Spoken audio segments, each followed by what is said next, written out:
Right, I think we should be live right now.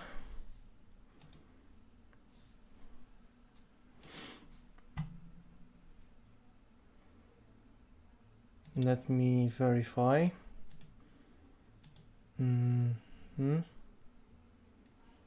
Yep, there is something. There is something right now.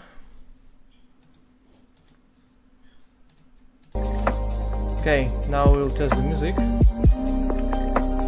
Let me verify.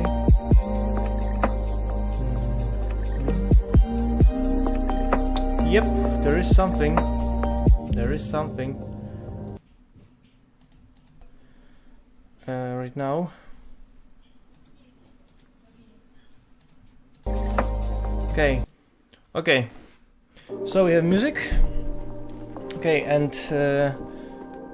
and we are operational. Okay, so let's dive right into what this stream is all about, which is basically the rewind of combinatorial optimization. And so let me just check one thing. Dive right into what this stream is all about. Okay.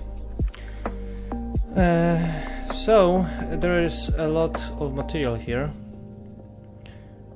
from Professor Drozdowski. Table of contents looks innocent though 328 pages of material. I think this number speaks for itself. And yeah, we'll try to crunch it as best as we can.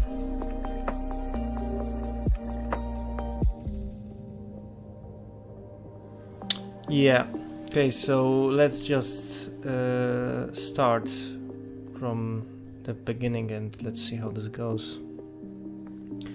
Okay, requirements, assessment, blah blah blah. This is basically yeah, just the introduction with the table of contents. Then we have complexity theory framework for the analysis of combinatorial optimization problems. We have the methodology, the complexity of combinatorial search and optimization, the targets, approximation polynomial time, with any solution quality guarantees, and the subject of this lecture. So they want to also distinguish between easy and hard problems and approximation with a guarantee. Yeah, basically what the slide says. NP hardness. Yeah, this topic is talked a lot, not only during like the combinatorial optimization, but basically when working with algorithms, it's always on stage. Well, because the faster the algorithm, the better. I mean, provided of course it's accurate. I mean, if we are talking about the heuristic judgment, then it varies, because we can have a very fast algorithm that yields very mediocre solutions, but a very slow and sometimes even painstakingly slow algorithm that creates the best solutions. But we are usually interested in something in the middle when we are concerned with optimization. Of course, if we have more time, we would usually want a more accurate algorithm, but yeah, for most of the time we end up somewhere in the middle. So this is the definition of a search problem. So a search problem pi consists of a set d pi of finite instances, and for each instance I that belongs to d pi, a set z pi of I, yeah, this sounds weird, of finite solutions. So translating this to plain English, so we have some problem whatever it is, and this problem is associated with a set that has some. This set is finite, so there are like a finite number of instances. Yeah, I'm again saying what it says here, but so there are a finite variances of this problem. Configurations, so finite number of configurations. Yeah, we can reword it like that. In other words, this problem cannot be like reinvented or redefined an infinite number of ways. So we have these instances, and so we take some instance, so let's say a particular graph for, let's say, so okay, so we have a graph, so we're concerned with graphs containing, like, let's say 7 nodes, and so there can be like various arcs between these nodes, but finding the shortest path from, like, let's say node 1 to node 7, depending on the configuration of arcs, there are finite number of these configurations. So for finding a shortest path from node 1 to 7 on a 7 vertex graph, we have a finite number of instances of this problem. So we take one instance, and this instance has some set of finite solutions. So let's reword it again. A path from node 1 to 7. So yeah, each unique path from node 1 to 7 will represent a solution in that space. Now, if like the path from node 1 to 7 does not exist, this answer is an empty set. Some algorithm A solves search problem pi if for each instance I that belongs to that set of instances, it returns the answer no if the algorithm does not find a solution. I mean, the algorithm yields an empty set. Otherwise, A provides some solution small z that belongs to the capital Z. Any decision problem pi can be rendered as a search problem by defining that z pi of I equals yes if I that belongs to some set y pi, if this instance I belongs to some set y pi. Otherwise, this returns an empty set. Decision problems are special cases of search problems.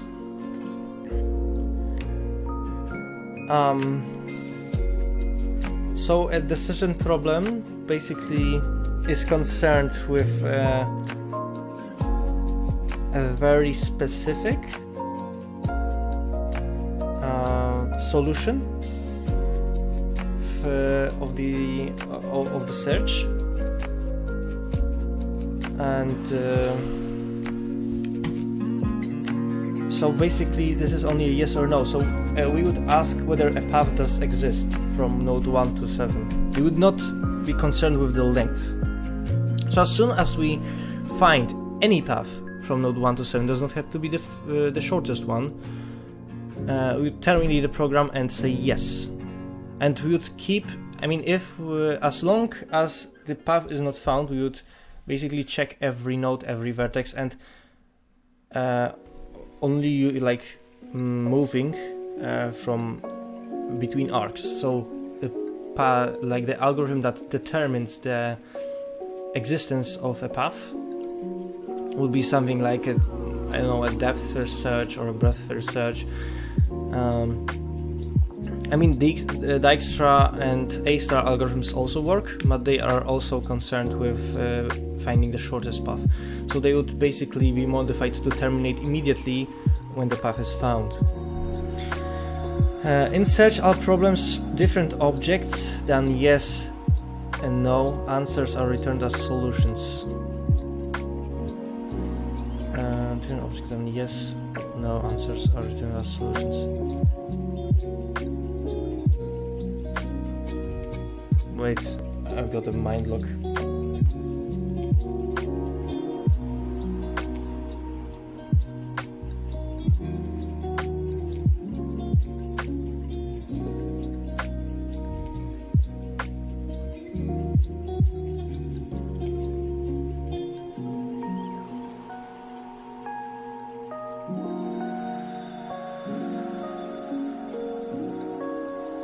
I mean, oh yeah, okay, now I understand. It's just that search problem could return something like a path or whatever.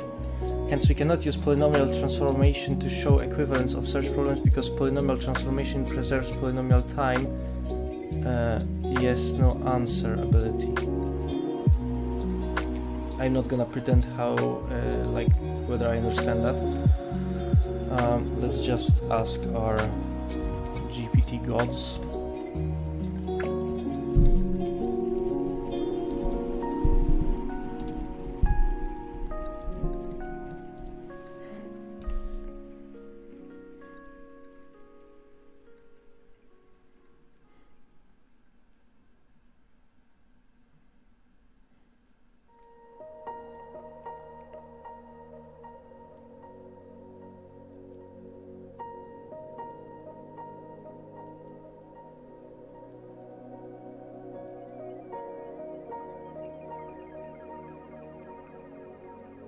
Oh yeah, okay. So this in conjunction with this, basically it says that the transformations are designed for decision problems. They do not preserve the complexity of search processes, which could be much harder. Okay, so there is some loss of information between like during the transformation, and so it cannot be applied here. In order to show equivalence of some search problems with respect to their computational complexity, we will use polynomial time Turing reduction, or polynomial Turing reduction for short. The definition: from problem pi1 to problem pi2 denoted as pi1 alpha t pi2 is an algorithm A that solves pi1 by using some hypothetical subroutine P for solving pi2, so that A is polynomial time provided that P runs on a deterministic Turing machine in polynomial time. It will be said that pi1 is T reducible to pi2.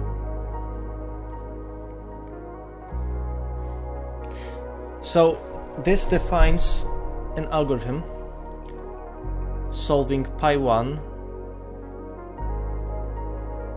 using some subroutine, whatever the subroutine is, for solving pi2. And the condition is that this subroutine has to run on a deterministic time Turing. Yeah. Just Polish for a deterministic Turing machine? Or what is it? What is a DTM?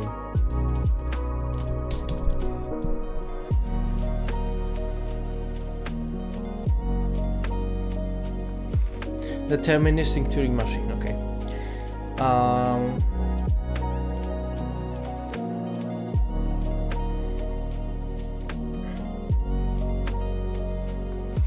Basically, this is a way of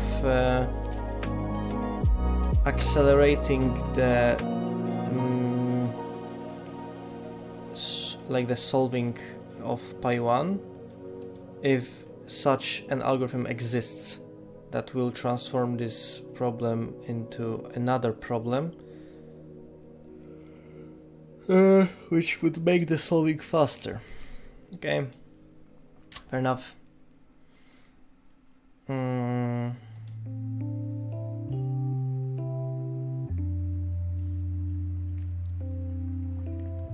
Let us return to some facts about the mutual relationships between optimization problems and their decision versions. Every optimization problem pi1 has its decision version pi2 with threshold value of y of the objective function. So basically, decision problem would ask something like, does a path of costs, let's say 10, exists for this graph from node 1 to 7? such problem could find the shortest path or whatever, but decision problem basically would ponder about the existence of something, and so this is a threshold. So this threshold value objective function would be something like a fitness test or a path length or whatever, something that could be measured, and this is measurable in a polynomial time, but I don't think it's implied here. Usually this cost function or a measure of performance is just a fast executing function that is polynomial. The decision version pi1 can be solved by the same procedure p as the optimization version pi2, plus it is necessary to compare the optimum value of the objective y star with the threshold y.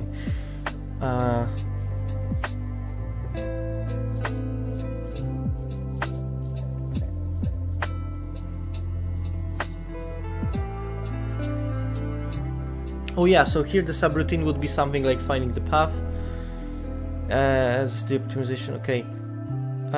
So yeah, this is basically a slight modification that we would terminate the algorithm when the path of satisfactory length is found.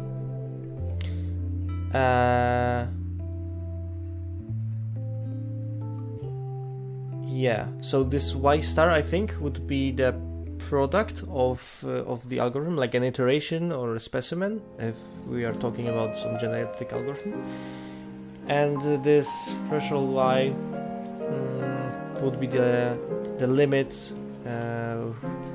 like by which we would terminate the program.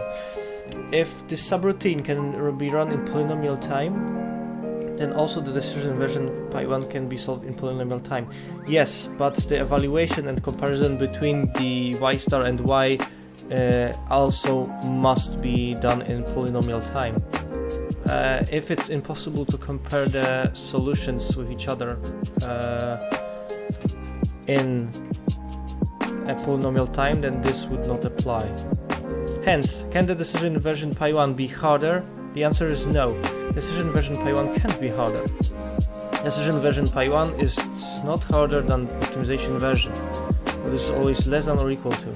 Yes, decision version is usually simpler because we can terminate the program when it hits the threshold. As simple as that. Further conclusions. So decision version pi1 belongs to some whatever is npc to the 6. I am going to ask our GPT gods once again.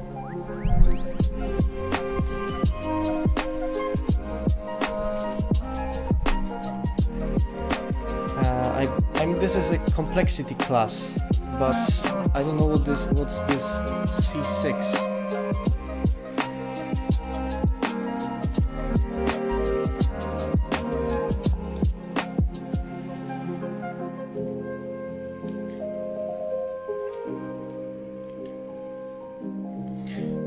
Let's just assume that this is some arbitrary subclass of NP with, I don't know what this is, this C6. No, I'm to be honest, I am now wondering, what does this mean?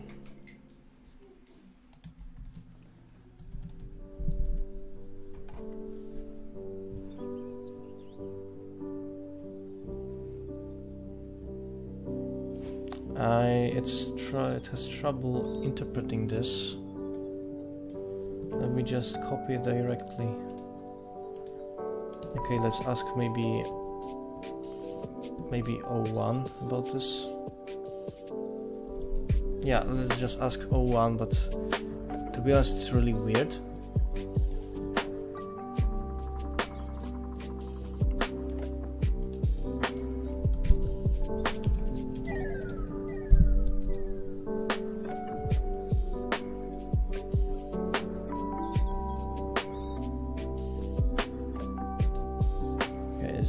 crunching this. I don't know whether it's actually I mean, this is just a recursively prompting for O, so I don't know whether it will get this right. I mean, it should, it's just that it interpreted the image incorrectly 2 times in a row, so I have my doubts.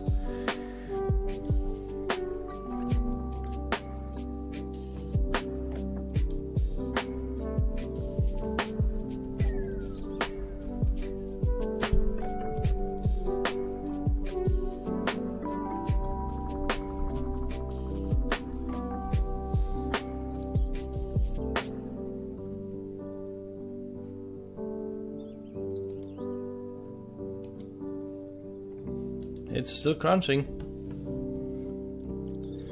Okay, let's go back to it, and when it stops crunching, then when it stops crunching, I'll tell. Then can the optimization version P2 be easy? In other words, polynomial. The answer is no, unless P equals NP. So basically, the complexity class is preserved. So decision version, I mean, yeah, so if we are, for example, like finding like the best solution to the knapsack problem, and we are just concerning, not the knapsack problem, but the traveling salesman problem, then okay, it's returned.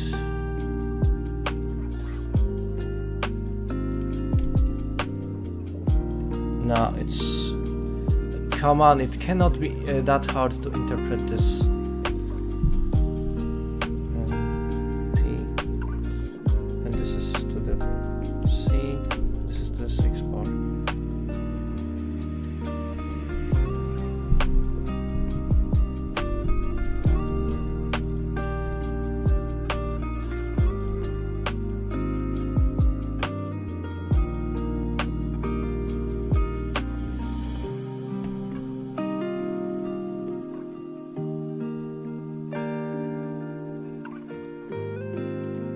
Let me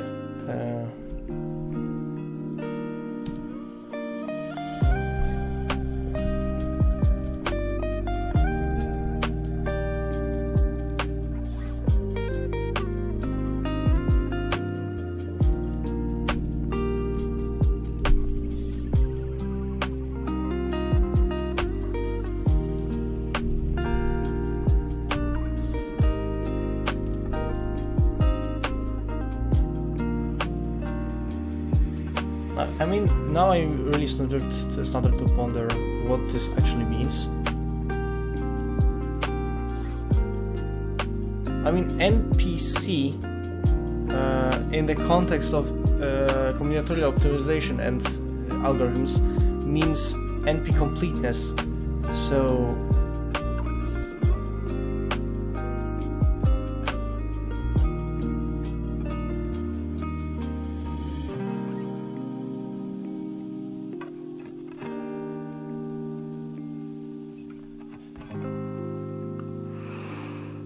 oh my god.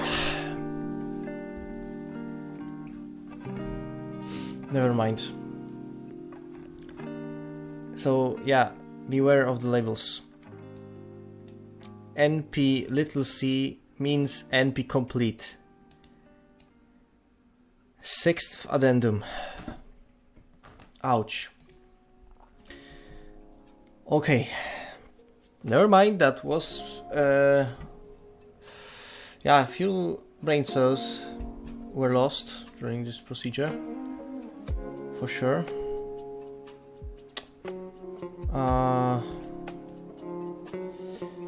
Never mind. So if the decision version Pi1 is NP complete, then can the optimization version P2 be polynomial? The answer is no, unless of course P equals NP. Observe that by using a polynomial procedure P, solving Pi2 to solve Pi1, we construct the polynomial Turing reduction. Okay, so by using some subroutine, solving the optimization version,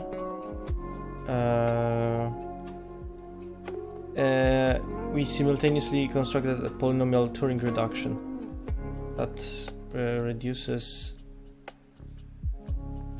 again. Okay, so this can be reduced.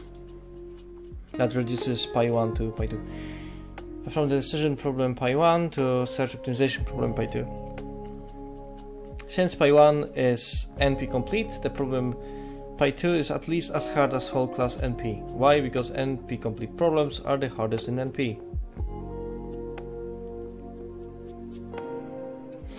Yeah, so they are entangled in the same difficulty class, complexity class. I'm gonna tune the brightness down a little. Okay. It's at least as hard as the whole class. Okay. I'm just gonna remind myself a bit. NP complete versus NP hard versus NP. I'm not ashamed to ask GPT such questions. I just want to be absolutely sure. I've heard these many times over from many different sources, but I just keep forgetting what these definitions mean. Okay, of course, non-deterministic polynomial time, and so NP hard.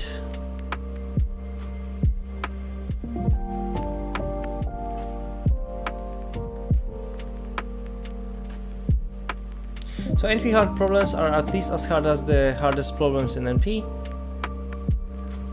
They don't have to be decision problems. Solving an NP hard problem in polynomial time would solve all NP problems in polynomial time. TSP is, for example, an NP hard problem, the optimization version, of course. Now, NP complete problems are so the problem that is NP complete is in NP, so at least the solution can be verified in polynomial time, and it is NP hard. So every problem in NP can be reduced to it in polynomial time. So in other words, an NP complete problem is so hard that any other problem in NP can be reduced to it. So we could have some representation of an other problem, of some other problem in NP in that particular problem. So yeah, the chat provided this really cool like big comparison that P is a subset of NP that itself is a subset of NP hard, and NP complete problems are themselves a subset of NP hard problems.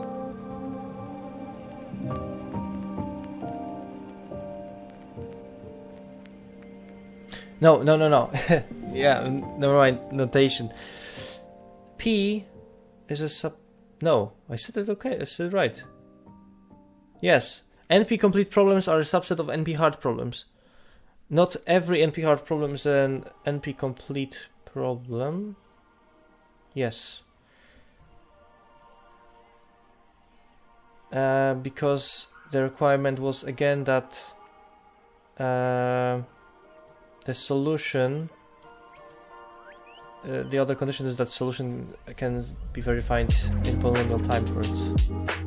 Okay, now I understand. So if P would equal to NP, the entire class would collapse into P.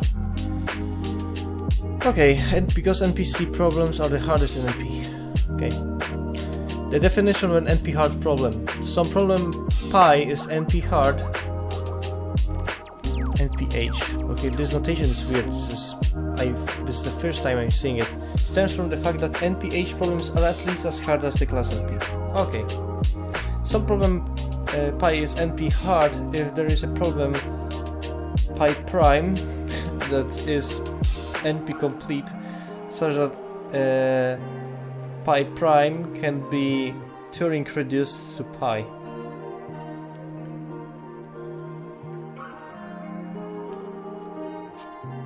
Okay, so this proof, or rather this definition, relies on the fact that the problems are reducible into other problems. And so this NP-hard problem,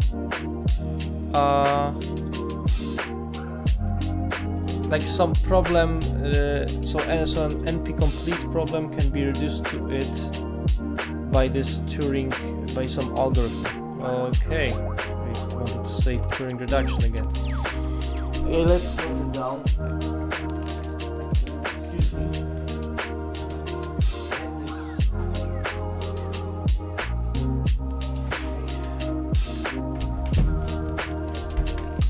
I have my e-ink notepad here, and I shall write some things down.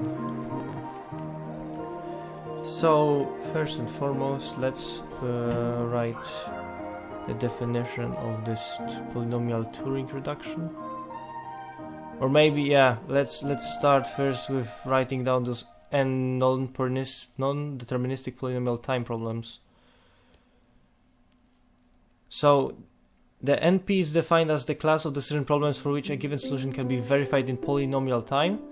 Problems in NP may or may not be solvable in polynomial time, but if given a solution, we can at least check their correctness efficiently. Boolean satisfiability problem, blah blah blah. This is an example of this non-deterministic polynomial time. So, okay.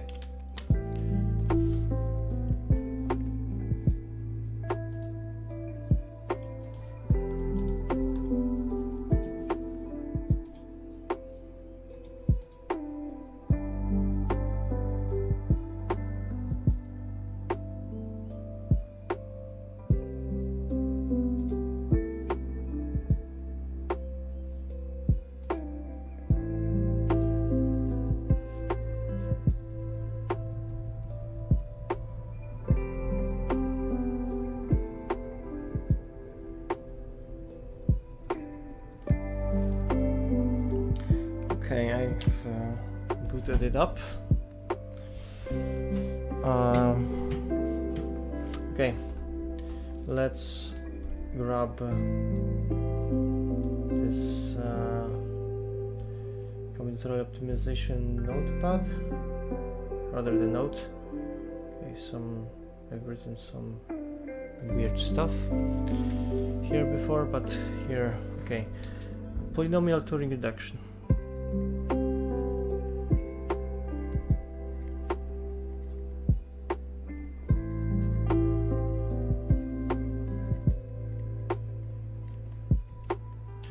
Okay. Pi 1, alpha t, pi 2. This is capital Pi. I don't know why they use capital Pi here. Not gonna question it. Algorithm A.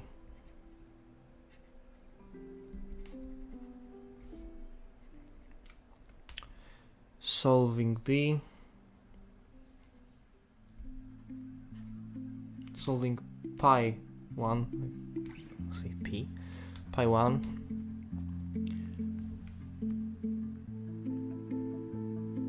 Oh, not solving. Well, weird words.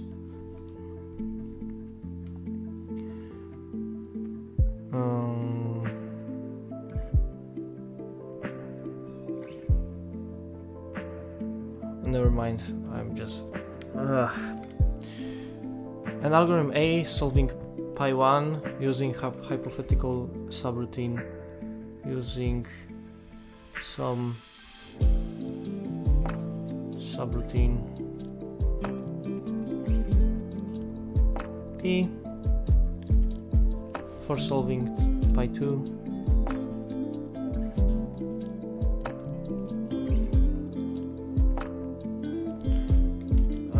so that A is polynomial time provided P runs on DTM.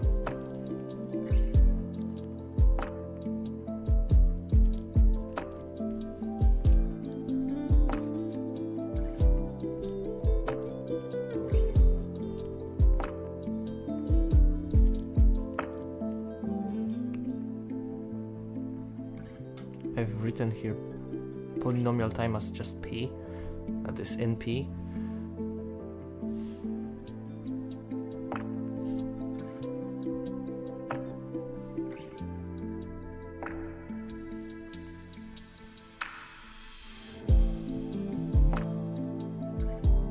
P runs on DTM, runs on DTM in polynomial time.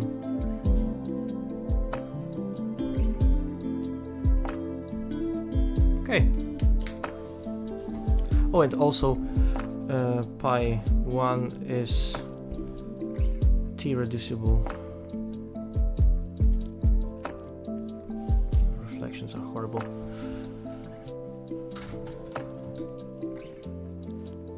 To pi 2. I'm gonna frame this definition.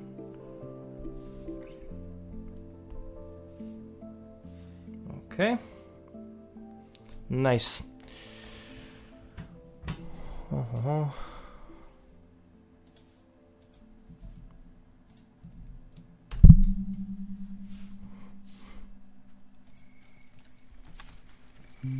Okay, that's one definition. Now, okay, this can be skipped, I think. I will be coming back to it later anyway. Decision problems. Oh, maybe decision problems.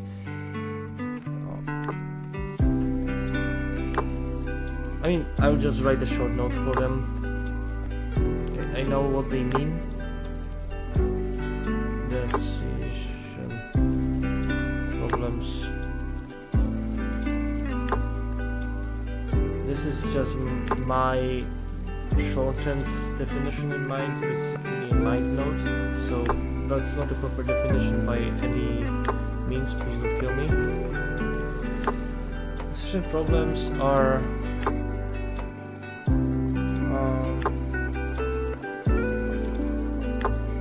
basically optimization problems.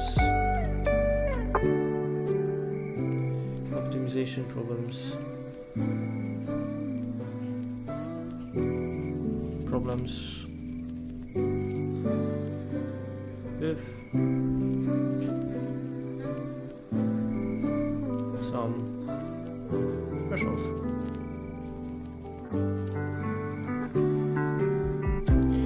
Yeah, let's frame it again, but let's frame it with a dotted line to signify it's not a proper definition, but something else. Okay, and NP hardness. Yeah, let's just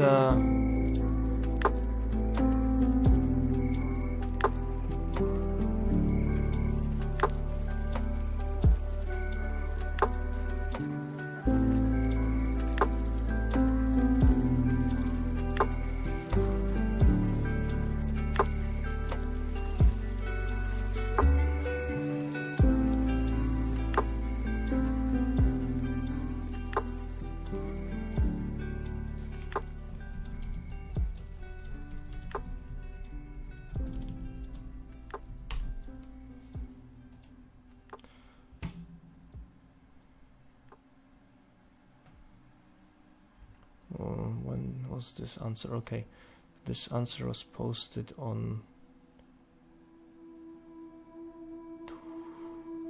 2009.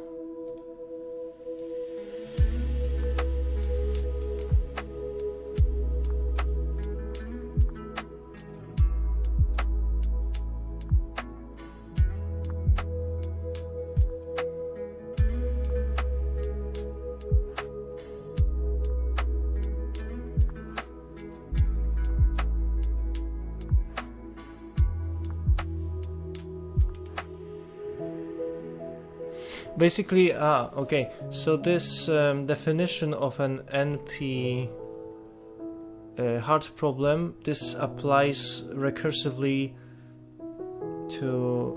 No, this does not apply recursively. I don't know why I've gotten this assumption.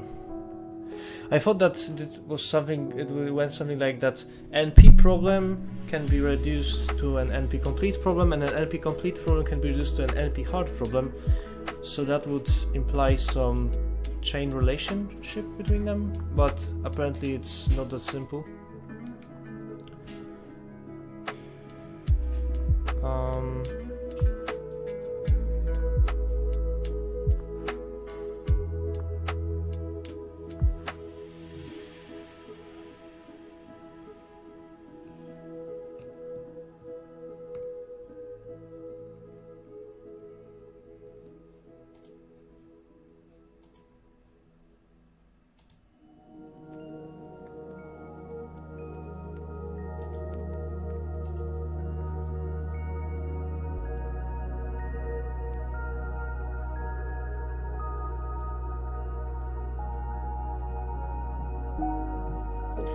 Okay, so the hierarchy is like P,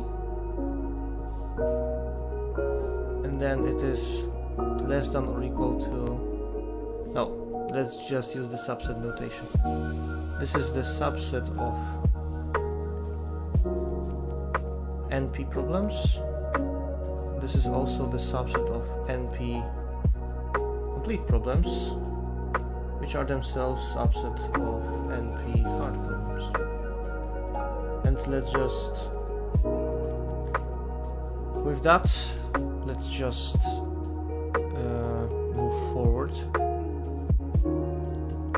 I mean, yeah, it's sort of embarrassing, but you know, what can I do about it? I needed to refresh my memory.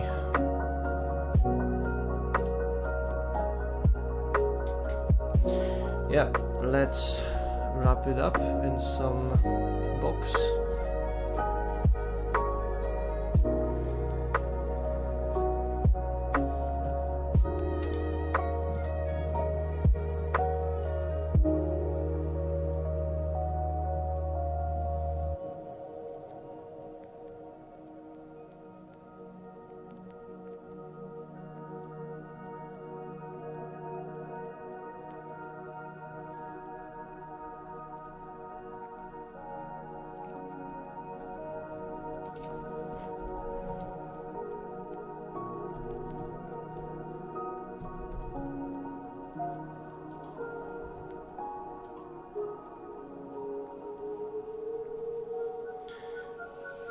Okay, yep, now I get this. Okay, some problems may be NP hard and NP complete, some problems may just be NP, they may not be NP complete, some problems are just P. We don't know whether all problems are in NP are in P, and that's about it. Okay, I know enough.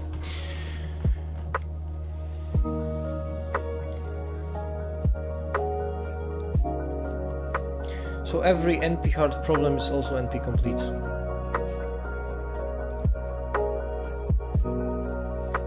Decision problems are special case of search problems. Search problems are special case of combinatorial optimization problems.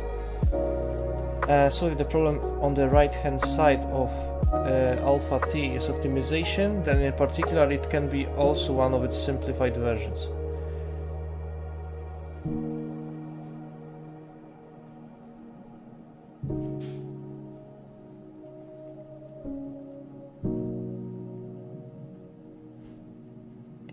Guess I understand this.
Will this be on the exam? I guess so. I don't know why I didn't see the chat earlier, but here we are.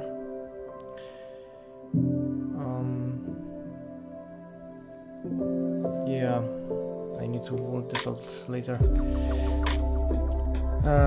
I mean, this is the basis, right? So it has to be in one form or another.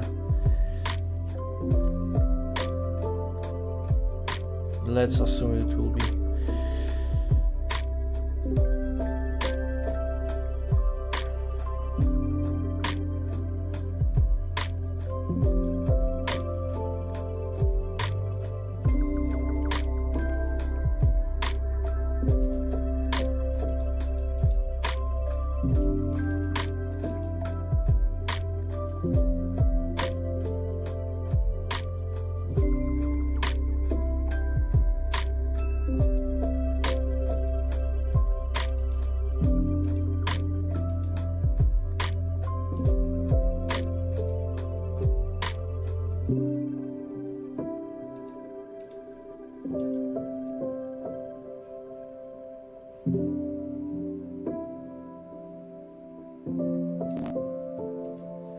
Okay. Unhook messed with my my panel, so now I am able to actually respond on chat.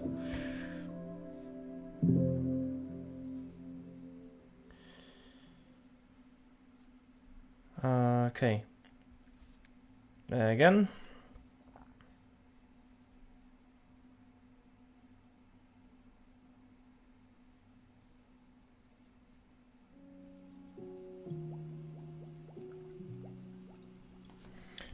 I'll ask our GPT overlord to reinterpret this for me.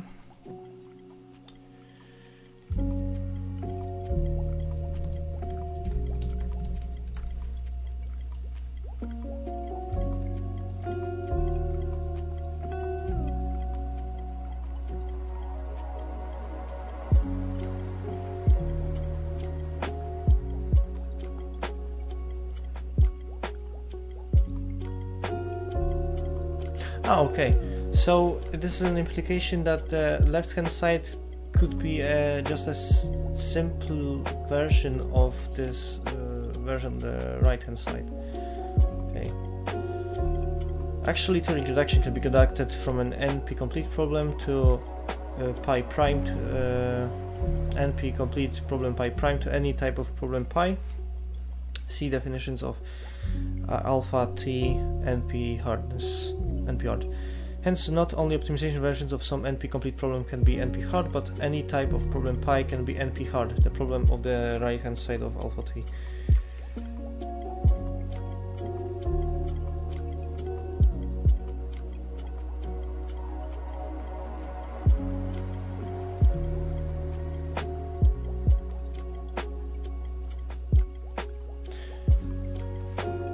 I mean, okay, yeah. Works for me. Note that pi prime alpha T implies complexity of pi prime is less than or equal to complexity of pi, because pi prime can be solved in poly whatever this is. polynomial time by a procedure for pi. No, poly something time, okay. So... no, this is just messed up. Yeah, the complexity on the left hand side is always less than or equal to the complexity on the right hand side. Yeah, let's just write it down.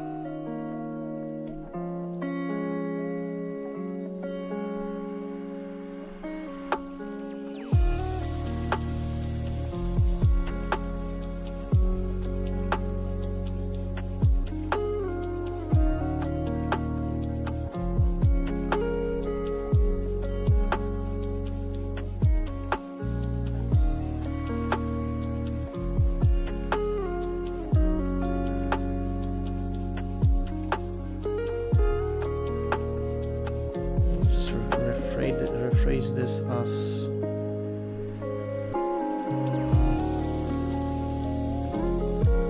complexity pi 1 is less than or equal to complexity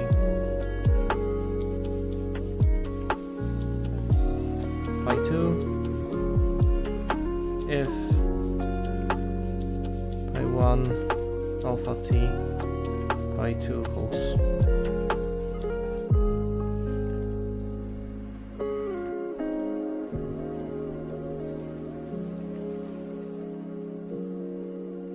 Little dots for a true but subjective definition. Now we want to invert the direction of inequality in complexity between problems. This would be equivalent to proving that there can be some optimization problems which are not harder than their decision counterparts.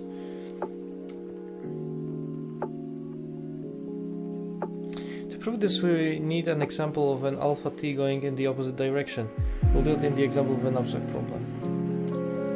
Optimization abstract problem, called OKP, can be Turing reduced to decision abstract problem, DKP. Whatever. We will use an intermediate decision abstract problem extension, DKPE, to simplify operation on the hypothetical P procedure solving DKP. Decision abstract problem extension, DKPE. Instance, a finite set A from A1 to AN, sizes as... I mean, yeah, we know what is the decision abstract problem. Yeah, we just ask whether... This is just the most convoluted notation I have ever seen. I mean, yes, it is precise, it is professional, but god damn it. We ask whether the sum of values or weights or whatever, the values of the items in the knapsack, is greater than or equal to a threshold. But this is just for real. Note that the DKP is a decision problem. Positive answer and the capital A key is a proper subset of a prime that itself is a subset of A, imply that set AK can be extended to a prime subset of A. What?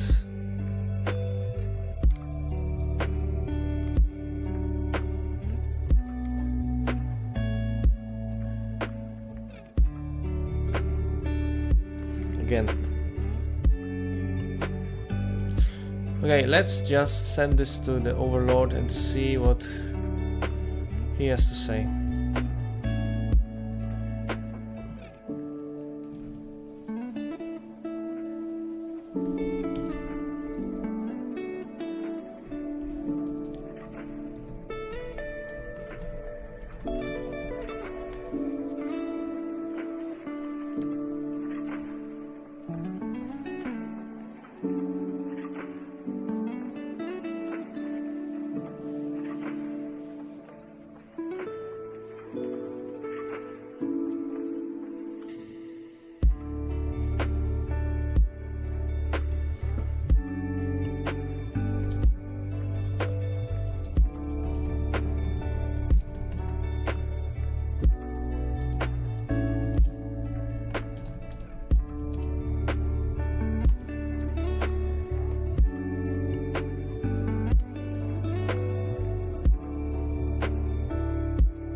Okay, so basically, can you find a bigger group of items, subset A prime, that includes the given smaller group of items, that is AK, and has a total size that fits within the constraints, and has a total value that meets or exceeds the required minimum value Y?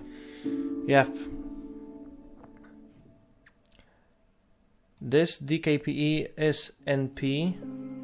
DKPE can be Turing reduced to DKP. Hence, if we show that OKP can be reduced to DKP, we can also reduce OKP to DKP. Yeah, basically, I think this is a lemma for proving that OKP can be reduced to DKP.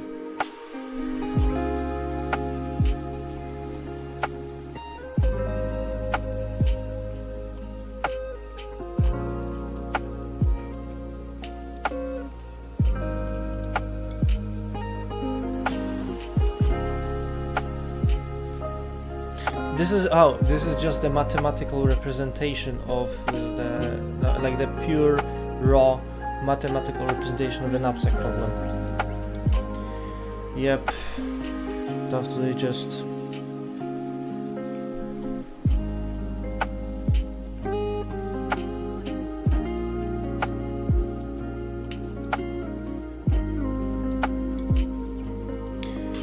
we have to show a hypothetical procedure showing DKPE that can be used polynomial number of times to find the optimum value Y star of the objective function.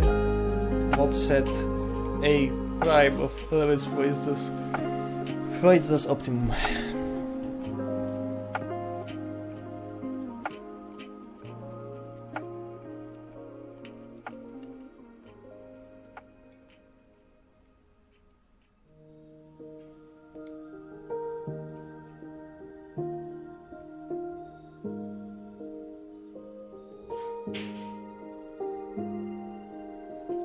Optimum Y star can be determined by binary search and starting from element AI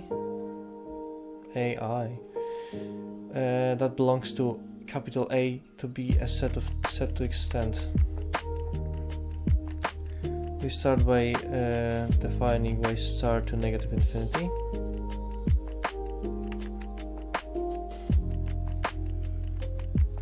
Yeah, I think this is just the example of how can this Turing machine thing be executed in real life.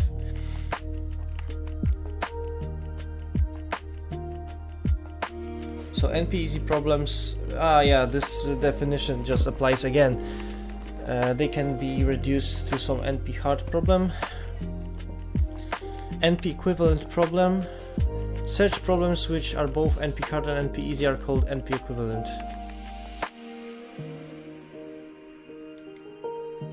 Yeah, they are not excluded, but this naming is just questionable at best. In a nutshell, NP-hard at least as difficult as NP, NP-easy at most as hard as NP, NP-equivalent,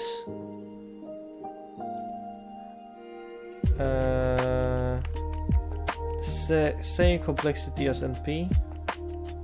Yeah, okay. Yeah, now it clicks. Now it clicks. Let's just write. There is just. Oh yeah, I can extend this diagram I've written earlier to basically include NP-easy. Write them as NPE.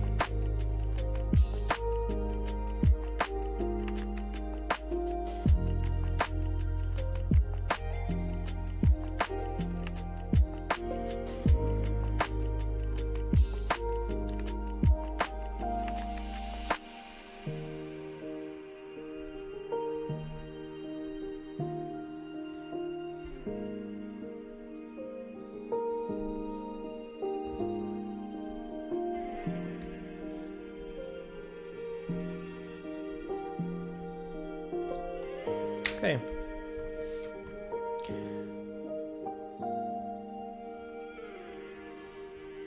So yeah, this is just the example of this was just thrown at people, a mathematical representation of the decision knapsack problem extension, and then basically using this as a lemma to prove that the optimization knapsack problem can be reduced to a decision knapsack problem. Yeah, works for me. Optimum y star, okay, can be determined by binary search, blah blah blah. To calculate y star, y I star procedure, blah blah blah, okay.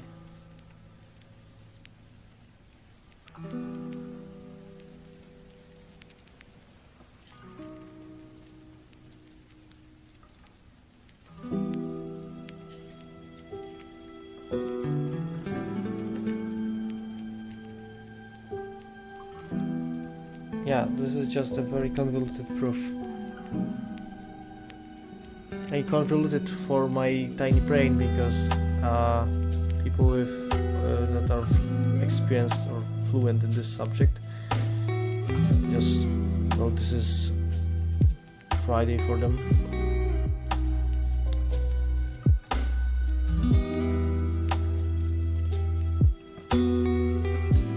Thus we have shown that optimization knapsack problem can be reduced to a decision knapsack problem, and consequently complexity of optimization knapsack problem is less than or equal to a complexity of a decision knapsack problem.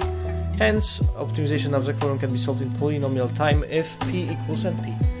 Hence, new complexity classes can be defined in relation to class np, but also for other problems than the decision problems. Yeah. And this was what I said earlier. Consider two possible resolutions. P equals np. P does not equal np. What would be the complexity polynomial versus non-polynomial for A? NP hard, NP easy, NP equivalent problems.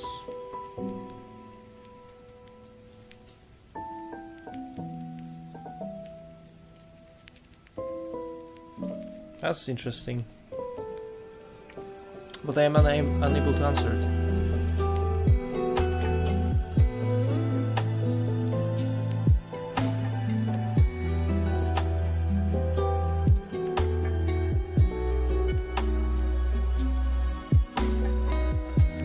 If P equals NP, of course I ask the overload.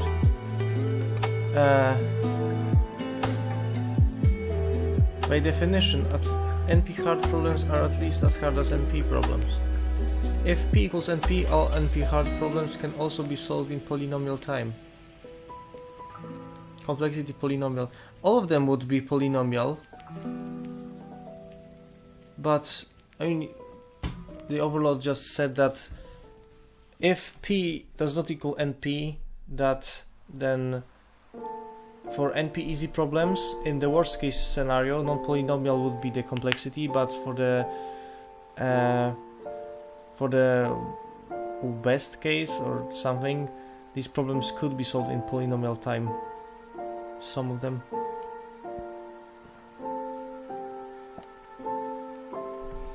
Yes, it said that some problems, at least some, NP equivalent problems are both NP hard and NP easy. They would inherit the non-polynomial complexity of the NP hard problem, so they would be non-polynomial. NP hard themselves would be non-polynomial. And if P equals NP, the entire class, like the difficulty class, just instantly collapses into P. So. Beyond NP hardness are strong NP hardness. Also, strong NP hardness is used. Strong NP hardness can be defined analogously to Turing reduction, but the hypothetical procedure P must preserve the conditions of pseudo-polynomial transformation. That is, reduction in pseudo-polynomial time, instance size is not exponentially reduced, the biggest numerical value is not exponentially increased. However, in many research papers, authors show only that the decision version is strongly NP complete, which is sometimes insufficient.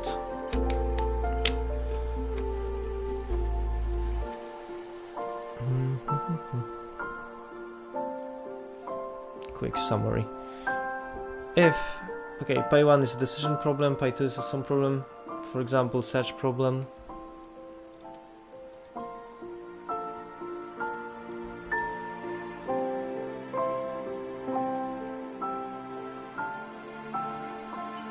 Wait, no, I've seen that someone sent a message. Is beginning from algorithms and optimization of the preparation or shooting yourself in the foot? I don't know. No idea. Well, my idea was to basically go through it top to bottom. I'm now just doing a recap of what actually needs to be studied, so forgive me. I mean, this is not the only stream I plan to do. I'll probably do a much longer stream tomorrow and the day after, and I think on Sunday as well.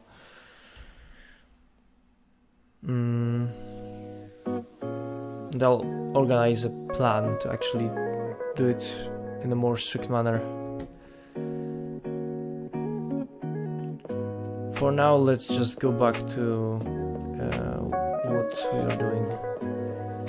Okay, so the definition of those complexity classes. If pi1 is NP complete and pi1 can be reduced to pi2, then pi2 is NP hard. If pi1 is NP and pi1 can be... No, this is... No, this... What is this? This looks like a badly printed infinity symbol, honestly. This does not look right.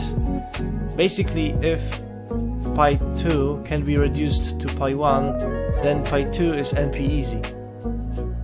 And here,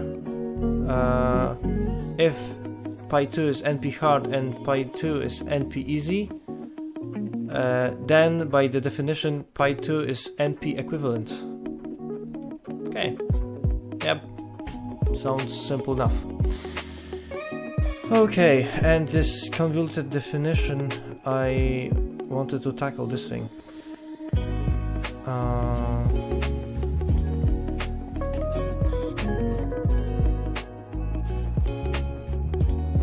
Yep, I'll just ask the overload again.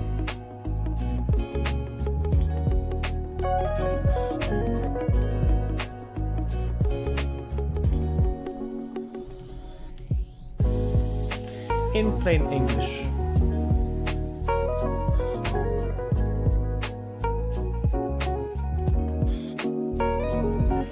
Strong NP hardness.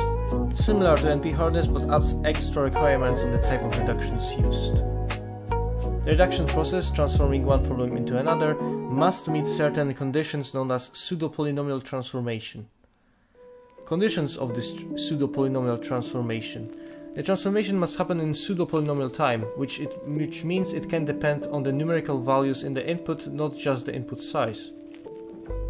The size of the problem instance, input, should not grow exponentially during the transformation. The largest numerical value in the transformed instance should also not grow exponentially. Why strong NP hardness is important? Proving that a problem is strongly NP hard means it remains hard to solve, even if the numbers in the problem are small or bounded. This is stricter than regular NP hardness, where sometimes large numerical values could make a problem easier to solve using specialized techniques. In research, many authors show that the decision version of a problem, which only asks for a yes or no answer, is strongly NP complete.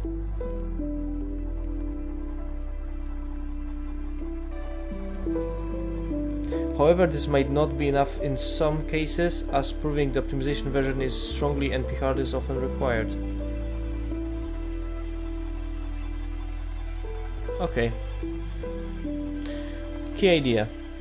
Strong NP hardness ensures the problem is hard even when the numerical values involved are not excessively large.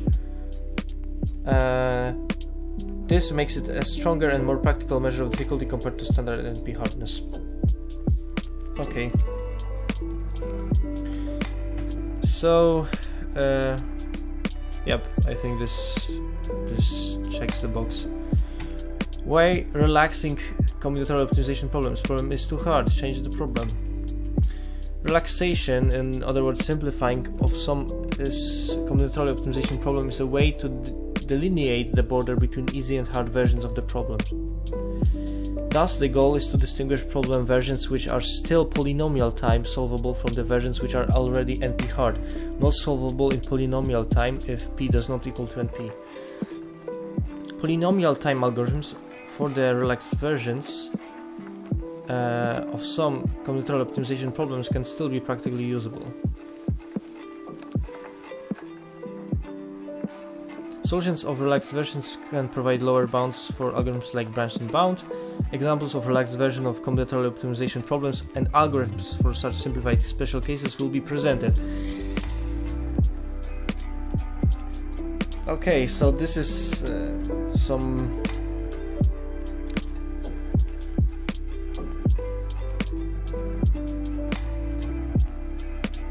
okay, so this delineation is basically either marking the problem as easy and hard, or other the versions of this problem.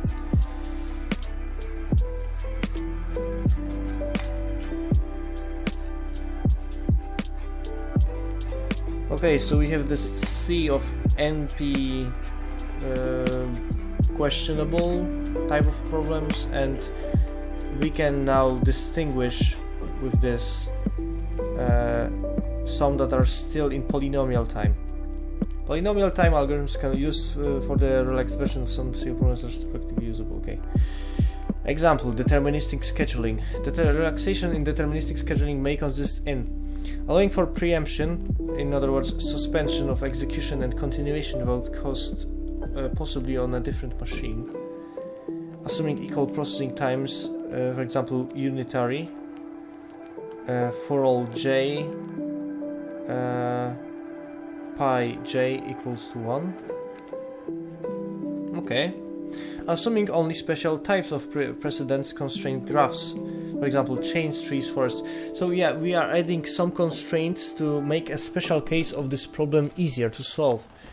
And with that we can, with these constraints, we are on purpose making the entire, like this cluster of problems, this, so to say, what was mentioned at the beginning, which was in the very definition of yes, this set of finite instances. So we are basically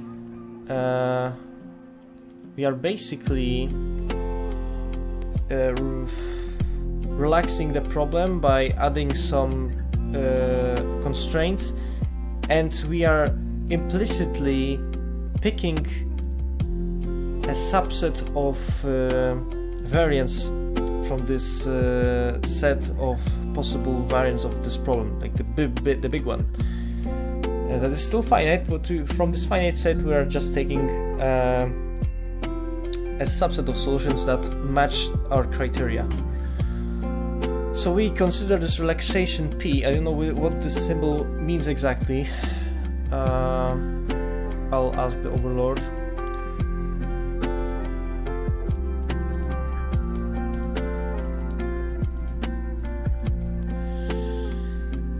Okay.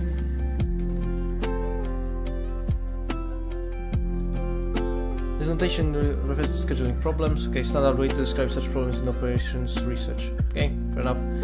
P refers to scheduling problem with parallel identical machines, meaning there are multiple machines available and are all identical in their capabilities. Cmax is the objective is to minimize the make span, which is the time takes to finish all jobs. PMTN starts for preemption. So it's the problem now allows preemption in addition to the original setup with parallel identical machines.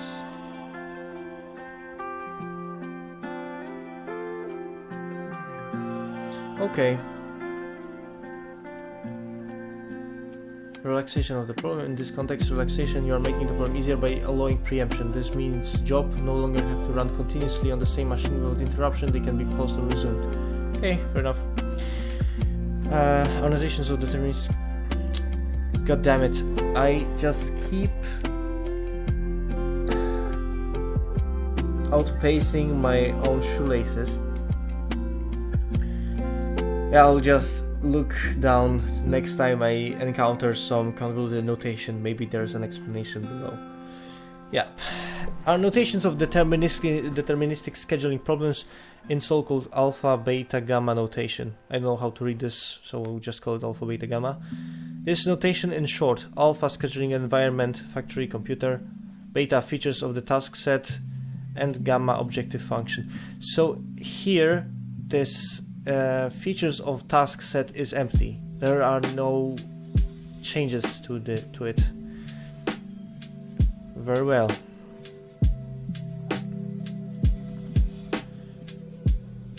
Scheduling on some number m of parallel and identical processors. Preemption.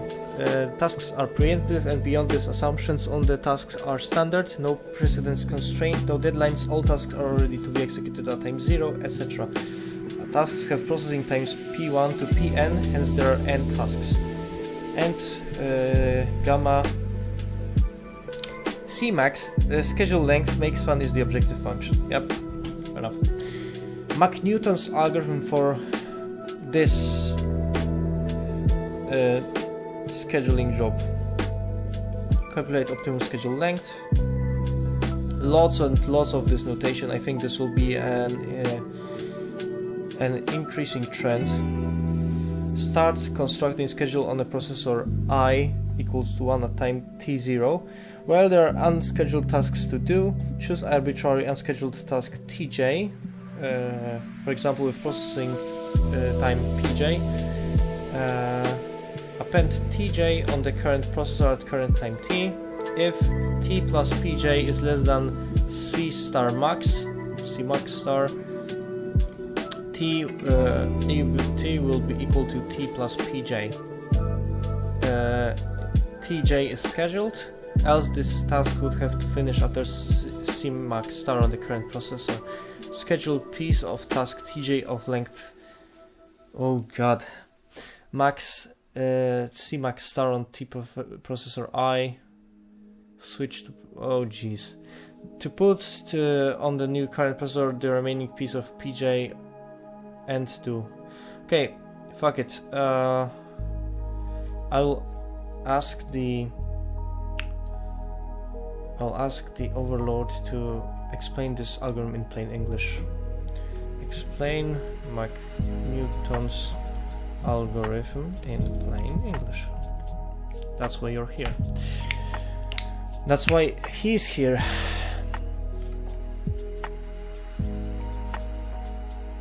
Mach-Newton's algorithm is a simple, efficient method for scheduling tasks across multiple identical machines when preemption is allowed. The goal is to minimize the make span, in other words, the time by which all tasks are completed. So the first thing it does is to calculate the optimal schedule length.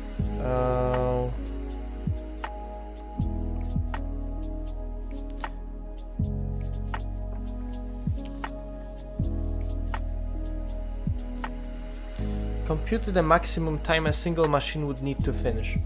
So this thing is the maximum time a single machine would need to finish the tasks. Max pj is the longest single task, simply put. And the average workload per machine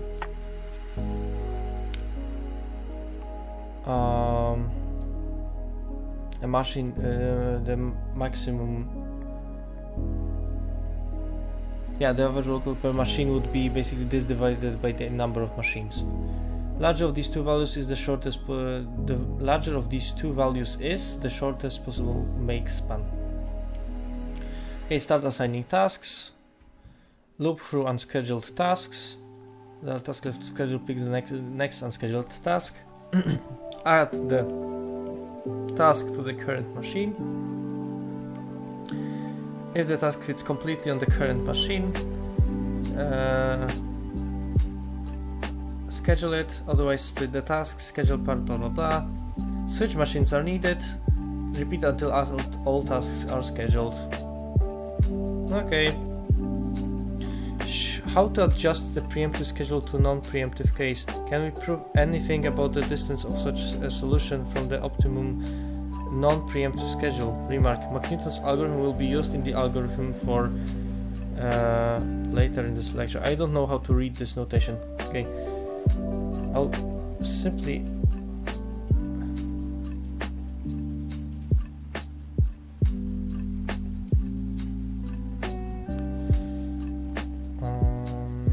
how do I read this notation? How to read this notation?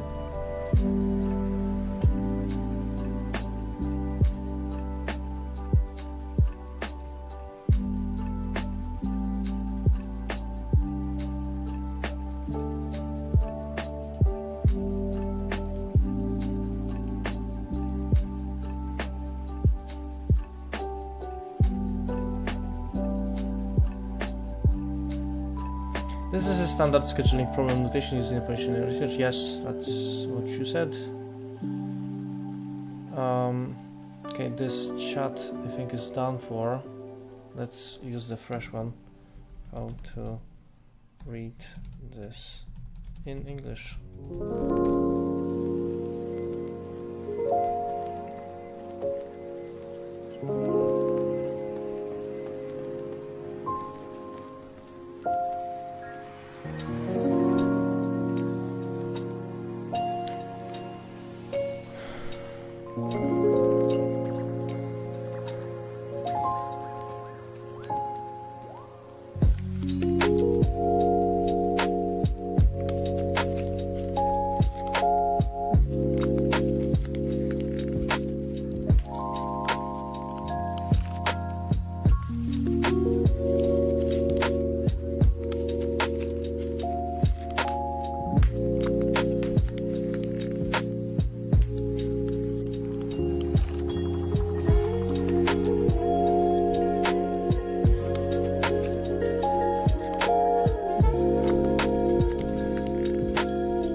Preemptive schedule to non-preemptive case of the McNewton's algorithm.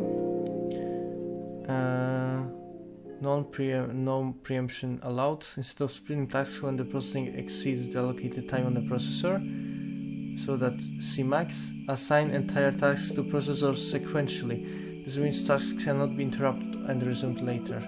Assign tasks sequentially, start from the first processor and sequentially allocate tasks until the capacity Cmax is reached. Move to the next processor only after fully scheduling tasks that fit on the current one. So basically you move from one processor to another to another to another until just assigning more tasks until it's finished, and then we'll move to the next one. Handling tasks exceeding Cmax. If a processor tasks processing time exceeds the remaining time on the processor, assign it entirely to the next processor instead of splitting it as in the preemptive case.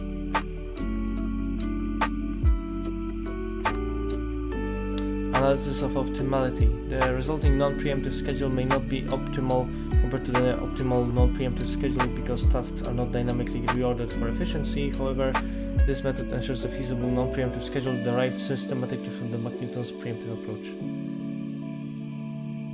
Okay, fair enough. Example of complexity inference by relaxation for deterministic scheduling theory of alpha, beta, gamma framework. I have no idea what I'm looking at. Let's just skip this for now. If a problem represented by some box is NP-hard, then all its successors are also NP-hard because they are more general cases. Example. Belongs to NP-hard. Implies that cool. Cmax is also NP-hard.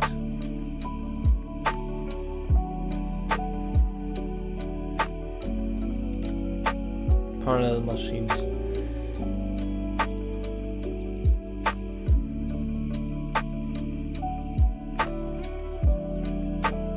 Machine A. Field P. Identical Q. Uniform different speeds. R. Unrelated task has arbitrarily different processing time on any machine. Time of precedence constraints between tasks. In beta field, no constraints. In out, that is the tree. In out trees. Precedence arbitrary graph. Processing time in beta field. Pj equals to 1 unit of processing time. So this is a constant processing time. Here we have that A is less than or equal to Pj, which is less than or equal to B, bounded processing time. So there we have a limit. This is a variable processing time. And the last option is an arbitrary processing time, which can be unbounded. Criteria in the gamma field. Cmax is the schedule length, Lmax is the maximum lateness, the sigma Cj is the sum of completion times, sigma Wj Cj is the weighted sum of completion times, sigma Tj is the sum of tardiness, sigma Uj is the number of late tasks, and sigma Wj Uj is the weighted number of late jobs. And lastly, sigma Wj Tj is the weighted sum of tardiness.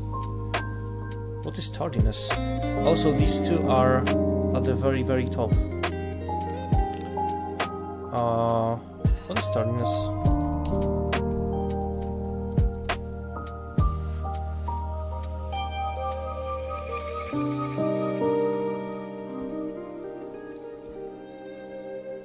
Tardiness refers to how late a task is completed compared to its due date. Okay, fair enough. Okay, now I get it. And now it's not as bad as it looks. This addendum really helped. Example, knapsack problem, optimization version. Data of the knapsack problem, Wi are values, Si are sizes, N is the number of elements, B is the knapsack size request. The maximum of, this is the thing, weighted sum.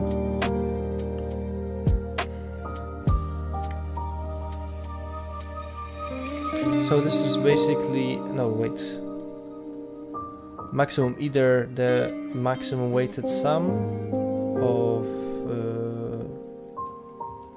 I think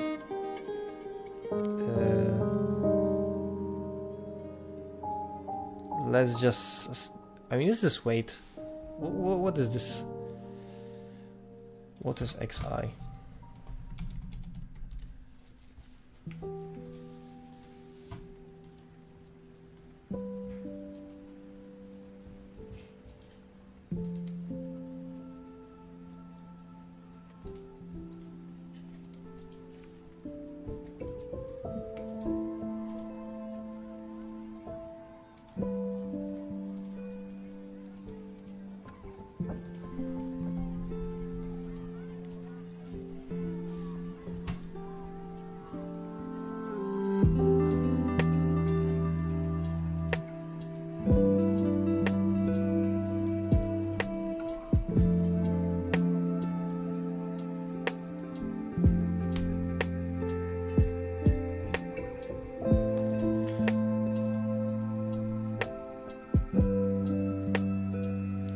So xi is a decision variable, which means an item is either included or not. Okay, never mind.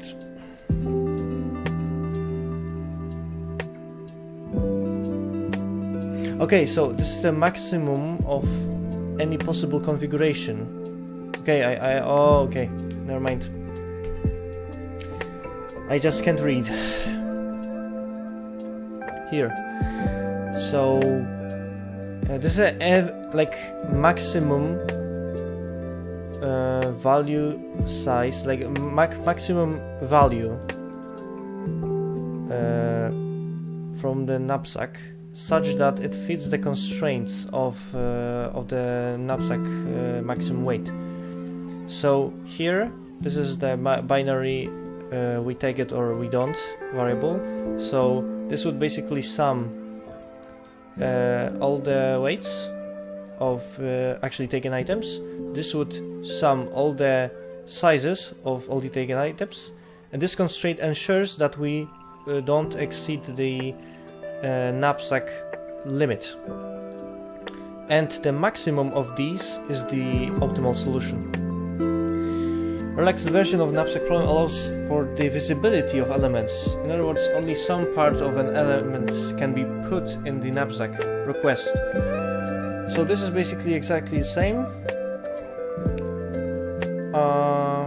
but xi is now continuous between 0 or 1, so we can partially include the item inside.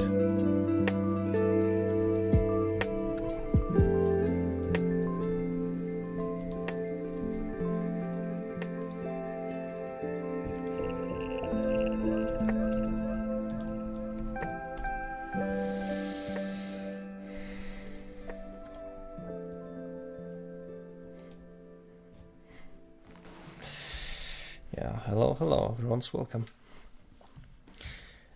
The relaxed version of knapsack is called continuous knapsack problem, CQB. But I mean, this feels a bit like cheating, because we can just, if we are just below the limit of the knapsack problem, we could just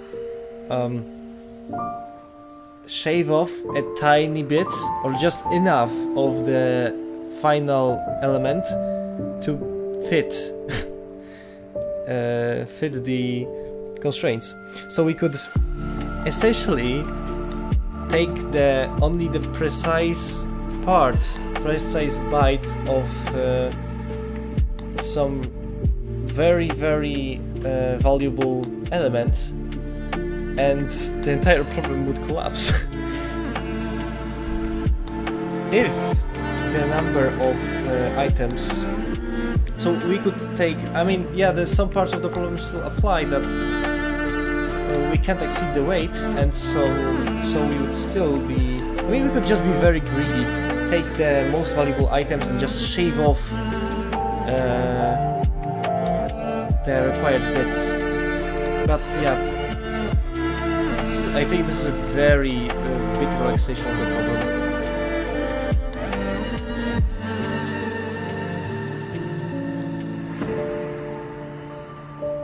Algorithm for continuous knapsack problem, Danzig, in 1957. Sort elements decreasingly by the ratio of values to sizes,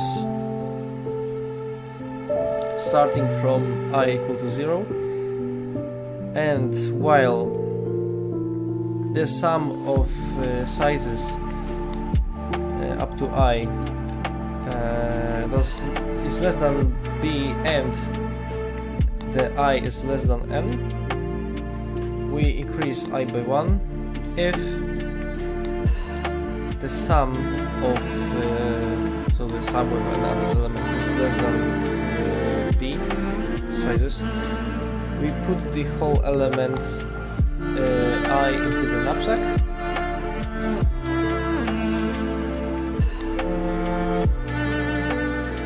So we just added if there's some space, else we put into the knapsack part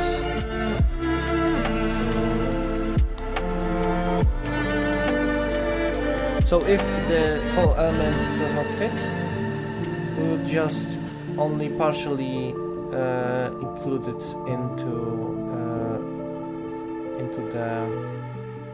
the backpack, the knapsack, and we undo.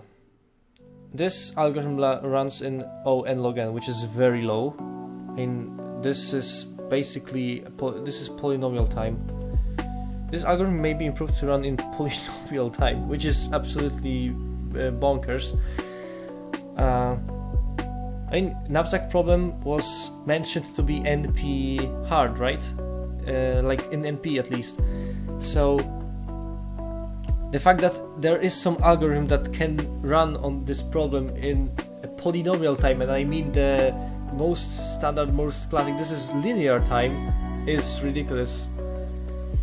Yeah, but this is very nice.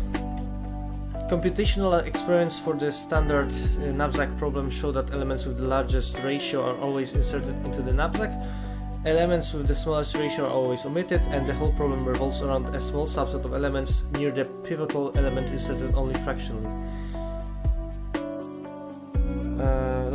I mean, the fast heuristic for knapsack would just be that ratio is important here, because this tells us which elements are preferable, like the most preferable, more preferable than the others, because this ratio gives us the best, like the bang for the buck, so to speak.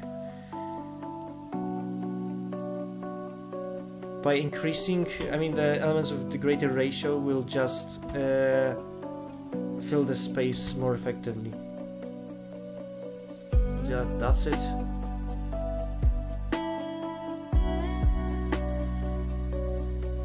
And here, combinatorial optimization problem pi is defined by set d pi of finite instances. Yeah, that was mentioned before. That for all I that belong to this set of finite instances, we have a set of finite solutions which is called z pi of I. And for all instances in the set of finite instances, for all small z that are small z that exist in a set of finite solutions,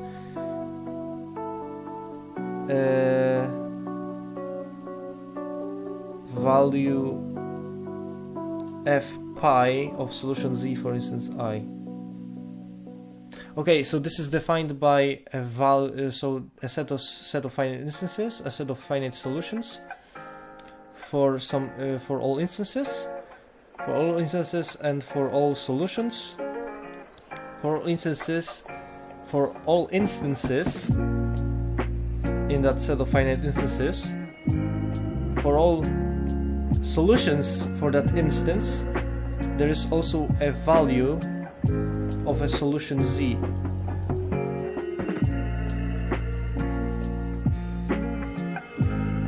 So we have a solution.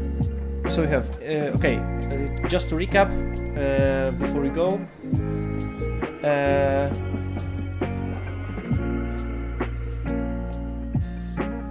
We have a set of finite instances. We have a set of finite solutions working on each instance, and on each solution we have a value of a solution. So we have just something like a pack length, final value of the knapsack, etc. Different things. And so this is just how combinatorial optimization problems are defined. These functions are called objective function, goal function, quality measure.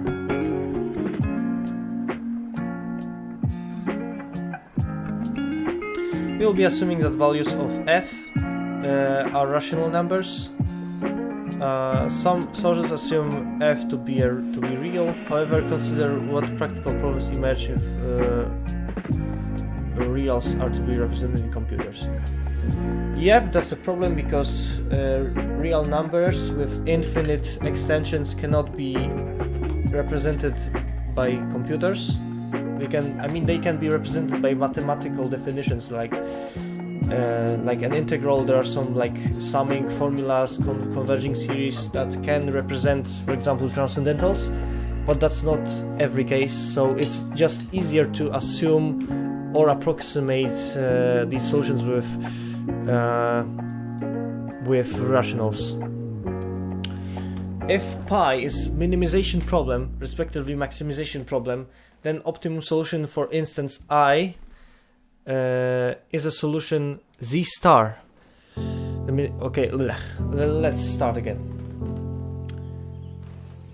If pi is minimization problem, respectively maximization problem, so it can be either, then optimum solution, for instance, I is a solution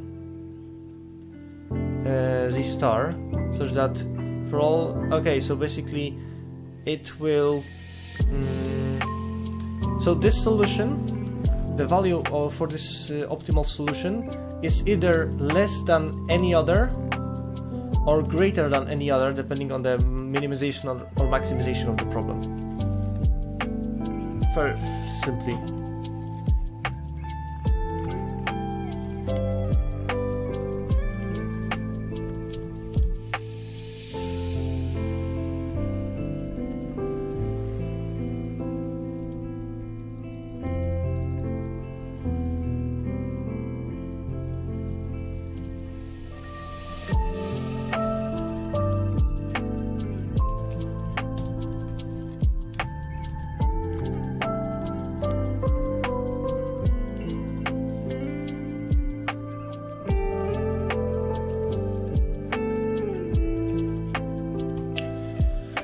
Algorithm A will be called a heuristic for problem pi if for each instance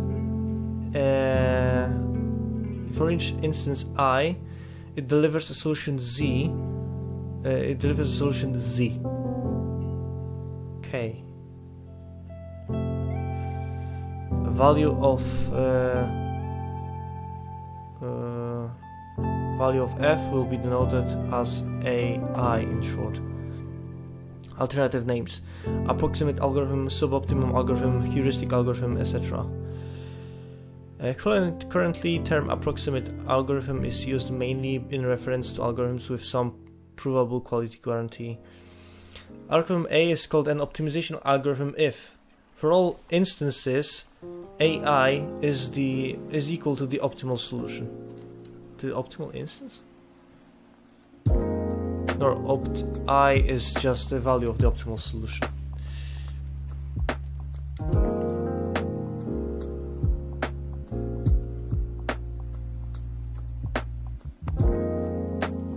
Note that according to the current state of knowledge, unless P equals NP, no polynomial algorithm exists for hard combinatorial optimization problems.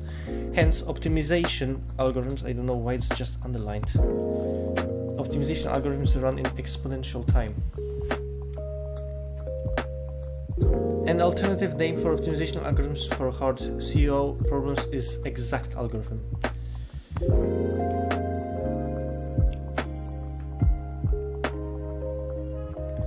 A trade-off between solution quality and algorithm runtime exists. Considering the fact that heuristics abandon guarantees of optimum solutions, it makes no sense to abandon also polynomial runtime requirement. Yeah, because it would be silly to have an algorithm that does not guarantee a solution, does not guarantee an optimal solution, but also does not run in polynomial time. So we would have an algorithm that is, I don't know, NP.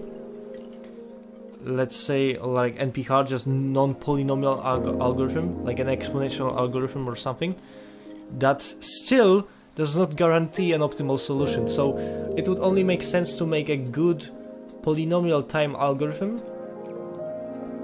that with some measures is able to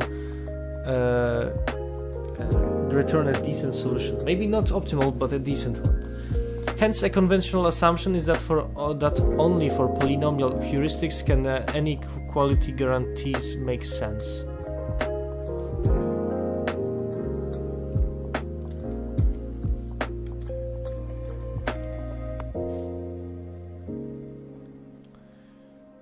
Then heuristics are assessed with respect to the quality of the delivered solutions by applying worst case analysis, that is analytical approach, probabilistic quality assessment, for example average distance from the optimum, probabilistic guarantees of convergence to some range of distance from the optimum, analytical approach, and also experimental assessment. This is the empirical approach.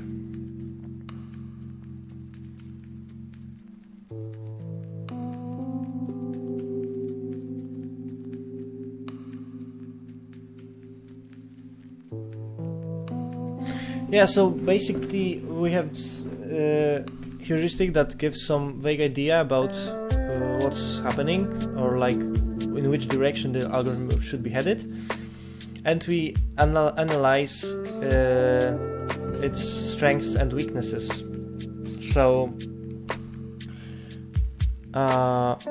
we analyze edge cases for it and test it in practice on some examples, like a test set or whatever, to actually see how it works in practice. Let pi be minimization or respectively maximization problem, and let A be a heuristic solving pi. For all instances we define fractions. Absolute worst case performance scenario. I don't know why it made me laugh. This is a performance ratio for sure. I haven't got the slightest idea why is this ratio worst case.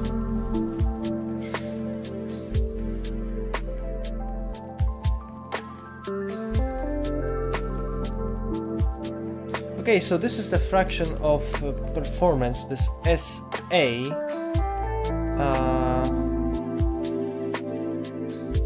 So this is a ratio. So if this is this would be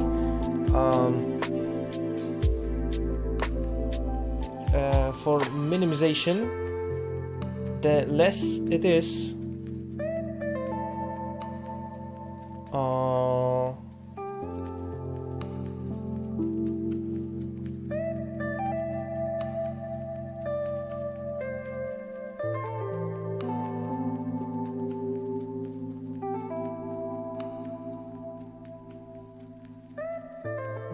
so if when this ratio is 1, then we are talking about a very the algorithm that just yields an optimal solution. But the bigger this ratio, the worse the performance.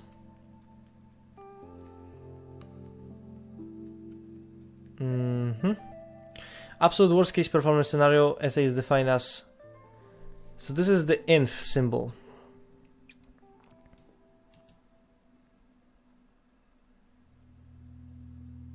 So for some r greater than or equal to 1, such that for all instance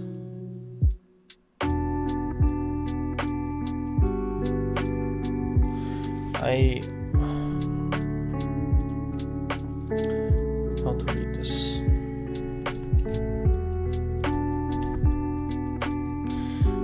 I think we will end up at some 60 page, I think.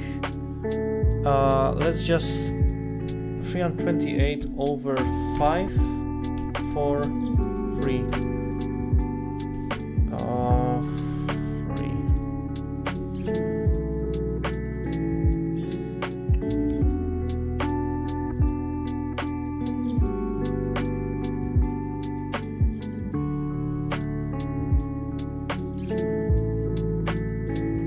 Okay, I think we'll take harsher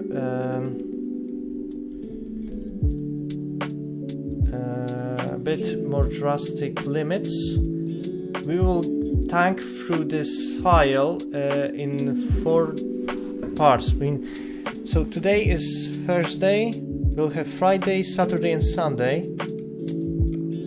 I think we can easily go past 80 page mark today, and I think that would be a good stop. So let's just see where that would be.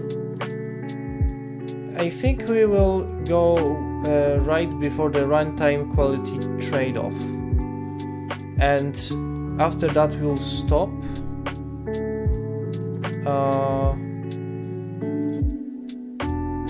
Oh no, we'll also get through this and we'll stop at algorithm selection problem.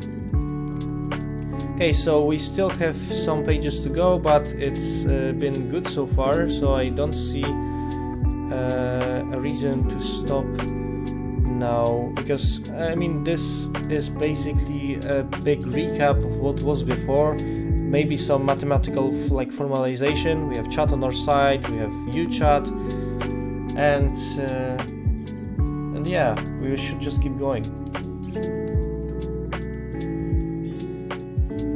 And so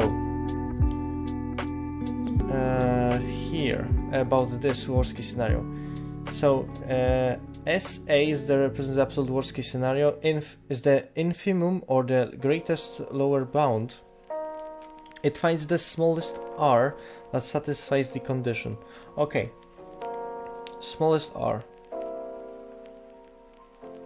So this would be the lowest ratio?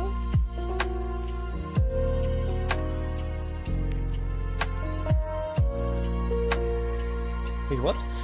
R is performance ratio for r is greater than or equal to 1, since r is greater than or equal to 1 is meaningful for comparing algorithms to an optimal solution.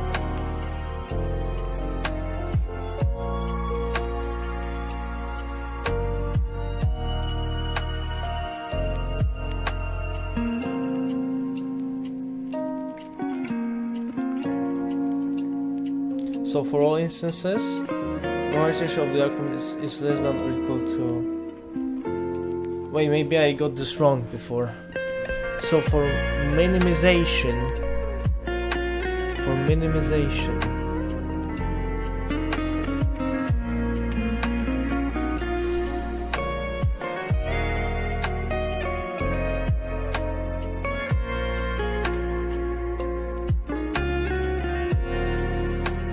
So it will be always greater than or equal to this.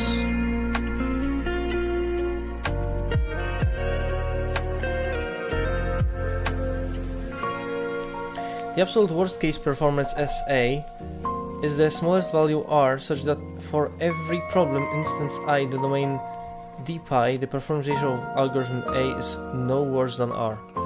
In other words, this reminds me kind of how the Rayos number was defined, which was that something like among the lines of for every number that can be expressed in k symbols in the standard language of set theory, something like that. This is the Rayos number is the smallest number that is bigger than this particular number, and so yeah, the r is the smallest number that is bigger than any performance ratio available among all the instances of this problem. So this is absolute worst case performance scenario. This is a step up above the worst case performance scenario, because worst case performance scenario would concern a particular instance. Absolute worst case performance scenario concerns all possible variants of the problem. So this is among all instances. You won't go worse than the absolute worst case performance scenario. It's impossible. This is, I think, this is important in the sense of basically analyzing the entire problem. I mean, in the spectrum of the entire problem, because this means much less in the context of a particular instance.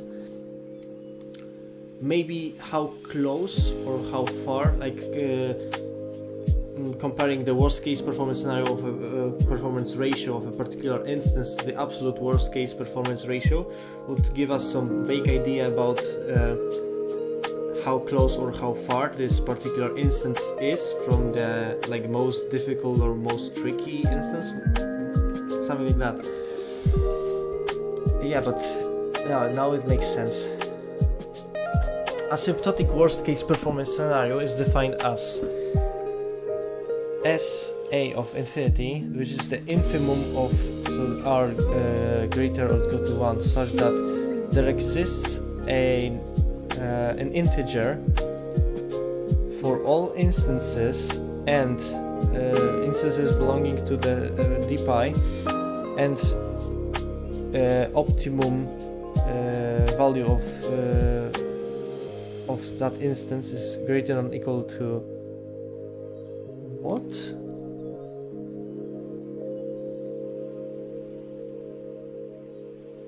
Oh, asymptotic. Okay, so this is greater than or equal to all integers. What does it mean?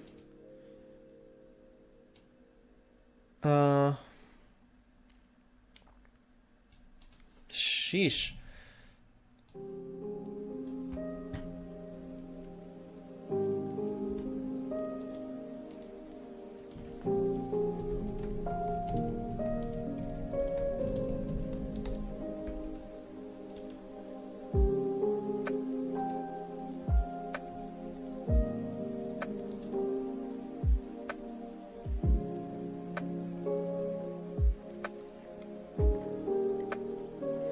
Asymptotic worst-case scenario measures the performance of algorithm A on large problem instances where the optimal solution value opt I is sufficiently large.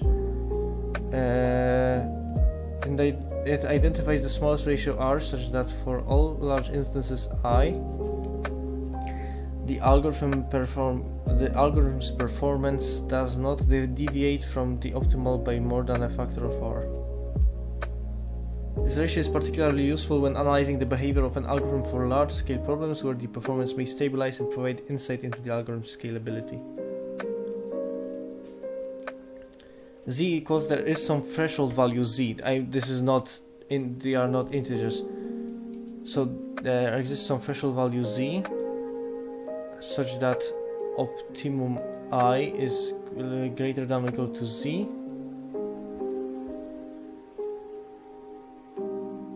For instances I in the domain dpi for the problem pi, for instances where the optimal solution value opt I is greater than or equal to Z, large instances.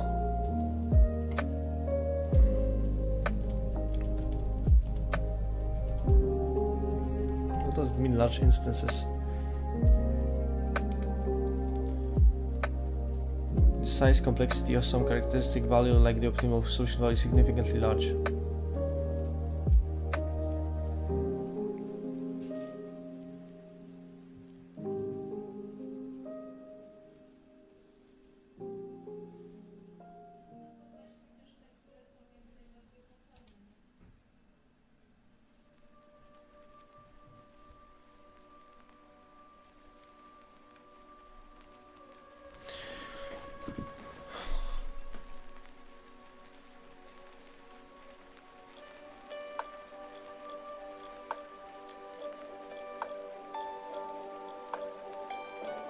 What is this threshold?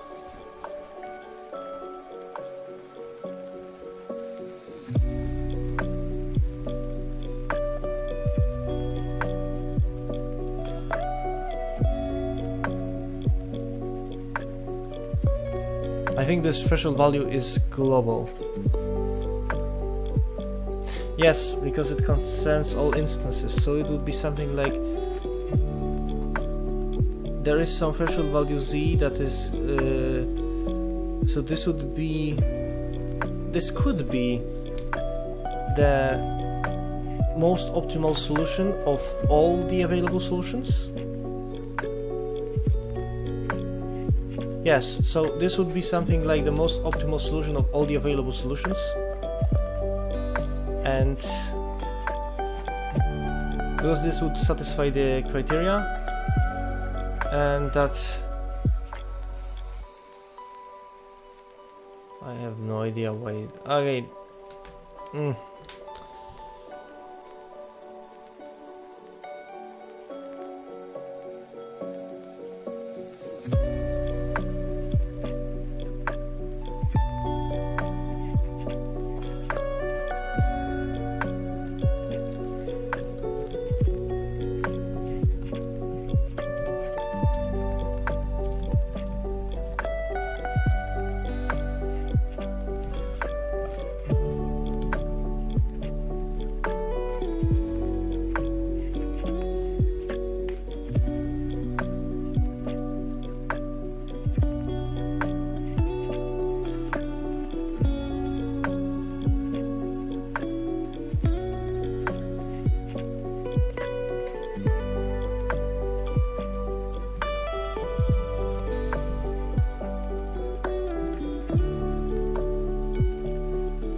Ah, okay. Oh, fuck.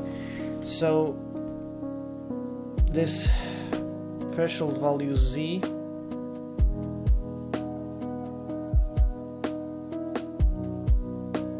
Okay, never mind. So threshold value z can change. It can be set, I think, and this would mean that it only concerns large instances, which basically asymptotic worst case performance scenario, as the chat says. It ignores small instances that may not be representative of the algorithm's behavior as the problem size grows. It evaluates the algorithm's performance ratio when solving large-scale problems where asymptotic behavior, that is scalability, becomes more relevant. Helps to analyze how the algorithm performs when the input size for optimal solution value grows large. All problem instances is the absolute. Asymptotic for large instances, that is where the optimal solution's value is greater than or equal to the z. General performance across all inputs here on large scale problems. Yeah, so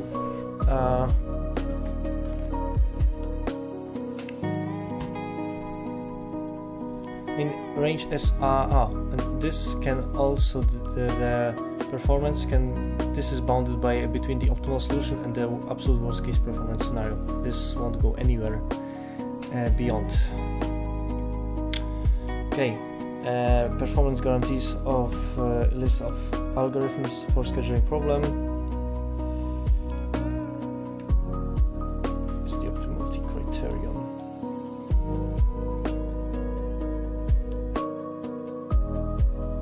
Performance ratio of list algorithm for C. What is this?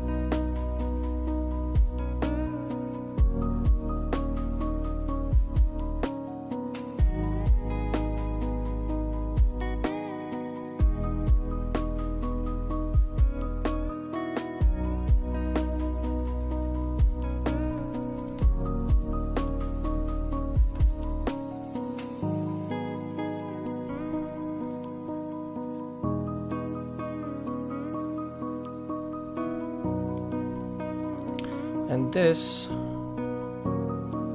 okay, so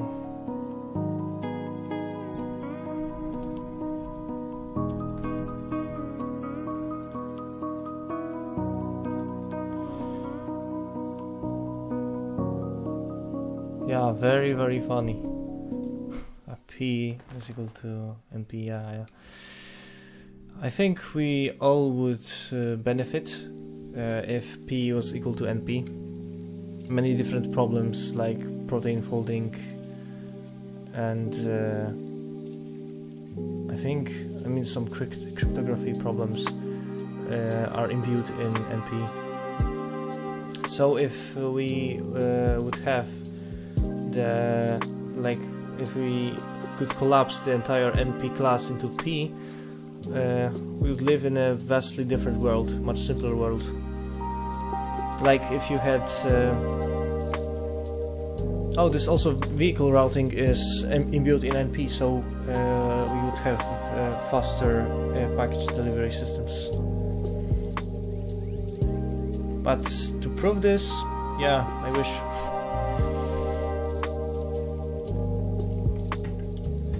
Performance ratio, M is the number of processors, yeah, and meaning just how far the solution produced by the algorithm is from the optimal solution in the worst case. So 1 would be the most optimal solution, where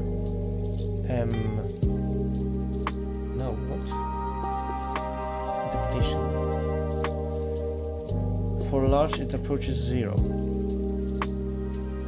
which means at most twice as bad as the optimal. For smaller m, the performance ratio improves slightly. So if m is just equal to 1, this would be the optimal, I guess.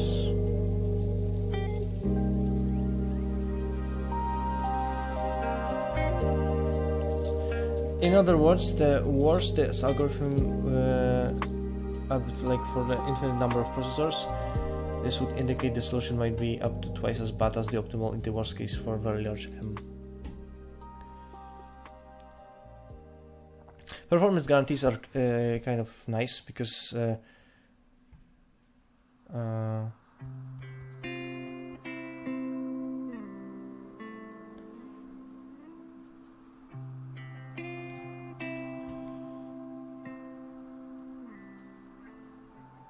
yeah, they are kind of nice because we won't go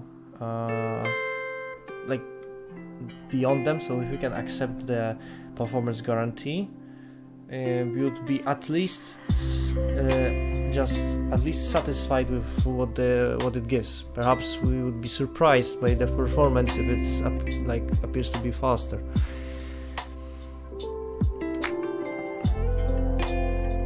Every schedule, okay, so this is the proof. Every schedule built by the list algorithm has two parts. First part of length x, where all processors are busy, and the second part of length y, at the end of the schedule, where some processors are idle because there are no more tasks to be assigned. So this is idle. Yeah, so this is the point in time up to which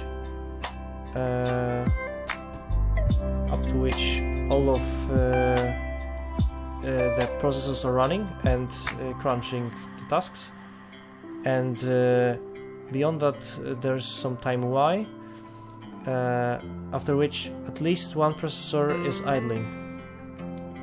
So if we can reduce y to 0, then that would mean the optimal, like the best possible distribution of tasks, because we would end up at a very tiny bit. I think that's enough. So we would, if we shortened y, like the y is wasted time, at least for some processors. I mean, if one processor is idling and the rest is still working hard, then I think that's it's still kind of bearable. But by decreasing y, we are improving the performance of the algorithm, because all processors are doing something. Every schedule bit, okay, yes. Since, okay, so x is always less than or equal to the sum of what? The sum of task execution times minus y over m. Since this sum is the whole amount of work, this is the maximum length of a schedule in which all processors work. But from the total work, it is necessary to subtract the minimum work, which will be done in the second part of length y.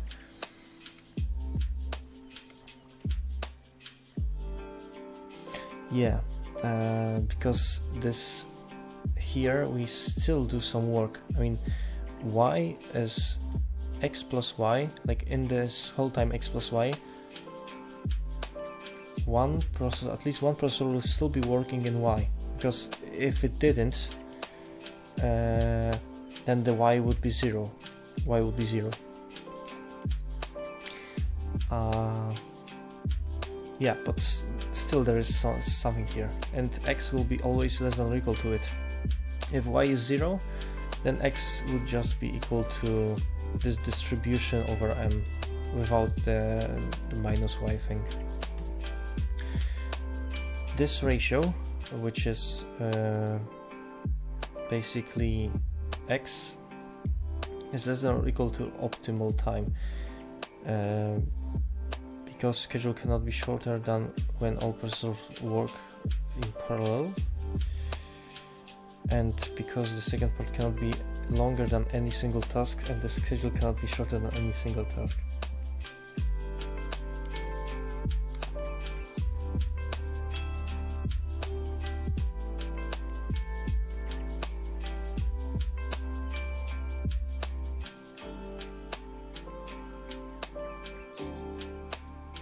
Yes, because no single task will, like, why will not begin before some processor like finishes its job. So why only begins from that point on.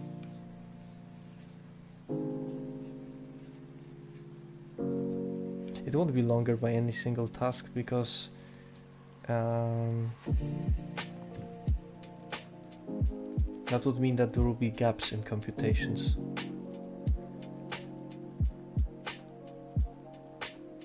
So this is less than or equal to the maximum of PJ. So this is at most as long as the longest job, and this is as long as the up to the length of the optimal. I will ask the chat to clarify this because I'm not sure exactly what does this mean.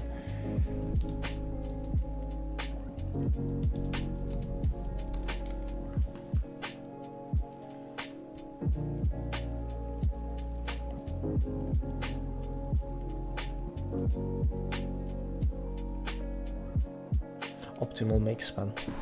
Again, it was mentioned before. Shortest possible time required to complete all tasks using the given number of processors.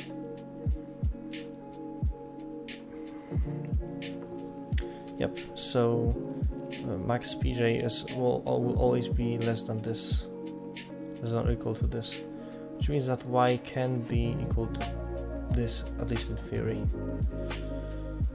And if there's one task, then it is equal to... No, this is not equal to it. Never mind. Okay.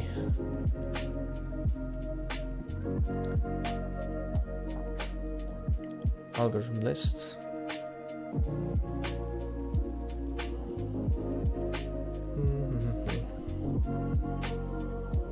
Oh, this is the proof for that. Okay, so let's just analyze it again. So this is the again the terminology, performance ratio here. So this is always less than or equal to the max, like for all instance among the set of instances. Now it's the little pi for some reason. X plus y, so the total time over over the optimal make span is less than, so this is the maximum make span for among all the instances, maximum ratio, and so this is always less than or equal to so the ratio is improving. This is what was mentioned here. So this is the sum of time of all jobs minus y over m, so the number of processors, plus y over optimum. This is equal to this. I mean, I don't know where they pulled this off. It's built here. So they took out the y. This is y1 minus 1 over m. Yeah, basically they pulled it from here to here, and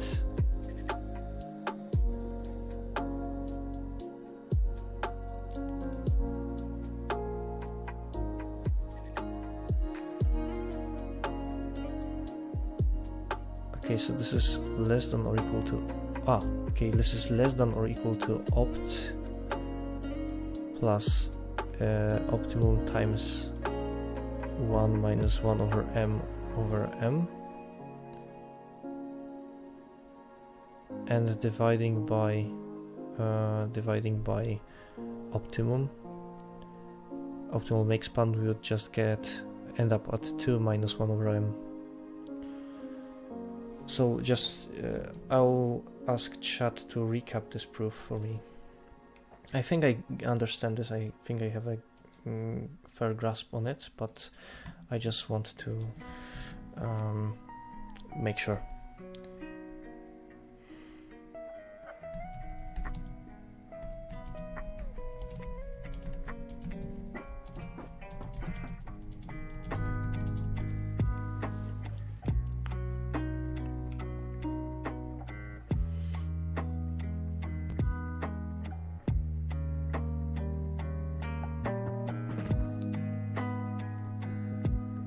This is the upper bound for x, simply put.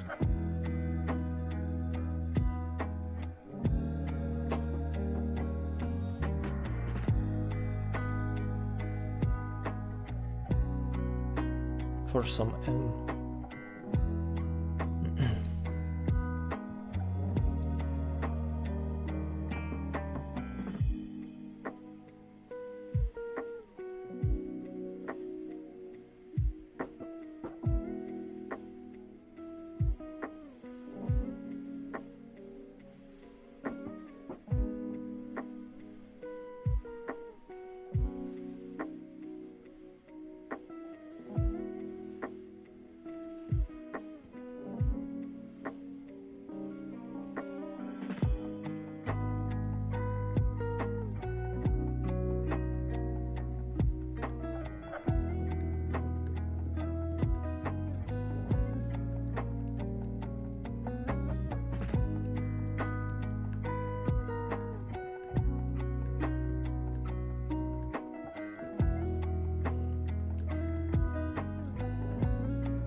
Okay, so upper bound for y. Y is the processing time for the longest task, and this is always less than or equal to the optimal make span.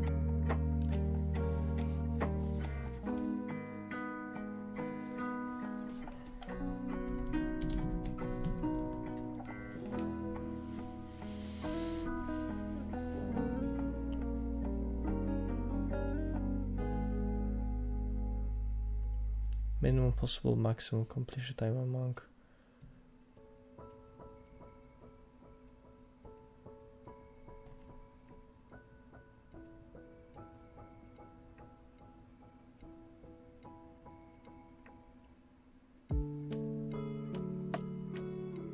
So this is the bound between the longest task and the total work divided by the number of processors. Okay.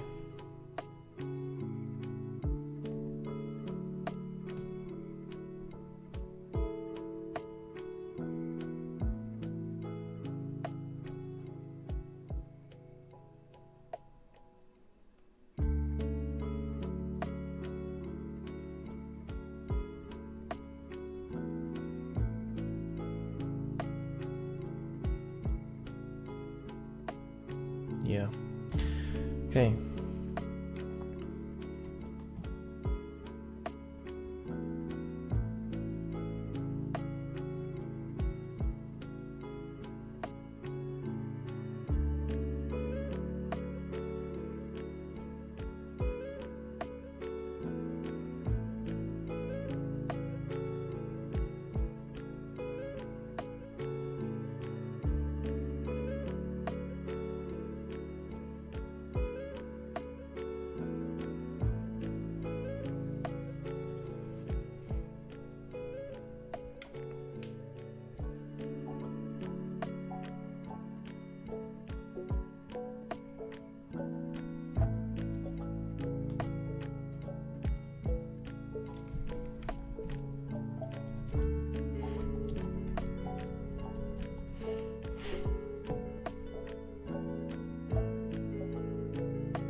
Okay, I need a bit to actually digest this.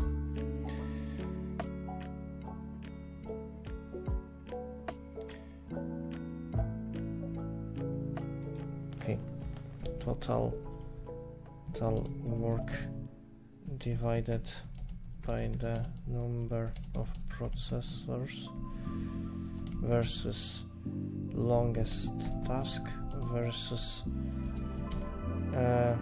opt and relations between them.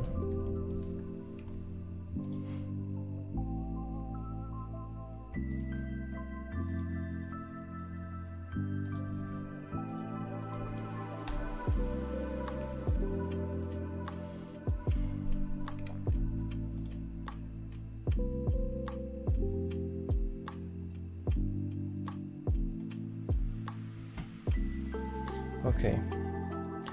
Definitions. Total work divided by the number of processors. This represents the ideal lower bound for the make span if the workload is perfectly balanced among all M processors. So this is a theoretical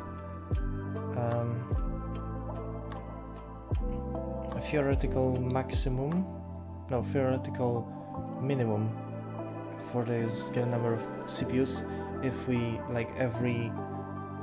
if we could fit like the entire workload, total workload on these CPUs evenly, processors, then we would end up at the lower bound. Longest task. This represents the time required to complete a single longest task. Yes, that's self-explanatory. Optimal make span.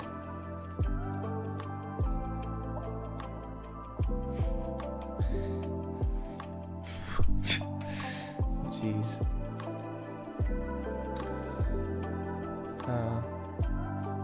Optimal make span. The shortest possible maximum time required to complete all tasks on M processors using the best scheduling strategy. So it satisfies. This is the minimum. Okay. Optimal make span is bounded by the maximum of the two lower bounds.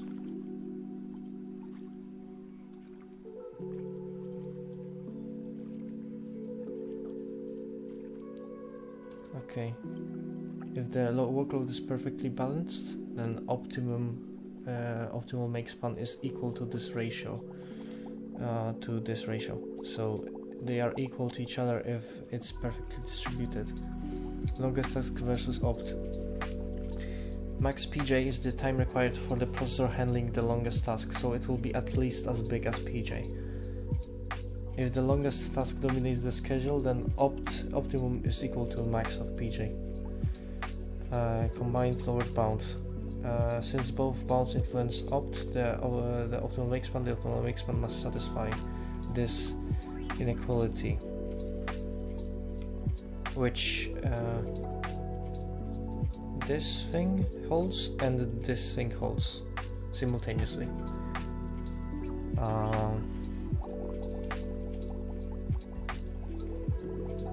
Bye.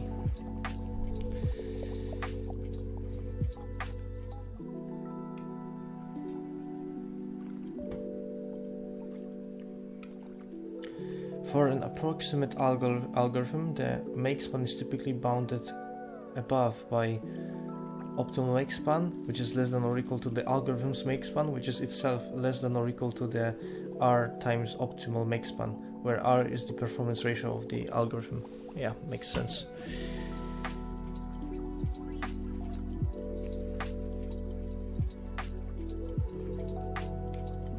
Okay.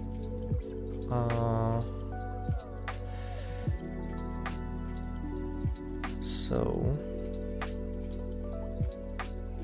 let's just decrease the screen brightness a little bit.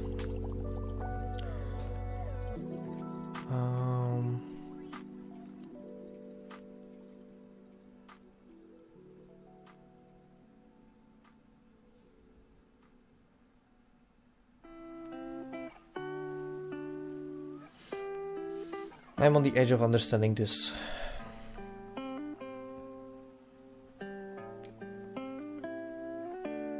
Okay, so okay, x will always be less than or equal to it. If it is equal to this, the y is 0. This is also equal because some distribution of tasks may not be optimal, may not be perfectly distributed among processors. And y cannot be possibly longer than any PJ, because this is the time when at least one of the processors started idling.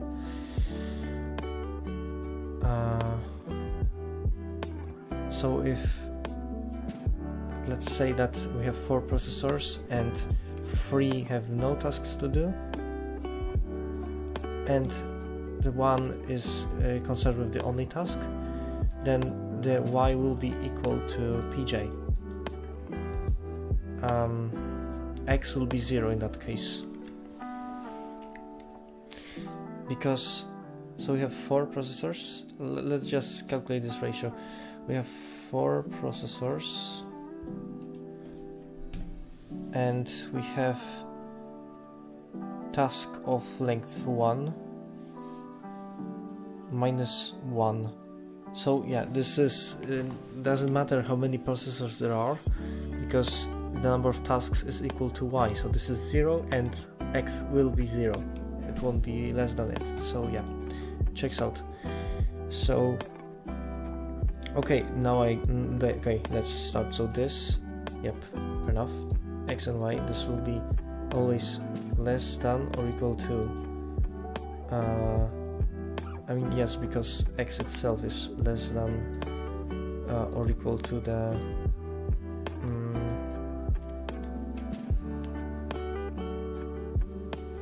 whole amount of work.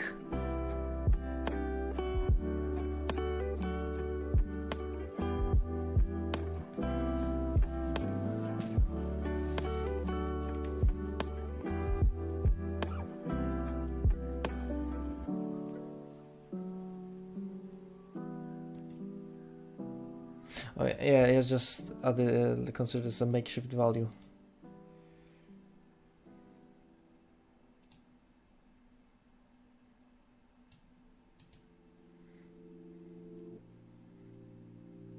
Yeah, because there's some work to be done. Okay, so yes, this holds. Yeah, we pull it out, and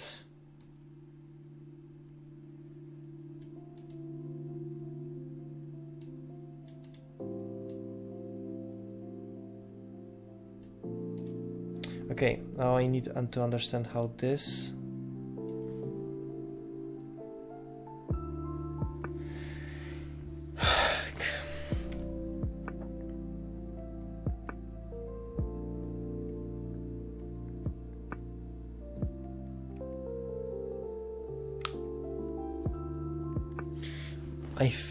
but how? Okay.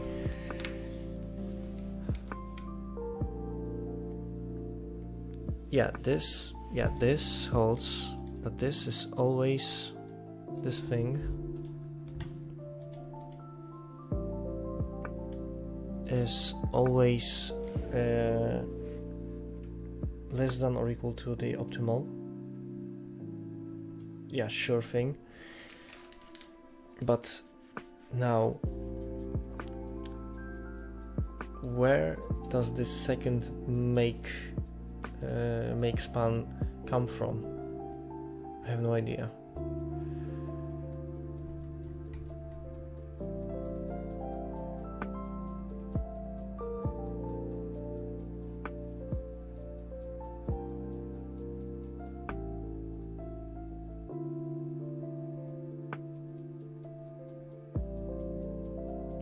Okay, so let's see what the chat says.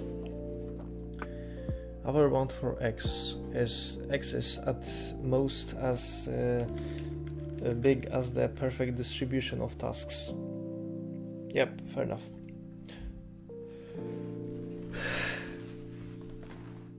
Y is at most as big as the optimal solution itself. Okay, I get it. as the optimal makespan itself. So yeah, okay, now I get this. It's just okay, yep. This is just as at most as big as the optimal makespan. Well, this is always also as big as makespan. I mean, at more specifically at this ratio, which is itself less than the optimal makespan. Yeah. So that's why we end up at a 2 minus 1 over m. Phew, that took a while. But at least I understand it now. Here, okay, here we show that this performance ratio is indeed achieved by some instance, thus this ratio is tight. Consider an instance, m number of processors, n is equal to the m minus 1 times m plus 1, which is the number of tasks, and p1 to this number, n, no, from pn to, okay, so basically to the number before n minus 1 is equal to 1 and pn is equal to m. Assume that tasks are assigned to the processors in the order of task indices. Left picture. Okay. Then list schedule has length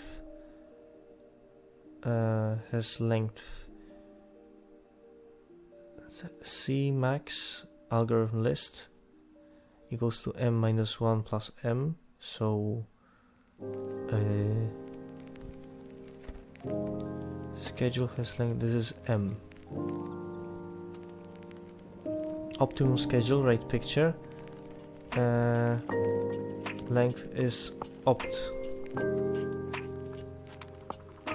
which would basically take this work and what?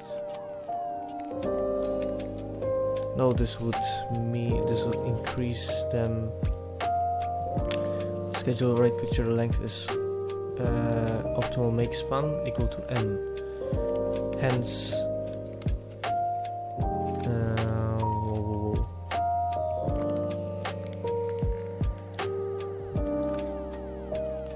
yeah, if we had tasks that are equal to, I mean, here m is 5, so we have 4 times 5, which is 20 plus 1, 21 tasks, and we have like tasks, all tasks except the final one have the length of 1, the final one has the length m. Yeah, checks out. And so yeah, this is the optimal arrangement, but we have this. Since there is an instance for which the ratio is exactly achieved, you can write equals and not only less than or equal to. Thus, the performance of this algorithm is equal to 2 minus 1 over m. Okay, so this is a proof that there is a ratio, or that this ratio holds. Longest processing time LPT algorithm for order the tasks according to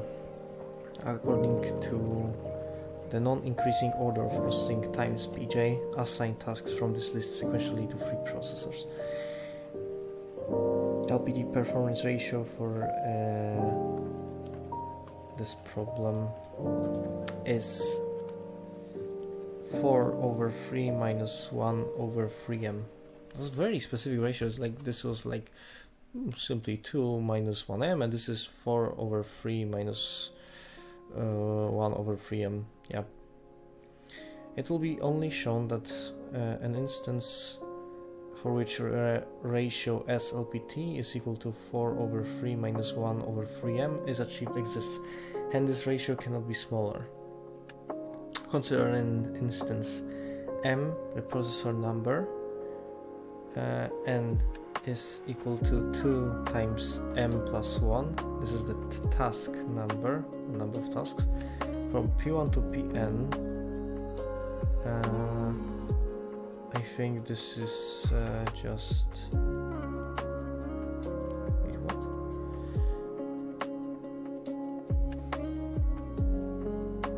Two m minus 1, 2m minus 1, 2m minus 2, 2m minus 2. Okay, so, but why there are 3 m tasks at the end?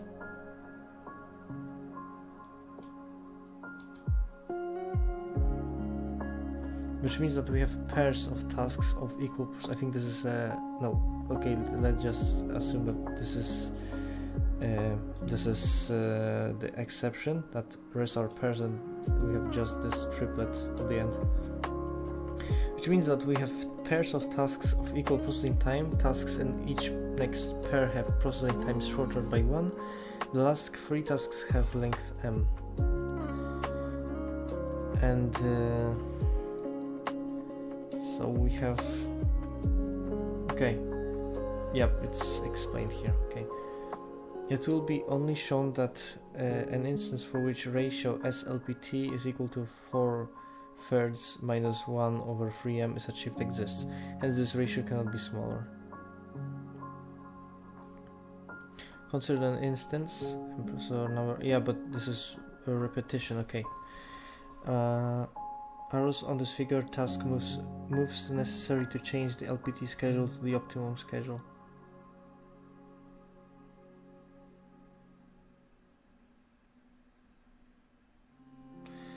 Yep. Okay.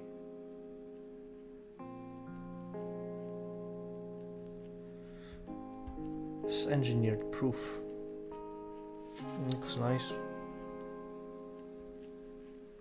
Suppose online scheduling. Suppose complete information about the tasks is not initially available, but tasks and their data are revealed by an adversary one by one.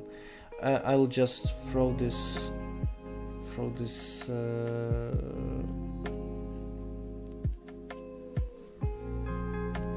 to chat to decompose this proof for me.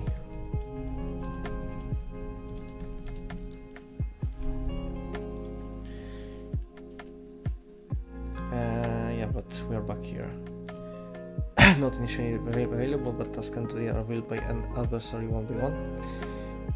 By the way, there are various models of the process of revealing this information, sequentially and partially differing in what information is revealed and when. Some algorithm is said to be applied online when it is executed only with this partial information about the tasks, so it will gain information along the way. Can LPT be applied online? Can a list algorithm will be applied online?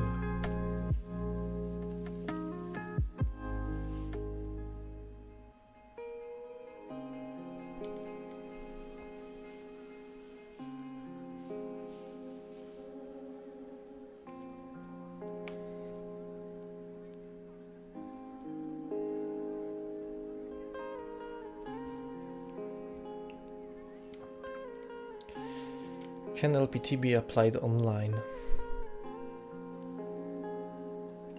I think yeah, but it will be a hassle. Like for example, it could just stumble upon more and more tasks, and it will just update the schedule accordingly, and it will yield the final schedule when it's done. It will be like an insertion sort. The two ratios of LPT and list algorithm are different. What does it tell us about the power of the adversary? I have no idea.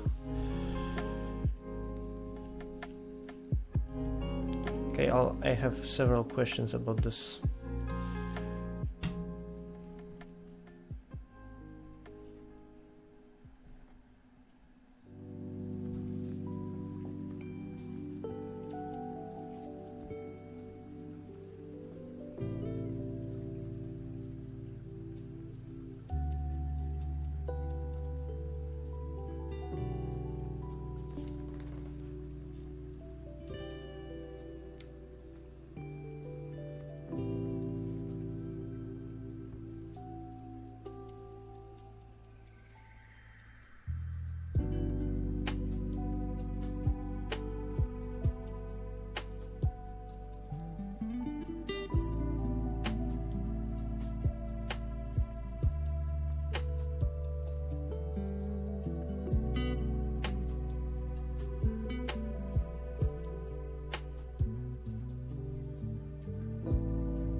need to just clarify to myself what is an LPT4. Parallel machine scheduling problems. Goal is to minimize the make span. Why is it named longest make span though? Makes me confused.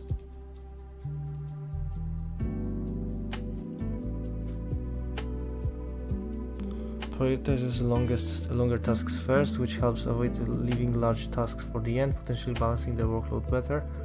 Greedily assigning tasks to the least loaded processor. It aims to minimize idle time.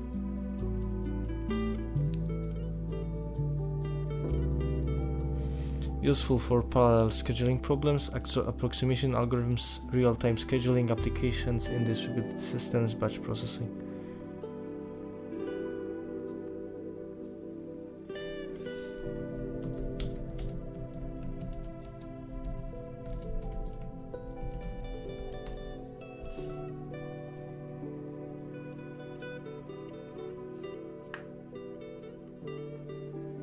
Okay, because it prioritizes based on their length.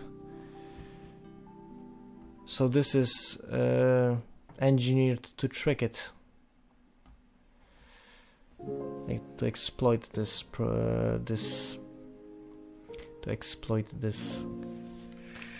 property. Answer questions.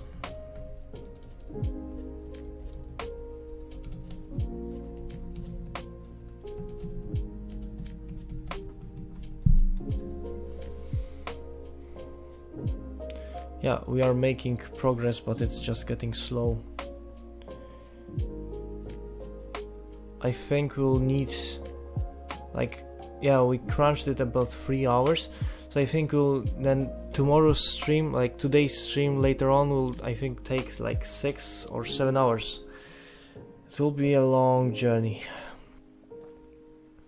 I have no idea about how smoothly or how difficult next parts will be. I can only do poor guesswork.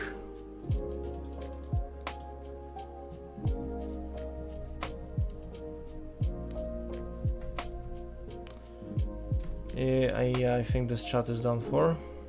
I need to ask a fresh one about this.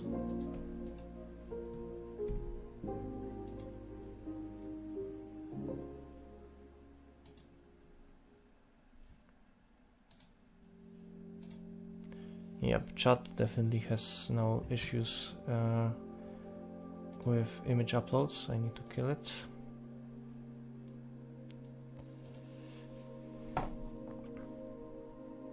Okay, back online, let's see. Should be able to upload it now. Like any, really, this will also do. Okay, upload it. So questions. What is an adversary?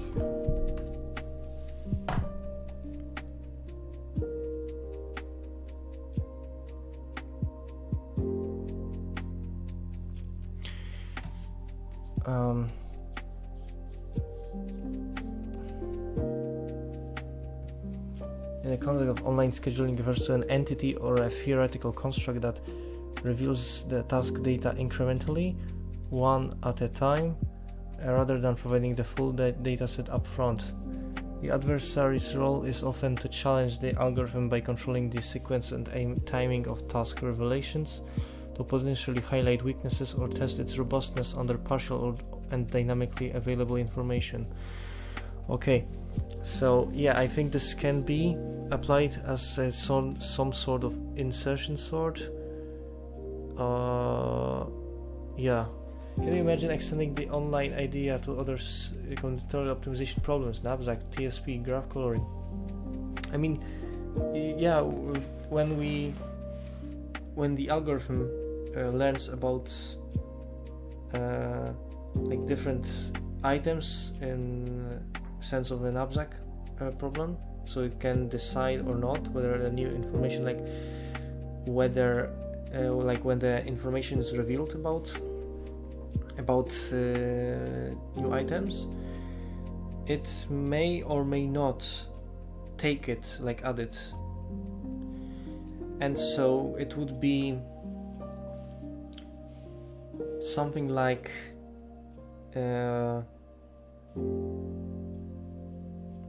wandering like in the room in the darkness, and basically having only one opportunity to grab something to pack to the knapsack problem, or just even like maybe a better analogy would be to be like there's a game show and we have a host, and so the game is to pack most like valuable things to the backpack. And I mean, but we could just decide or not to take the item anyway, so let's just assume that we can only on the run we can either take an item or not, and we don't have no opportunity to take it back later. So we have to decide on the spot whether we take the item to the knapsack or we don't. And so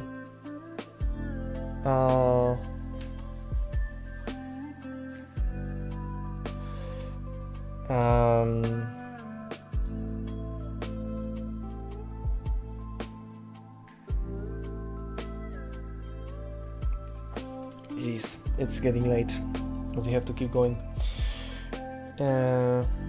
So again, we have to decide on the spot whether we take the item or not.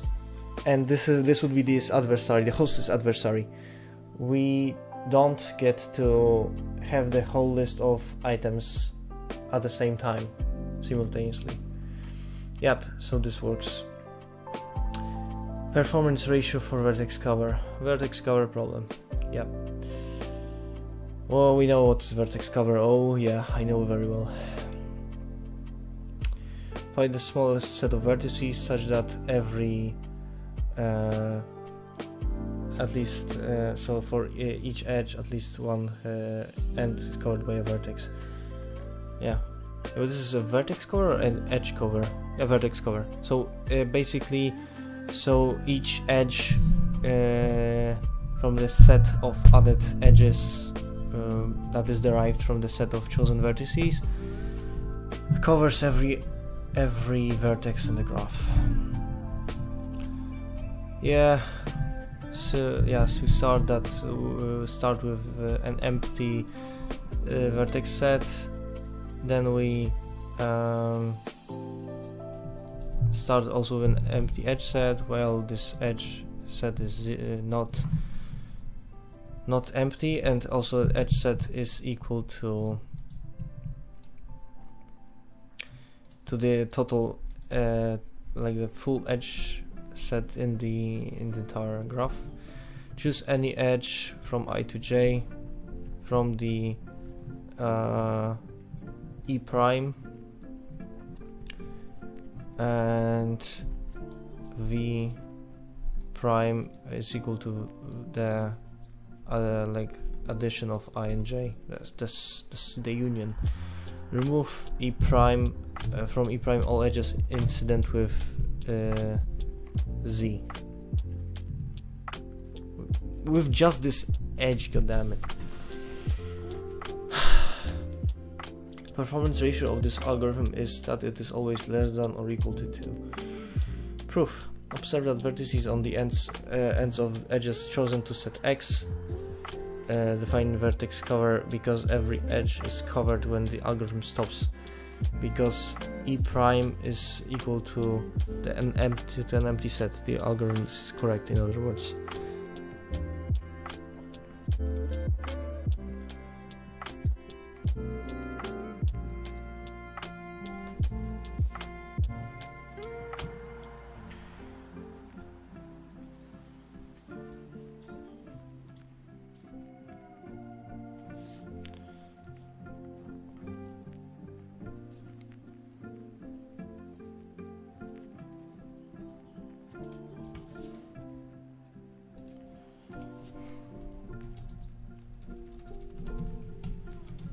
what does it mean for a pair of edges to be incident?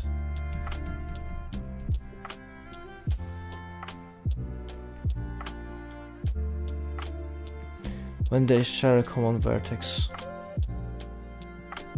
Okay. Because in line 5 all edges incident with edge ij chosen to x are removed.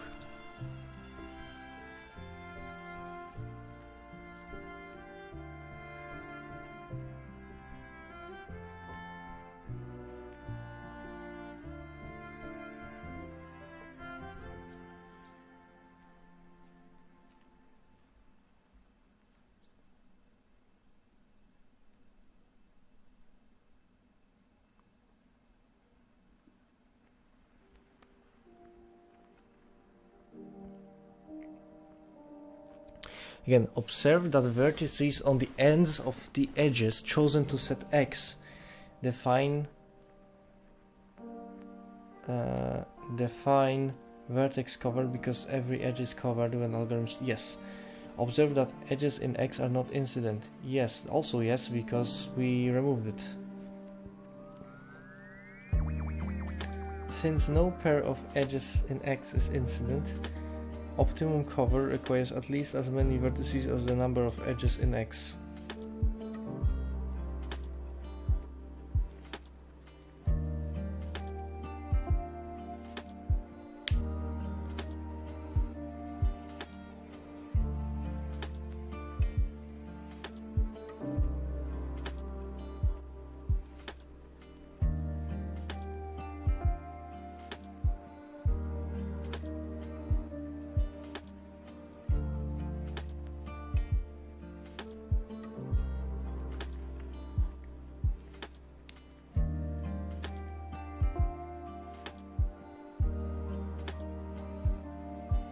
V prime is equal to 2x because each time an edge is chosen to x, two vertices are there to cover V prime.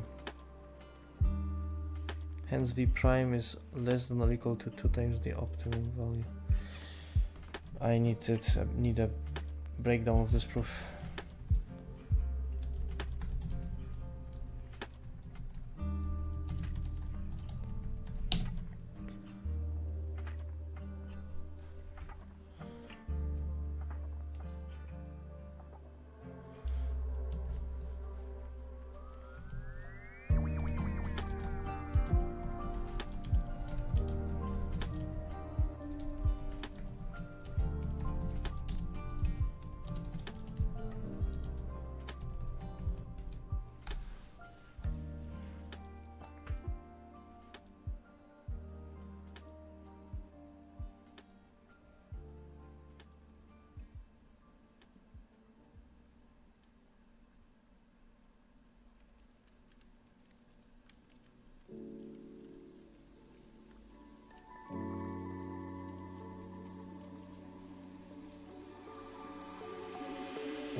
The algorithm computes a vertex cover whose size is at most twice the size of the optimal vertex cover. This is a two-approximation algorithm for the vertex cover problem.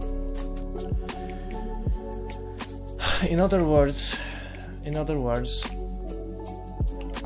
this algorithm does not compute the optimal vertex cover. I mean, it may, but it will, at worst, get like the solution that is twice the size of the optimal, at worst. Yep, works for me. I don't know if I wouldn't probably be able to prove it though myself. So yeah, but I at least understand what it's doing. Performance ratios for TSP. Directed graph should be undirected graph. Oh really? With weights, aka distances. Dij belongs to the natural number for each arc.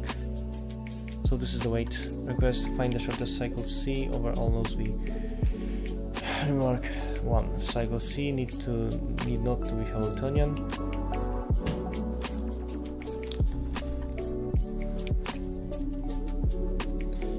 I want to check because I mean yeah, I've heard, I just forgot.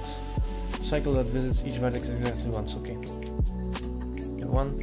Never mind. And remark 2, for simplicity of presentation, it is assumed that all pairs of nodes are connected.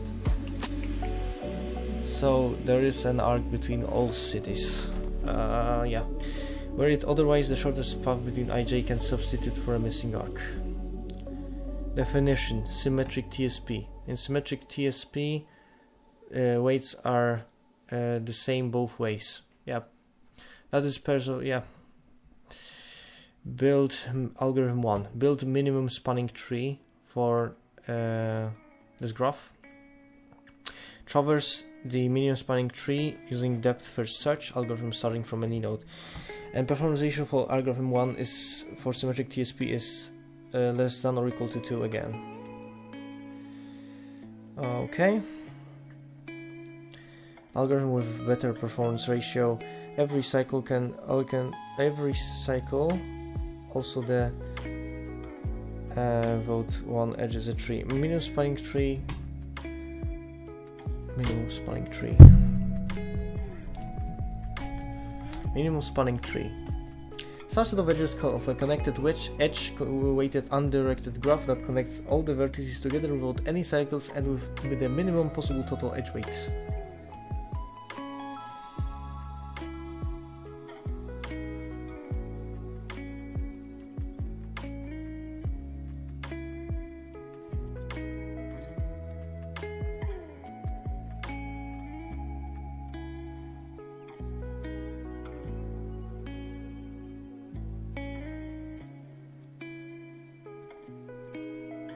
Okay, so this applies to weighted graphs only, and so the spanning tree is just as subgraph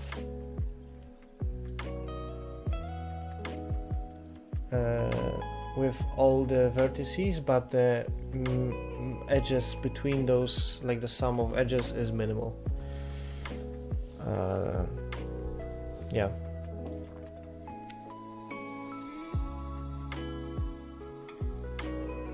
Every cycle, okay, without edge, one edge is a tree.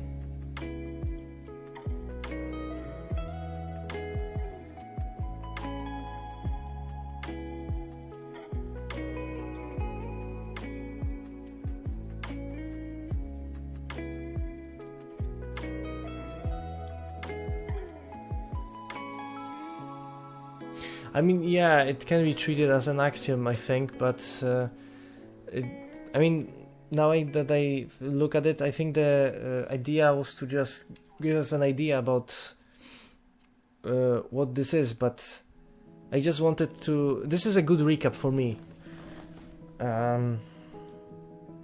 so to speak, because, I mean, yeah, I'm not going to make these proofs myself, but at least I understand where do they come from. I don't know about their importance, though.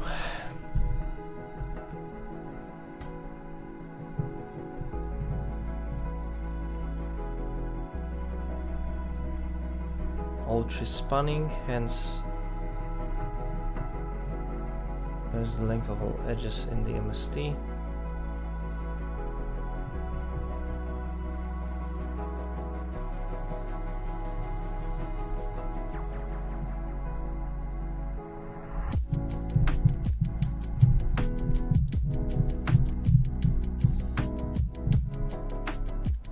Yeah, I guess, yeah. I mean, you have a point.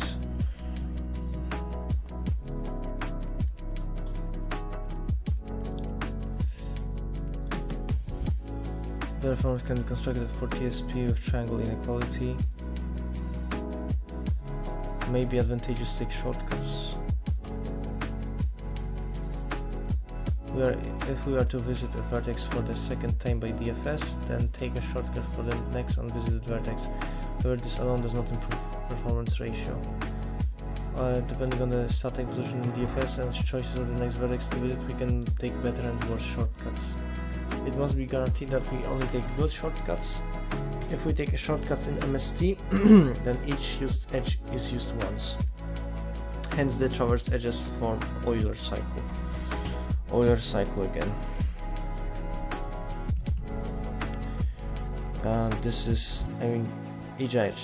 Yeah, Hamiltonian each vertex, this is each edge.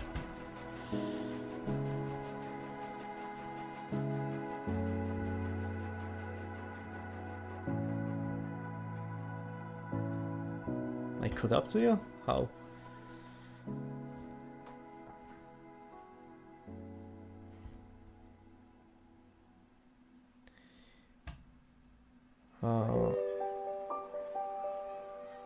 If the solution is supposed to be an Euler cycle and MST edges will be traversed anyway, then the shortcuts in MST can be added only between MST nodes for odd edge to satisfy conditions for the Euler cycle existence.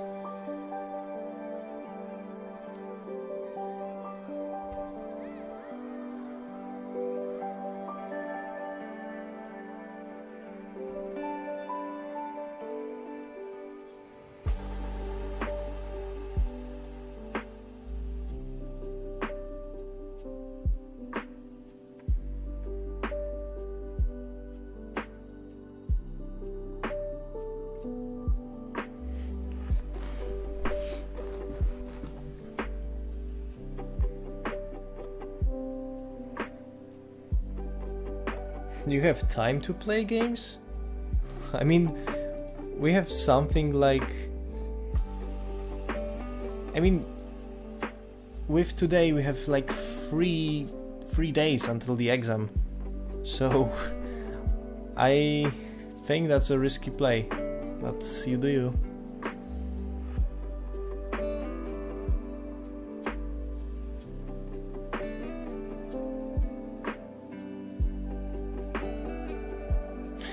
I mean, this shit is too smart for me. I don't get it fully. So for all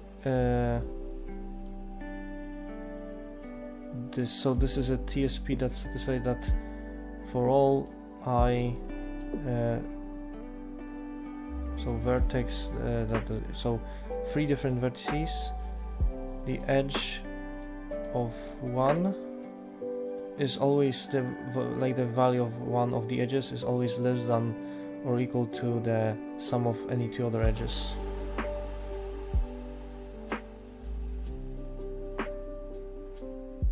Now ij, so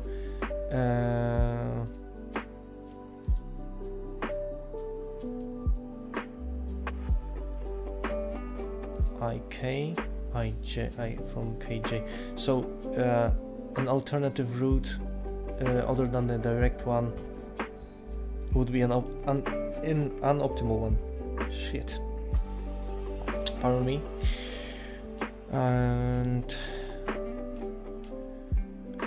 yeah.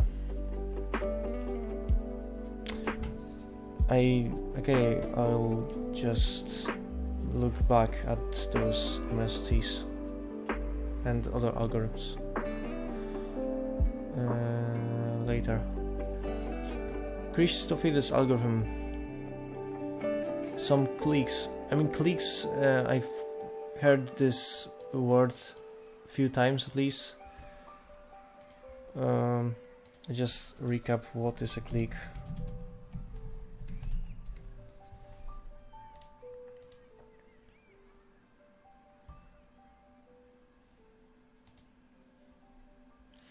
Clique is in a graph is a subset of vertices such that every pair of vertices in the subset is connected by an edge.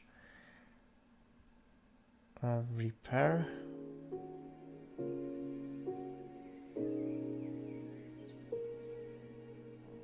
Complete subgraph. What the clique graph.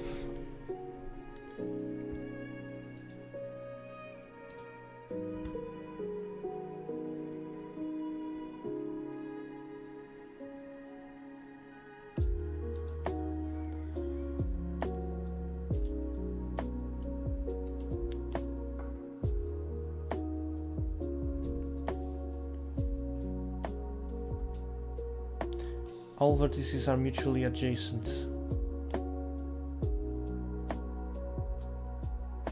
For every pair of vertices, the edge, if for every pair of vertices UV that belong to the C, that this subgraph, the edge UV exists. Okay. Fair enough.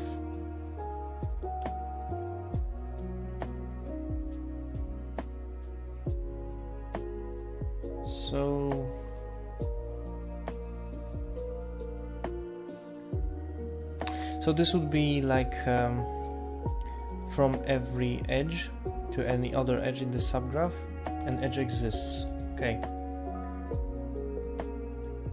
Yeah, max click is the biggest set of nodes in which every node is connected to every other node. Oh yeah, that's much simpler definition than I thought. Yeah. Christophilus, I just want to know what it does. Build the minimum spanning tree T, build a click K on all odd degree vertices of T, build the minimum weight perfect matching M in click K. What? In perfect matching, all nodes of graph are covered. I'll just fuck it, I'll just ask chat to summarize it for me. I have not enough brain power to crunch it myself. Christophilus algorithm. What it does and how it works.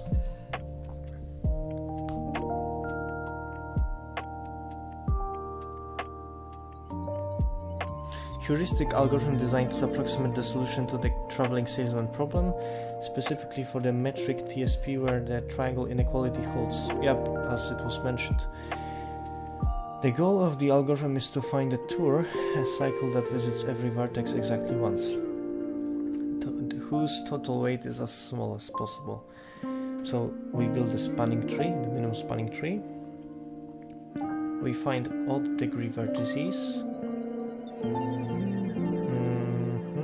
Find the minimum weight perfect matching in the subgraph induced by the vertices O.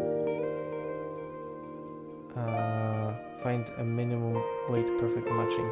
Perfect matching is a set of edges such that each vertex in O is connected to exactly one other vertex in O, and the total edge weight is minimized. So basically this is this click that was mentioned before. Combine MST and matching, add the edges of the minimum weight perfect matching to the MST. This creates a connected graph where every vertex has even degree, which means it can be charged as an Eulerian circuit, and find an Eulerian circuit and shortcut to TSP tour. Connect a Euclidean circuit, a path that visits every edge exactly once in the graph, to turn it into a TSP tour. Apply a shortcutting technique. Visit each vertex only once while following the order in the Eulerian circuit. Whew, that was a lot of words. The Christophilus algorithm guarantees that the weight of the tour it produces is at most 1.5 times the weight of the optimal TSP solution for the metric TSP. Finding the MST, OM log n, where m is the number of edges and n is the number of vertices. Finding the perfect matching is in ON cubed, using algorithms like Edmond's Blossom algorithm. I don't know this one. Constructing the Eulerian circuit and shortcutting is in OM plus n. The Christophilus algorithm is widely used in practice for approximating TSP solutions in applications like logistics, route planning, and network optimization due to its simplicity and the 1.5 approximation guarantee.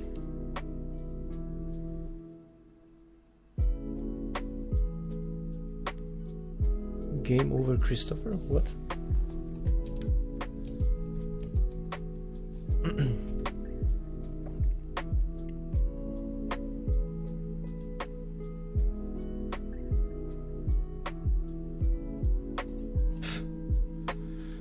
This thing. Yeah, I'm not reading this proof.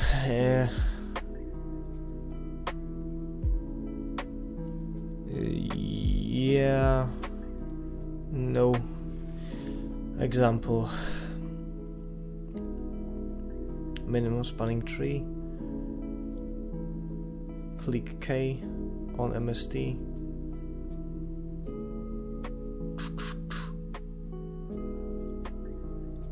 So each to each. Yeah, but of auto degree.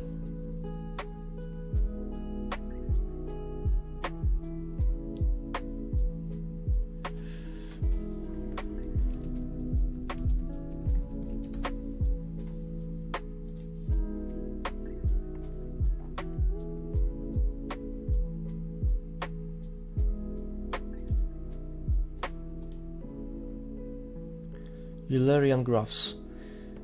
Cycle visiting every edge exactly once, and if and only if every vertex has an even degree.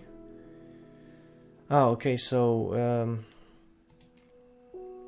this is only for those vertices that have an odd number of edges. So 1, 2, 3, 4, 5, yes.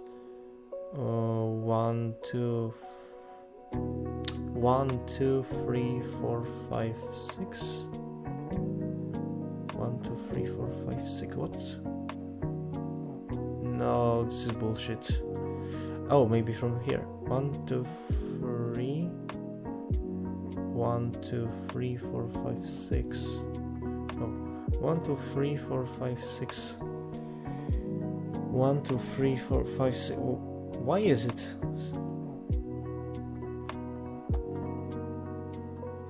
1, 2, 3, 4, 5. Here it works. 1, 2, 3, 4, 5. Here it works. 1, 2, 3, 4, 5. Here it's not here.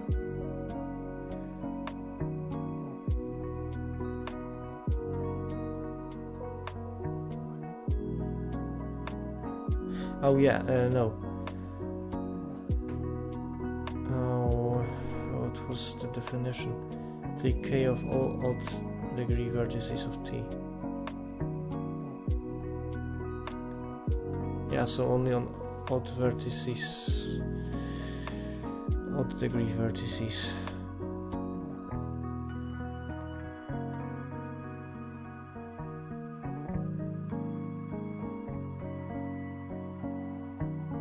I think it works because here we have 1, 2, 3, 1, 2, 1, 2. So here it's not, here it's not. Here's only 1, so it works. Here is only 3, so it works. Here is 1, so it works. Yeah, okay. Minimum weight perfect matching in K. Okay, on cycle, blah blah blah. Fuck. Started swearing. Sorry. Approximation scheme for problem pi is an algorithm A epsilon that for a given instance I in a set of instances, an accuracy epsilon greater than 0 outputs a solution Z in a set of solutions.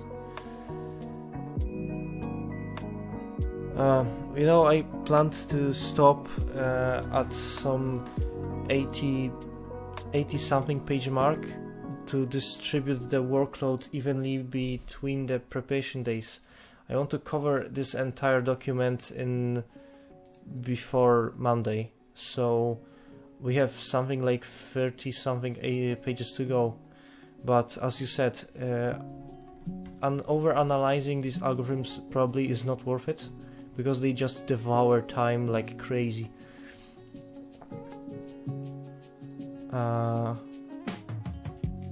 Yeah, but as for now, I just want to crunch it down. Like the definitions, I think, yeah, worth it, because they also definitions can also be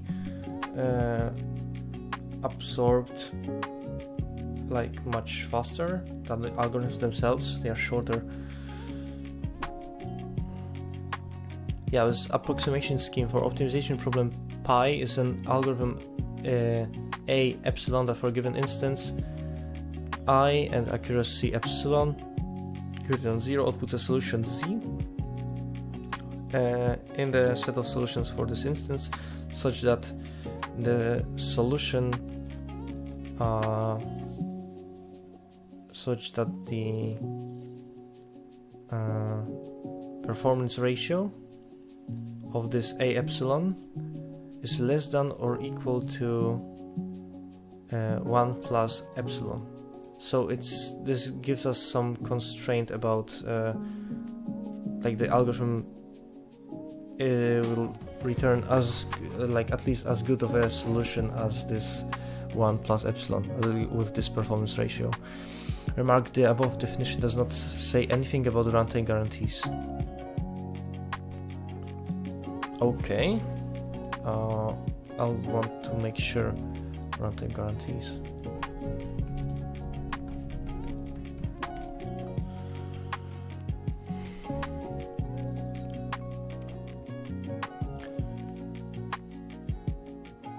This means that while an approximation scheme ensures that the solution as A epsilon produced is within the factor of 1 plus epsilon of the optimal solution, it is nothing about how efficiently the algorithm achieves this.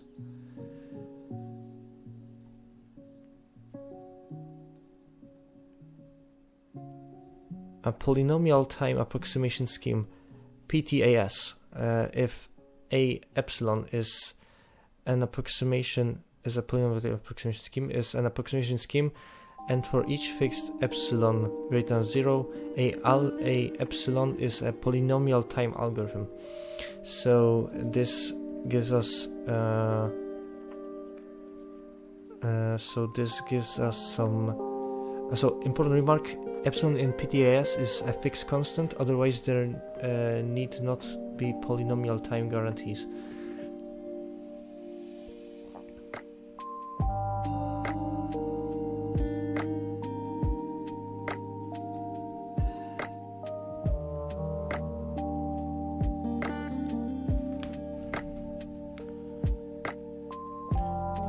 I also want to clarify to myself.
The remark emphasizes a critical condition for a polynomial time approximation scheme. The approximation parameter epsilon must be treated as a fixed constant. In a PTAS, the algorithm is guaranteed to run in the polynomial time for any fixed value of epsilon. For instance, if epsilon is 0.1, the runtime of the algorithm should remain polynomial with respect to the size of the input. If epsilon varies with the input, if epsilon is not treated as a fixed constant but instead it depends on the size of the input, for example, epsilon is equal to 1 over n, where n is the input size, the algorithm's runtime may no longer be polynomial. For example, if the runtime is proportional to n to the power of 1 over epsilon, and epsilon decreases as n increases, the runtime could become exponential. Key distinction from FPTAS, which is a fully polynomial time approximation scheme, removes this removes this restriction. In an FPTAS, the runtime is polynomial in both the input size and 1 over epsilon, making it more efficient and practical.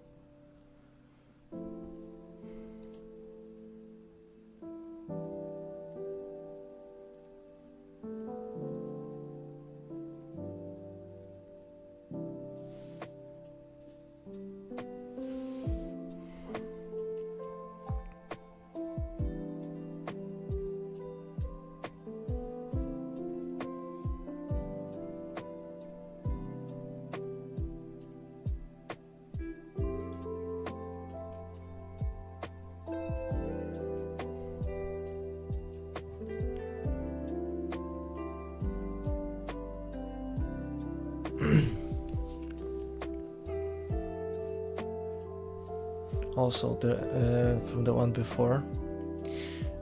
The remark emphasizes that while the approximation scheme guarantees a solution quality based on epsilon, it leaves open the question of how efficient or feasible the computation of that solution is. In other words, it may be guaranteed that the quality of the solution is with some threshold.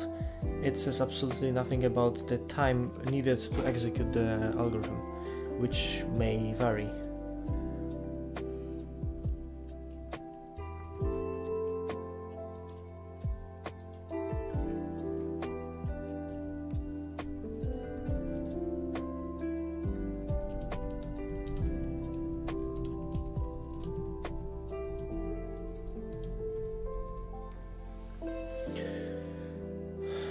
Okay, and the next definition, approximation scheme A epsilon is called a fully polynomial time approximation scheme, FPTAS, if A runs in time bounded by a polynomial function of instance size n. Instance size n? What is this? I will ask chat to break it down again.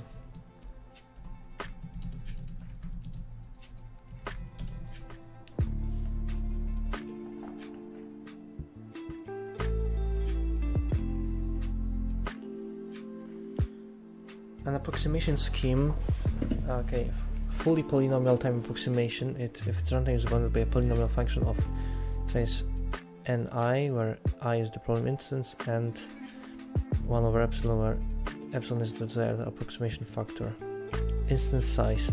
This refers to the size of the input of the algorithm. So basically this is just the instance size. For example, the number of vertices in a graph or the number of items in a knapsack. Approximation parameter epsilon. Epsilon is greater than 0 determines how close the solution produced by the algorithm is to the optimal solution. Smaller epsilon means a more accurate approximation, but it also increases the runtime of the algorithm. Okay, runtime polynomial in ni and 1 over epsilon. The algorithm runs in polynomial time with respect to both the input size ni and 1 over epsilon. This is stronger than the condition for a PTAS, where the runtime is polynomial for a fixed epsilon, but it may not be polynomial in 1 over epsilon.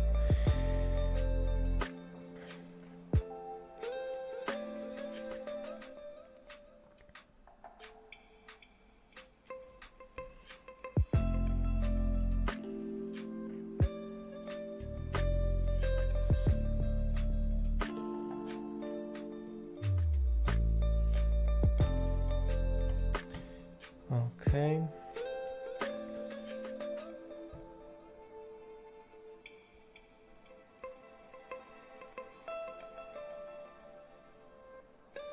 An FPTAS guarantees efficient performance even as the approximation parameter epsilon becomes smaller.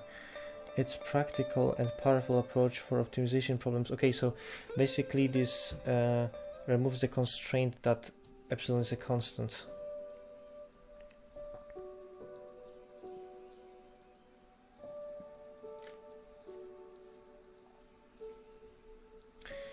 PTS for a knapsack. Enumerate all key elements. Okay. Set of all n elements.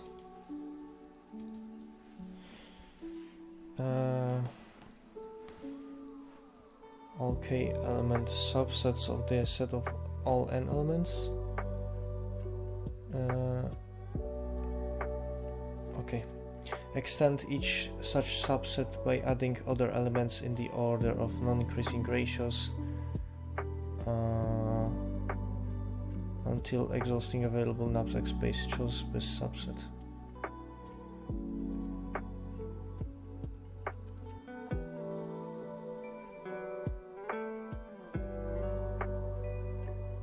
Wait, non-increasing would be that they start with worst, right? Non-increasing.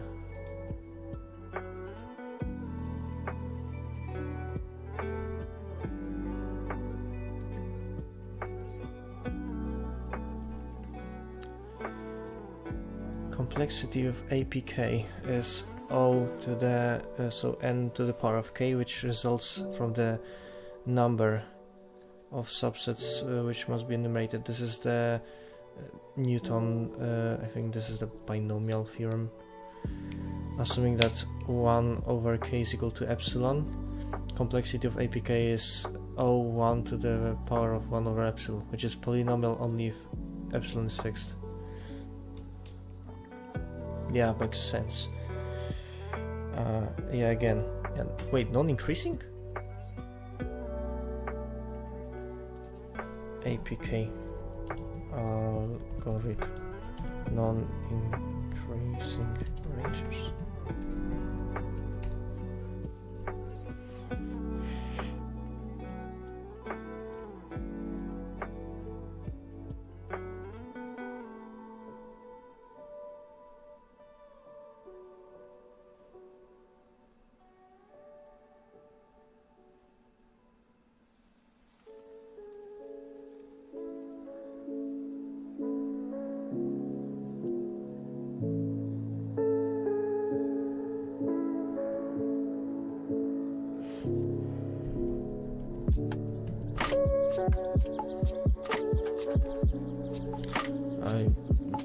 Either my brain is just refusing to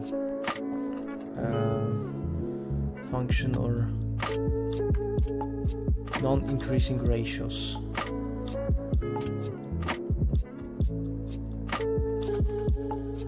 Yeah, okay, never mind. It's just basically decreasing with equality constraint. Yeah, okay. Okay.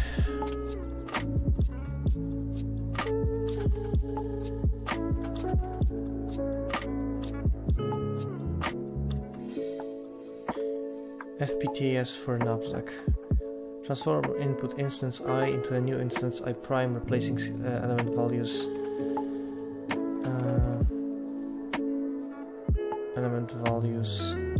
by Wi prime equal to the lower bound of this ratio, where k is greater than 0. K will be specially chosen in the following. Solve I prime by applying an alternative dynamic programming algorithm with complexity this thing, where UB I prime is an upper bound on the value of the solution. This algorithm is on the following slides. Assume the elements of set S prime for chosen instance I prime as the solution of the original instance I. B of epsilon is an FPTS.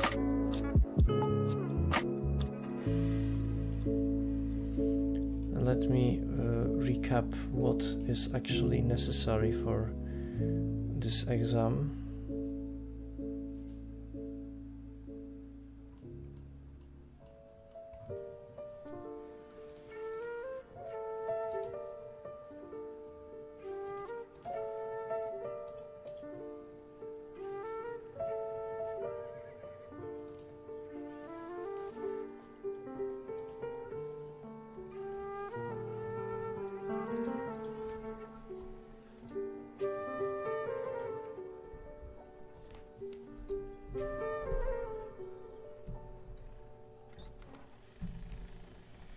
I'll check information.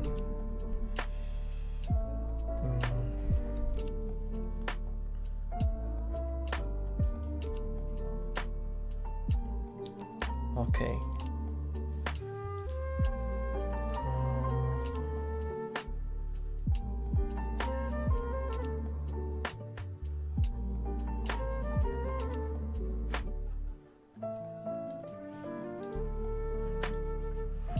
Okay, now I got this Sumac Newton.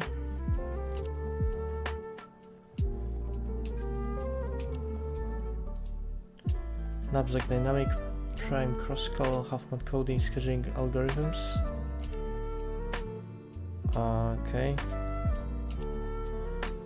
Yeah, knapsack also is included. So yeah,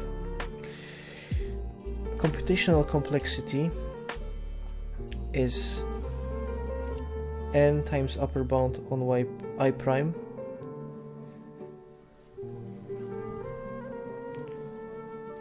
I'll ask chat to break it down.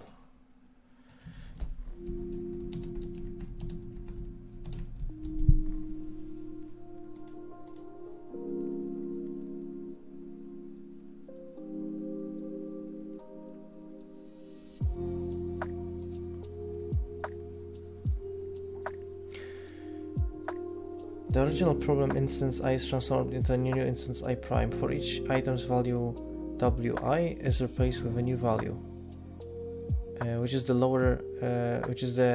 lower integer of this k. K is chosen to balance approximation quality and computational efficiency. This is a scaling factor. Okay, so to scale down the values to reduce the size of the problem while preserving relative value relationships. Solve the transformed instance.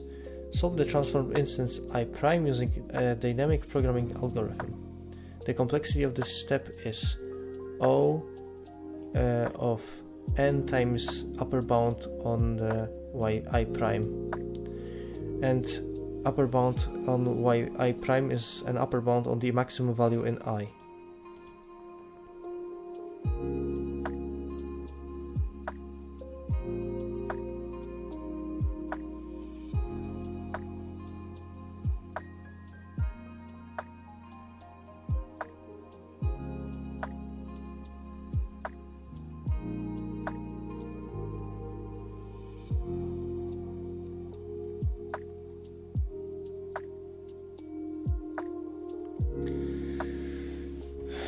To compute an approximate solution to the smaller instance I prime.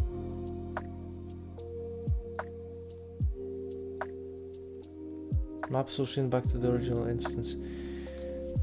How does scaling help in solving this? I really don't see how it will help, because the only thing we do here is we basically just lower the value slightly.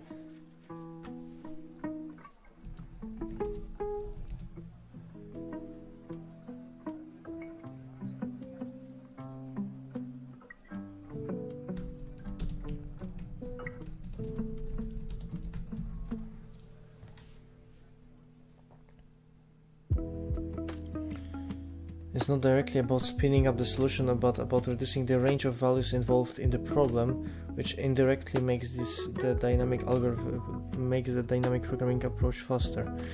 Okay, so let me guess, because this is a lower bound, some ratios would just be like they could reach 0. If this k was be sufficiently large, then we would end up with items of 0 value, which would not be considered anymore. Yeah, but where does this complexity, does this O times n ubi I prime thing come from? How is this? How is this even related? I don't see how it's related, because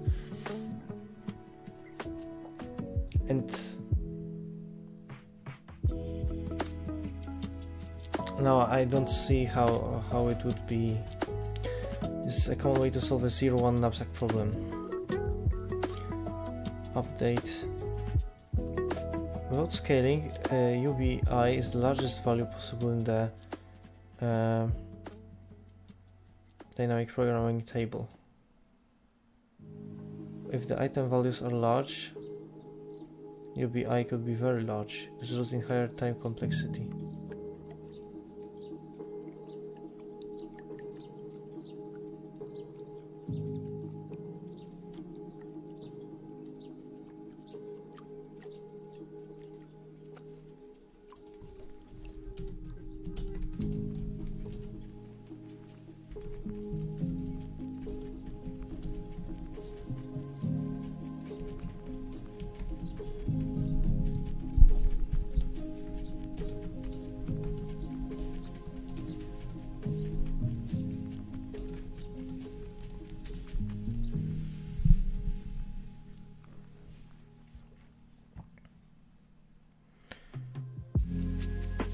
in the dynamic programming approach. Tracks the maximum value attainable for given capacities. The algorithm iterates through the items and updates the table to compute all achievable combinations of item values and weights.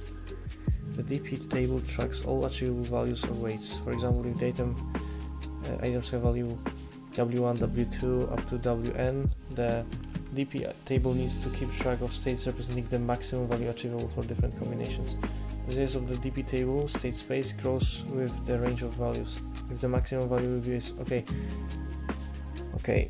I think I get this. So the table, the spectrum of possible values would be large for FPGAs, and scaling just reduces the number of the size of this table. Computational complexity is n UBI prime, where UBI prime is an upper bound of the solution value. Assuming W is equal to the maximum weight and K is equal to W over 1 over epsilon plus n times n, you get the UBI prime equal to the n times W over K, and complexity is O times n is O n squared times W over K, which is equal to O n cubed times n plus 1 over epsilon.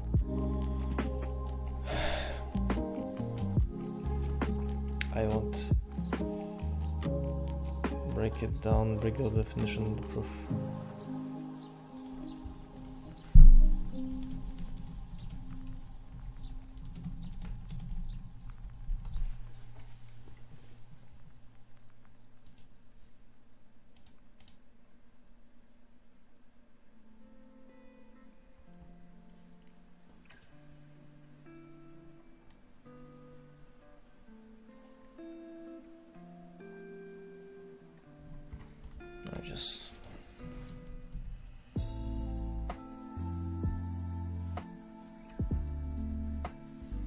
Yeah, I'll need to go back to the Mac-Newton algorithm.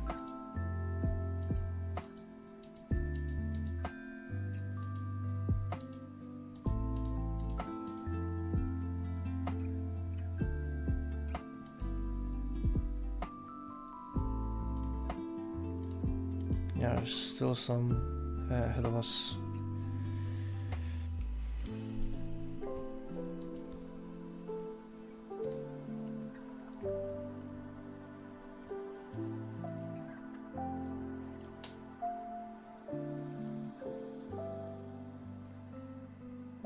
Substituting capital K, the complexity of solving I prime using dynamic programming is this.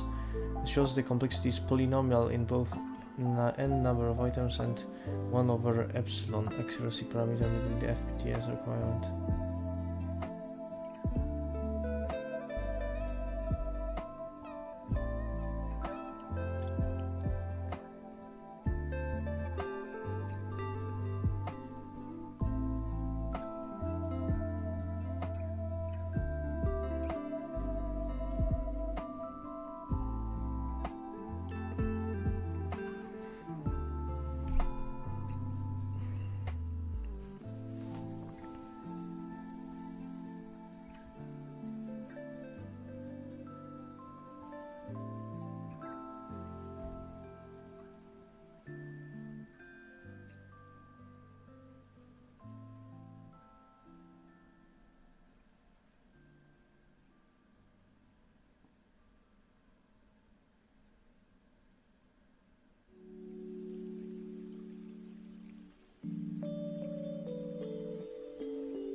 Because S prime is the optimal solution for I prime, its scaled value, which is the sum of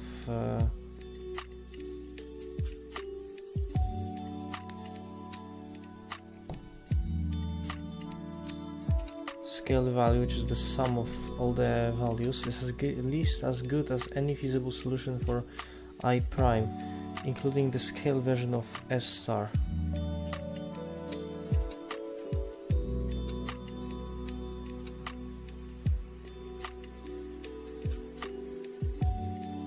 Okay, so the sum of all the values in I prime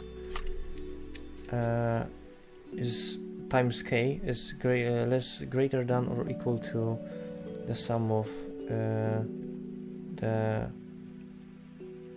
for all I, like for all items in the optimal solution. So S star and their values times k. Expressing W prime, Wi prime in terms of the Wi, the scaled value, which is this Wi prime, satisfies that the Wi prime times k is greater than or equal to Wi minus k. Applying this to S prime, the total value of S star, applying this to S star, the total value of S star satisfies the sum of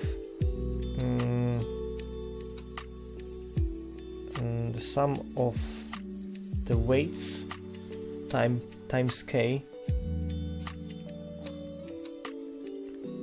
the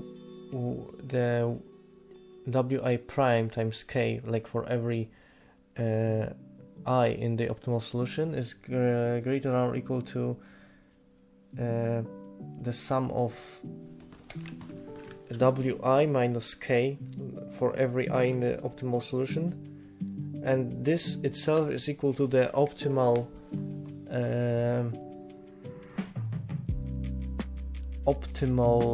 arrangement for like an optimal cost, no, optimal value, like optimal sum result, minus n times k.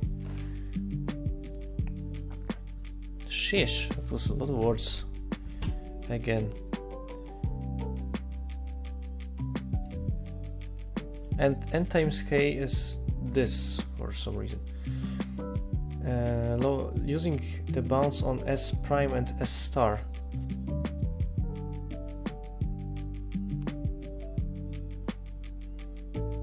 The value of solution produced by the algorithm B epsilon is greater than or equal to the optimum minus n times k. Substituting k as W over 1 over epsilon plus 1 times n. N times k is equal to the W over 1 over epsilon plus 1. So B of epsilon B epsilon I is greater than or equal to the optimum minus W over 1 over epsilon plus 1. A lot of words.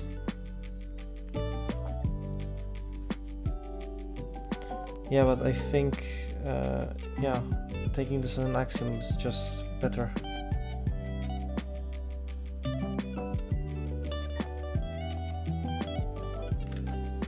Yeah, fuck it, let's just take it as an axiom, and I'll come back to the proof later. Minimum size elements chosen from set.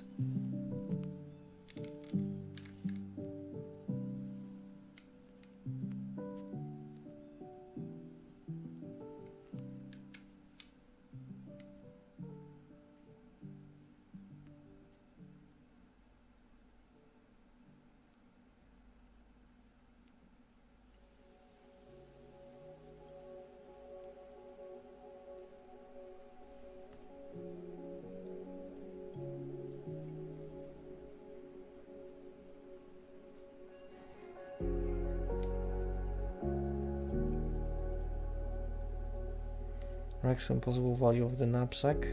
In other words, the value of the optimum is found in the table cell nj star, for which j star is the maximum j, such that the value of this function g for some n and j is less than or equal to b. So this has to be satisfied.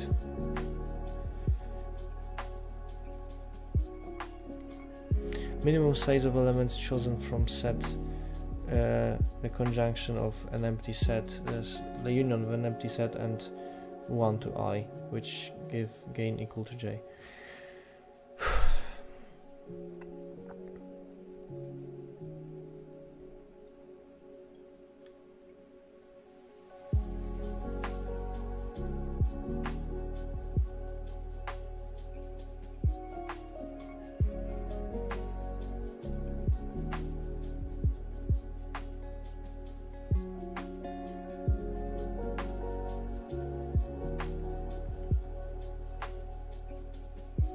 Yeah, so, okay, yeah, I had this on algorithms and data structures, this dynamic programming knapsack problem.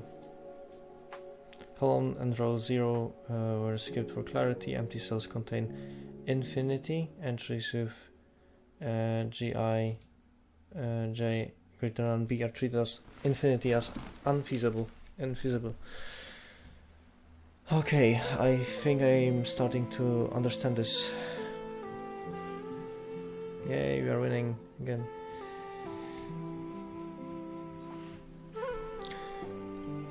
Though decision versions of hard CO problems transform to each other because they are all NP complete, polynomial transformation does not preserve solution distance from the optimum. Hence, we cannot imply from the existence of the mutual polynomial time transformation any conclusion on performance ratios.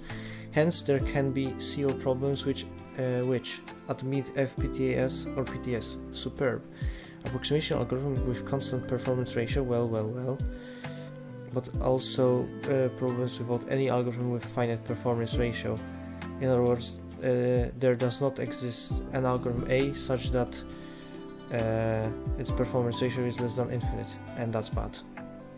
Yeah, that's really bad.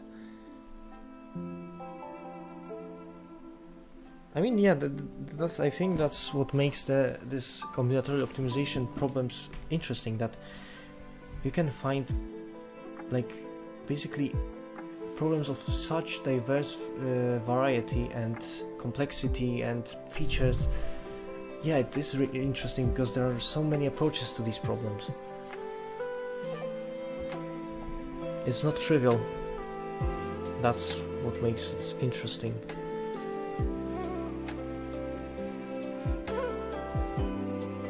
Yeah, polynomial transformation. So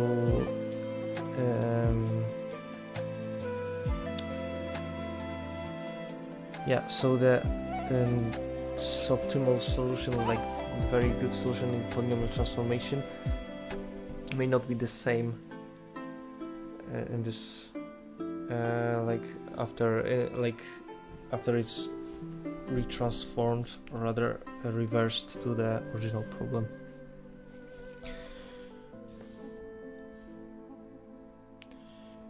Best achievable asymptotic performance ratio for combinatorial optimization problem pi.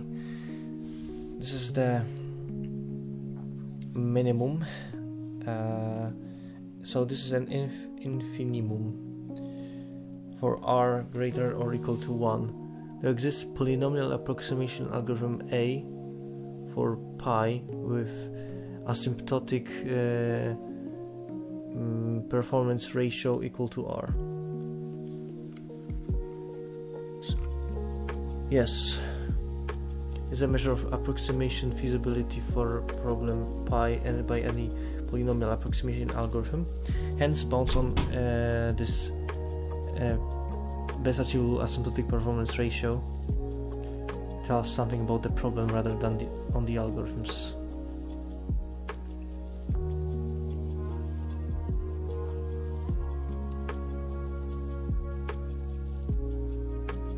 By any polynomial approximation algorithm. Different degrees of NP-hard problem in pi approximability can be ordered from the worst to the best. no polynomial approximation algorithm is known. That means that this polynomial best achievable asymptotic ratio is infinite. There is polynomial approximation algorithm LA with performance ratio less than infinity, which is a function of instance size. For example, S minimum, this best achievable asymptotic performance ratio is equal to ON. There is a polynomial approximation algorithm A with performance ratio between 1 and K,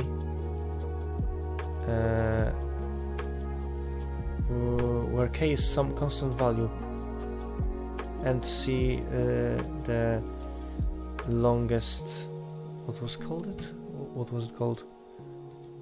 That was something like longest processing time algorithm. I'll need to come back to them later.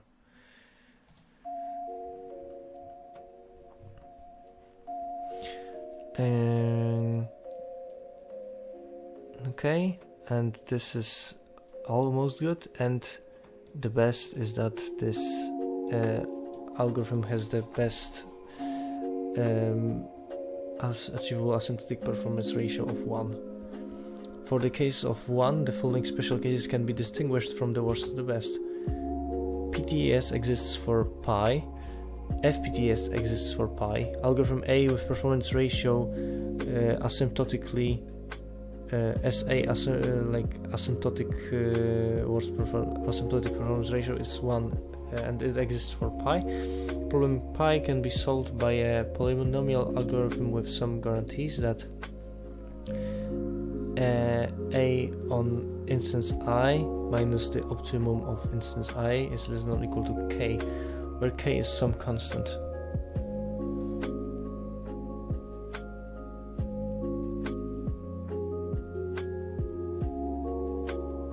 Okay, interesting. It can be shown that for some problems certain types of approximation algorithms cannot exist unless P equals NP. Examples follow. If P is not equal to NP, then no polynomial algorithm A for knapsack can guarantee that A on instance I minus the optimum of I is less than or equal to K, the absolute value of this, where K greater than 0 is constant. Proof. By scaling or escalating K plus 1 times values Wi, note that this proof can also be used in other problems involving integer valued solutions and arbitrary numerical values determining solution value. Number of problems, TSPs, job scheduling, etc.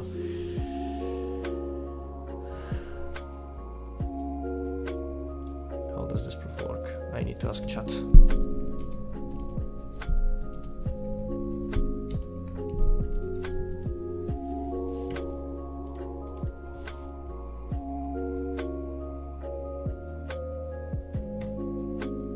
Yeah, these next few slides went pretty fast. I mean, yeah, but there's basically they are informatory ones. So yeah, it took mercy on us. The theorem states if P does not equal NP, then no polynomial time algorithm A for the knapsack problem can guarantee that this ratio holds. That if such algorithm A existed, it would solve the exact knapsack problem in polynomial time by cleverly transforming, scaling, or rescaling the input values Wi. This would contradict the assumption that P does not equal NP, since the exact knapsack problem is NP hard. The proof relies on a reduction strategy and demonstrates that achieving an error-bound K would effectively solve the exact problem, which is impossible unless P is equal to NP.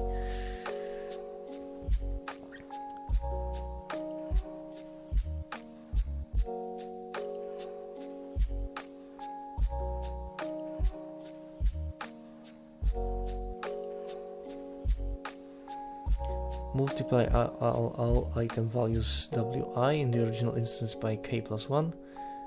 So W prime wi prime is equal to k plus 1 times I. This transformation amplifies the gaps between the item values such that even a smaller deviation less than or equal to k in the solution would reveal the exact optimal solution. Effect on the knapsack problem. Let opt I be the exact optimal value for the original instance. After scaling, the new optimal value opt I prime for the transformed instance becomes opt I prime is equal to k plus 1 times opt I. If algorithm A returns the solution I prime such that ai prime minus optimal opt I prime, and this is less than or equal to k, then ai prime is equal to opt I prime plus minus k. Here covering the original solution, divide the scaled solution ai prime by k plus 1 to approximate the original solution. Since ai prime is within k of opt I, dividing by k plus 1 ensures that the error in the original instance is less than 1. Contradiction. If such algorithm A existed, it could compute the exact optimal solution opt I by performing these steps, which would solve the knapsack problem exactly in polynomial time. However, the knapsack problem is NP-hard, and exact solutions are not possible on polynomial time unless P is equal to NP. Therefore, such an approximation algorithm A cannot exist. Key intuition. Scaling the item values by k plus 1 increases the precision required in the approximation.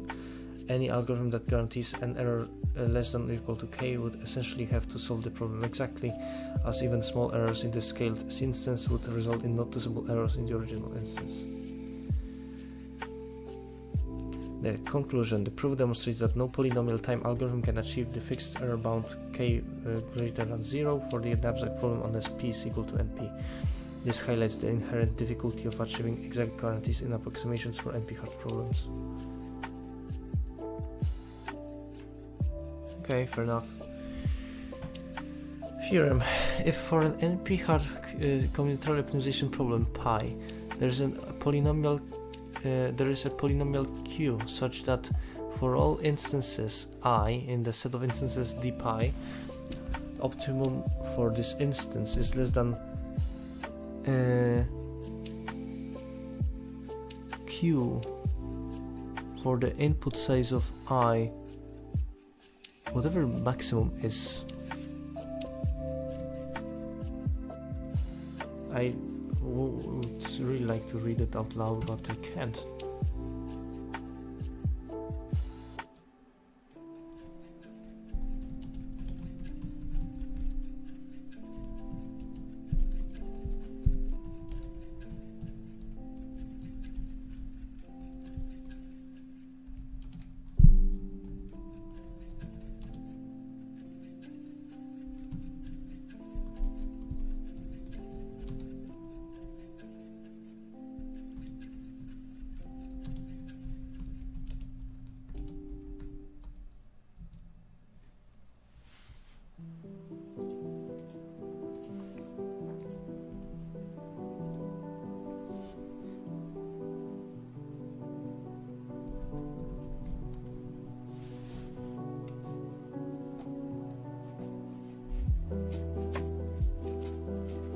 The theorem relates the existence of an FPTAS to the existence of a pseudo-polynomial optimization algorithm for a given NP-hard combinatorial optimization problem, pi. NP-hard combinatorial optimization problem pi. Yeah, it's hard to solve exactly. All valid problem instances of I of pi, the set of the instances d pi. Optimal solution opt I, the optimal objective value for a given instance I of the problem. Ni represents the size of the input instance I. For example, number of items in the knapsack, number of vertices in the graph. Max I represents the largest numerical value present in the instance I. Okay. Then the existence of an FPTAS for pi implies existence of a pseudo-polynomial optimization algorithm for pi.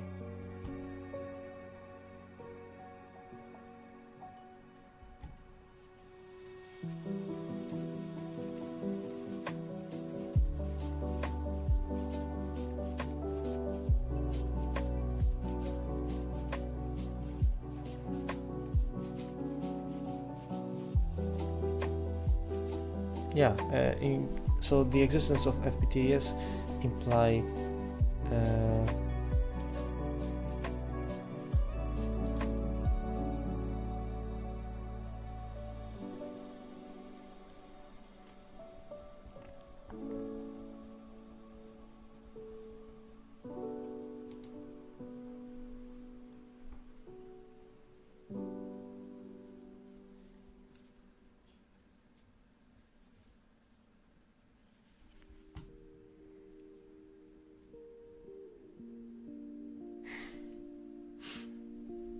theorems, okay, and pi is super NP hard.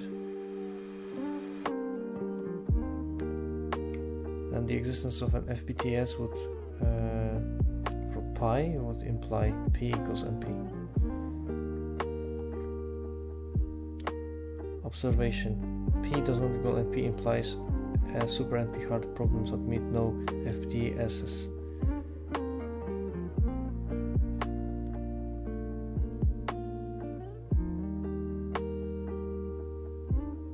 Yeah, but this is NP hard, not super NP hard.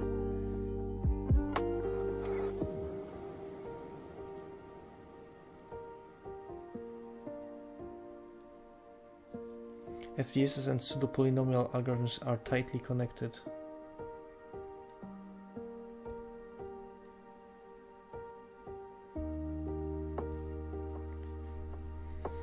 FPTSs or pseudo-polynomial algorithms are tightly connected. Existence of a pseudo-polynomial algorithm very often implies existence of an FPTS. Proof of the previous theorem. Assume that epsilon is equal to this polynomial. What was it again?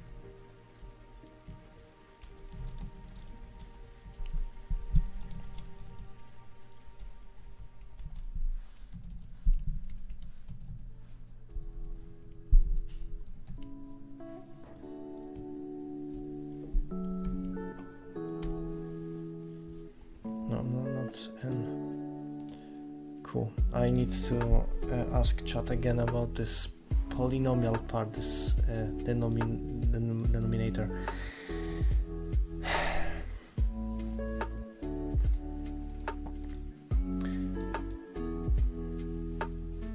People who came up with this stuff were really smart.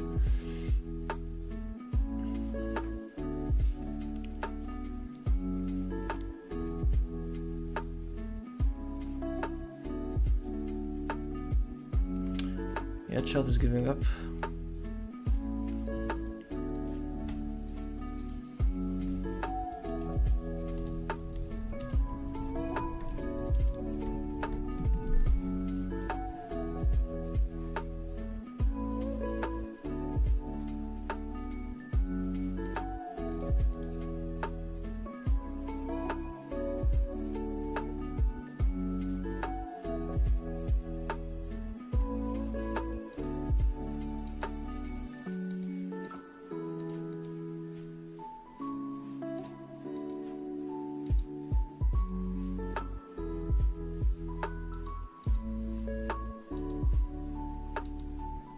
Should be done, I think, in like an hour.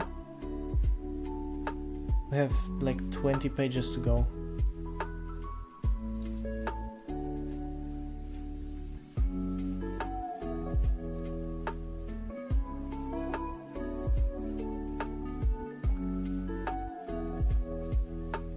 If for an NP-hard combinatorial optimization problem pi, but what do these function arguments mean?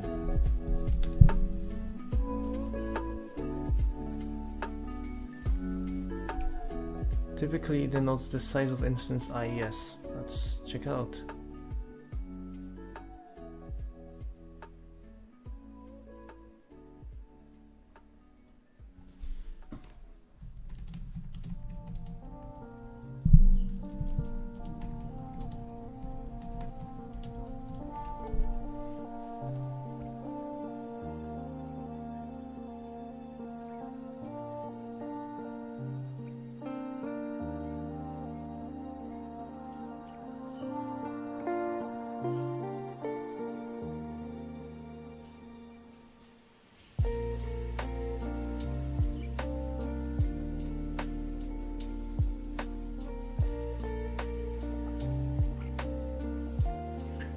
This relationship is key in distinguishing between strongly NP-hard problems that have an FPTAS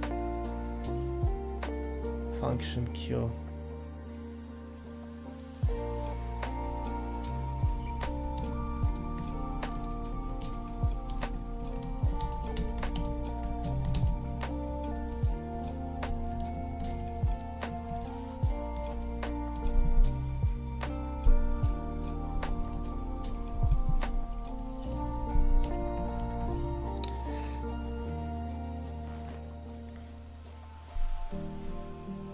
Q's polynomial function whose value depends on both. Okay, depends on both the size and the largest numerical value. Okay, so it basically is depending on these.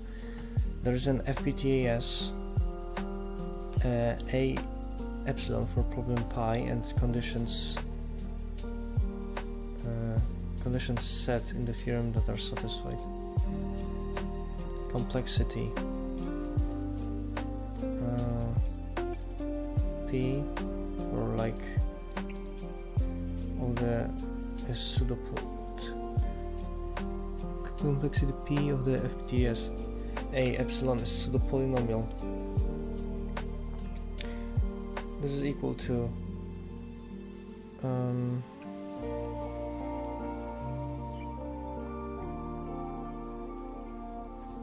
okay, I will ask the chat to break it down for me again.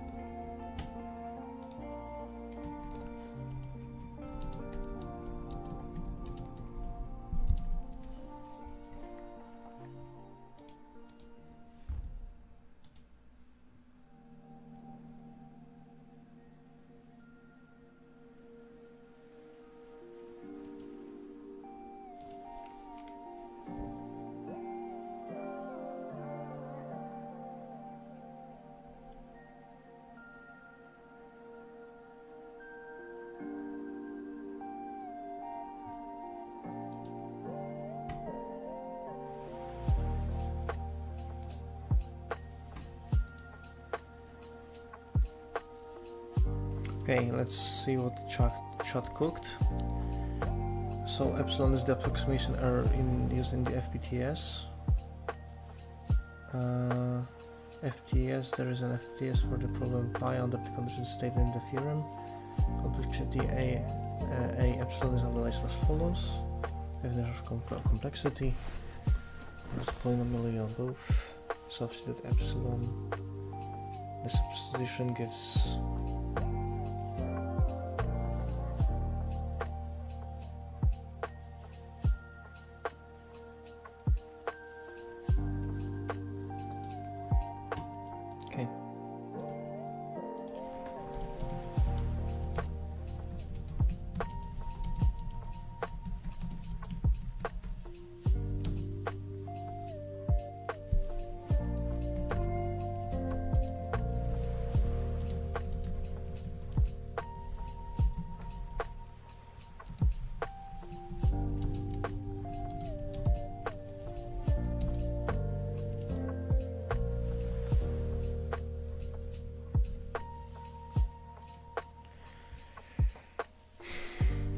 I recalibrated chat. Let's see how it goes.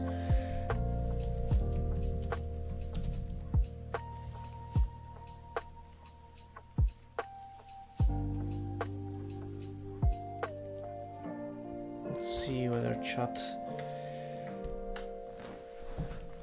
Yes, okay.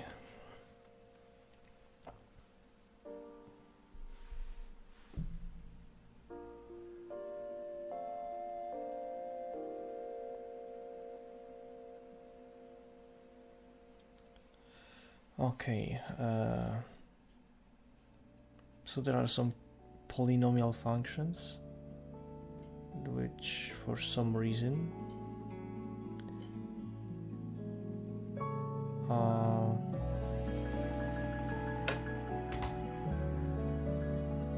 okay, so for some instances it can be solved for in polynomial time is equal to some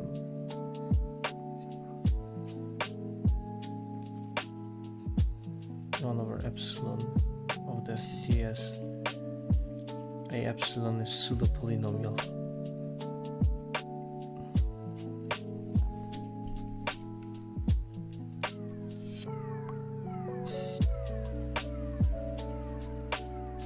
Okay, so it just assigned some functions. Yeah, it works, I guess, because if we just do this 1/epsilon, yeah, okay, fair enough. Quality of the solutions, minimization of the A epsilon if in an FPTS. Quality of the solutions, minimization. Okay, A epsilon of instance I is less than or equal to optimum for I times 1 plus epsilon, and this implies, and by consequence, a epsilon of I minus the optimum for I is less than or equal to optimum I times epsilon. No, this is less than or equal to, yeah. Okay.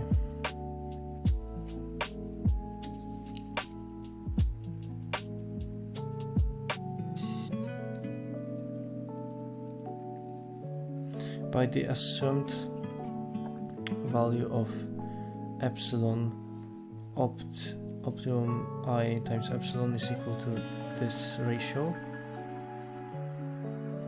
And yeah, because by definition epsilon is this, since optimum I is less than the value of this by conditions in of the theorem. Okay, yes, by the conditions of the theorem we get 1 is greater than optimum times epsilon, and hence 1 is greater than optimum times epsilon, which is itself greater than or equal to a epsilon of I minus optimum of I. So for the integer valued solutions, a epsilon guarantees optimum solution is pseudo-polynomial time. I will need time to digest this. I barely talk right now, and so I think we'll just return it briefly to the previous stream or just do the summary. I need also to arrange this knowledge properly in my head because a lot of information came today, but we still have some pages to go. Let's remind that if P does not equal NP, then no pseudo-polynomial algorithms exist for strongly NP-hard problems. Then same applies to any limited resolution numerical value solutions. All problems with instances of finite size have limited resolution of solution numerical values. Let pi be minimization from solution values in numerical in n. Suppose that for certain threshold value k in n, the decision problem pi d given I in the set of instances for pi is optimum of for this instance less than or equal to k. Is NP complete? This question is NP complete, this decision problem. And if P does not go NP, there is no polynomial approximation algorithm for A or pi satisfying. Is this required? I mean, is this even approximation algorithms?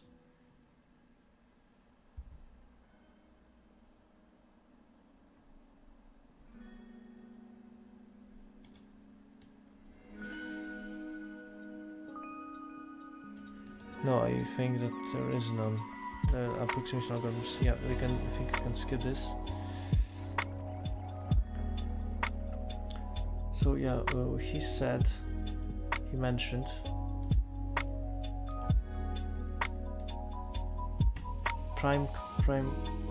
Kruskal dynamic programming. I mean, is this dynamic programming? Alternative dynamic programming for these are approximation schemes.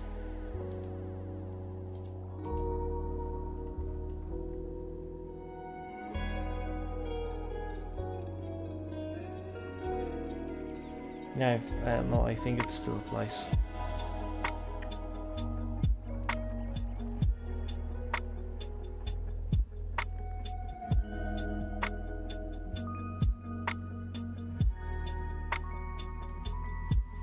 Inspiration for the solution values and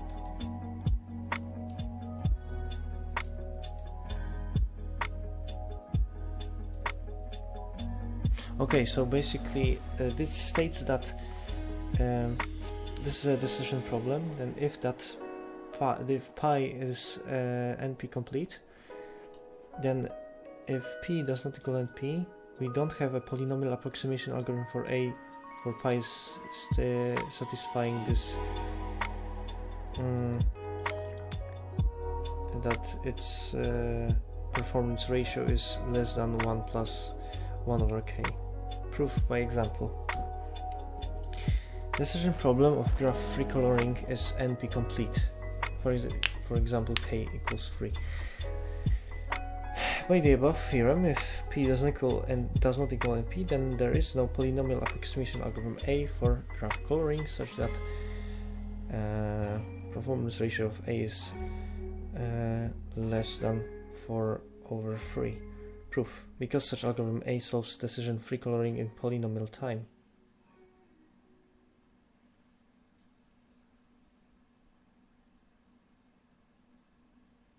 How does this work?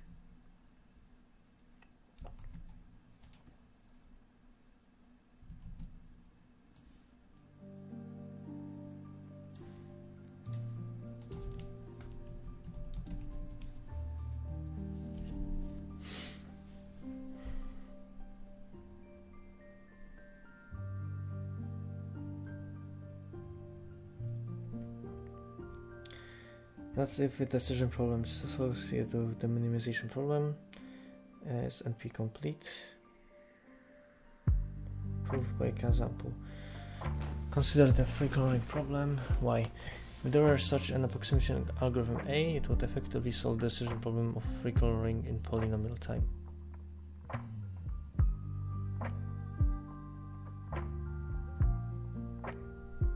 Okay, so basically it's if NP is, this would imply that P equals NP.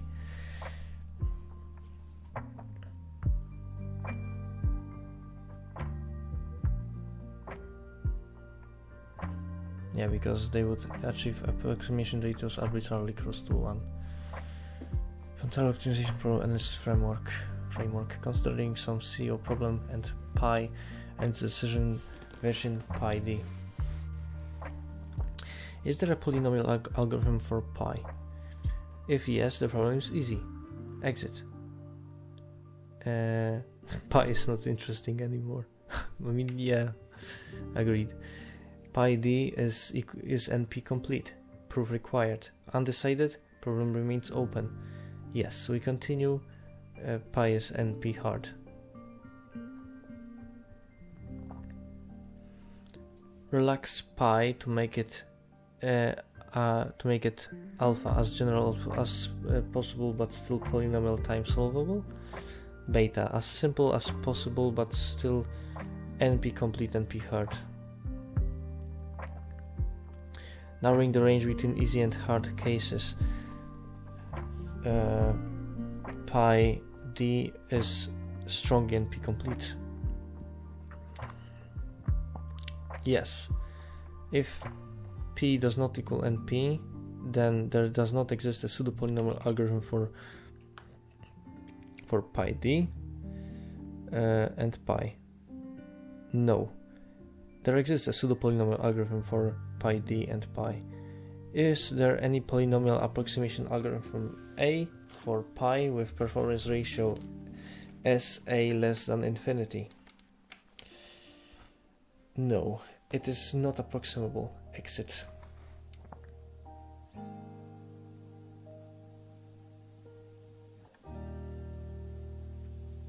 Is there a polynomial approximation algorithm A for pi with performance ratio S?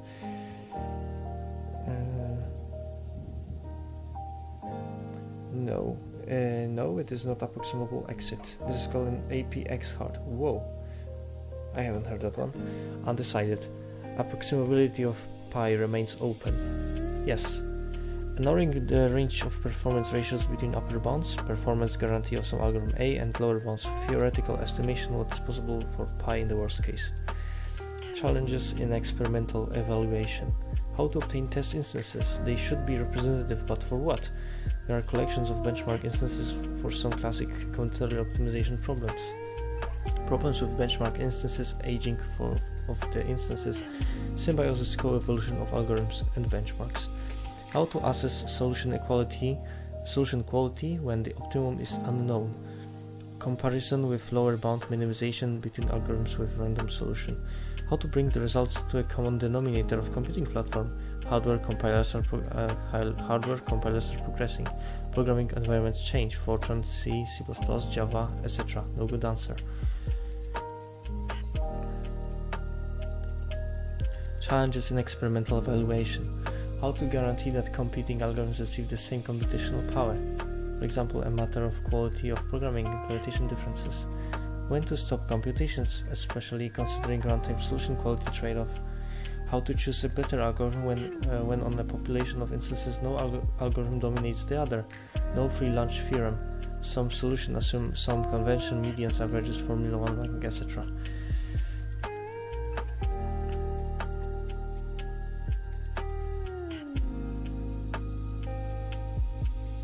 Yeah, I think we'll reach somewhere here.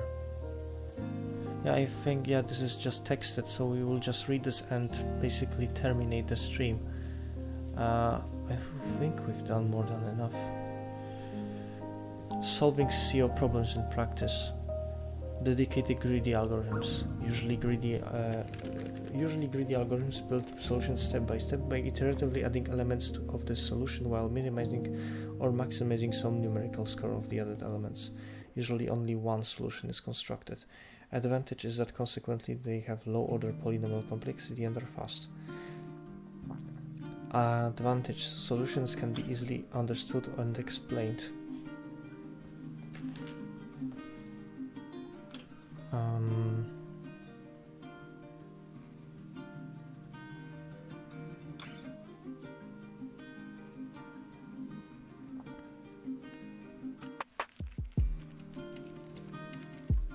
Okay, these algorithms are dedicated in this sense that no one of them constitutes a general framework and it cannot be ported to some other combinatorial optimization problem.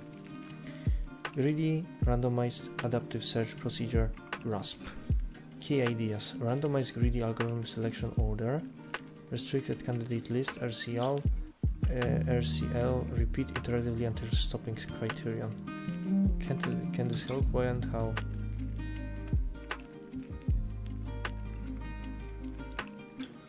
I think it can help in the sense that if there are some particularities in the data, it may help to even them out within the dataset, and maybe because we gain some entropy when the solution is randomized. Local search meta-heuristics, hill climber, multi-star local search, iterative local search, taboo search, variable neighborhood search, simulated annealing. I heard about this one, we had this one, but it's good to recap these. Multi-star local search, yeah, basically they give some information. Hill climber, KDAs, move solution neighborhood. Evolutionary, aka nature-inspired, population-based. These methods have populations of solutions, for example, genetic algorithm. Yeah, I used them many times and I failed spectacularly each time, but that's mostly because of my insufficient knowledge in implementing and working with them. I believe that with better training I would be able to program them with greater success. These methods have populations of sources, for example, genetic algorithm, particle swarm. I haven't heard about this one. Differential evolution. Also haven't heard about this one. Let's see what is required. Not this, but I will read about them nonetheless. Ant colony, ant systems, differential evolution.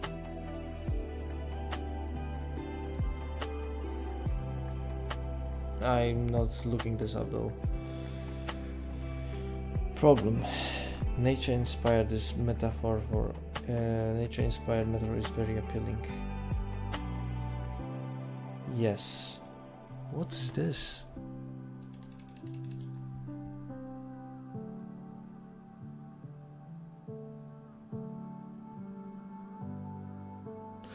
I mean, yeah, I get why, because I mean nature does a pretty darn good job of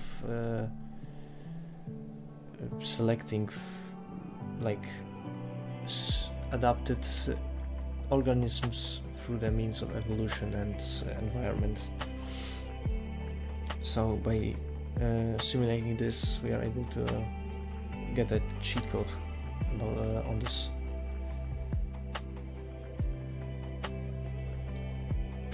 Okay, non-classic meta-heuristics, hybrid meta-heuristics, combine different types of algorithms for SEO problems, for example, hybrid genetic algorithms, GA plus greedy or GA plus local search. Yeah, this we also had to employ not on our own volition during our combinatorial optimization semestral projects. But nonetheless we did this and we use these hybrid meta-heuristics. Hyper-heuristics, the search process is moved from the space of instance solutions to the space of low-level heuristics, LLH. A hyper-heuristic chooses an LLH to search the solution space most effectively. This turns to be a problem of online classifying instances and current solutions to classes of LLHs, which improve solutions most effectively. Machine learning, I guess. Hyper-heuristics.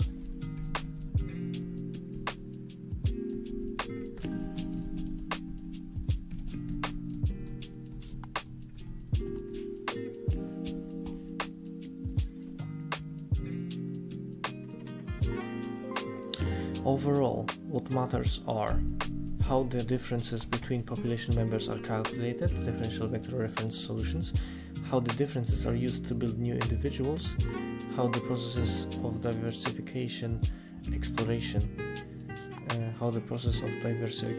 exploration, and intensification, exploitation are controlled, what is randomized, where randomness is poured in. And not forget machine learning, reinforced learning. How we could forget about this? We've just written the AI exam, so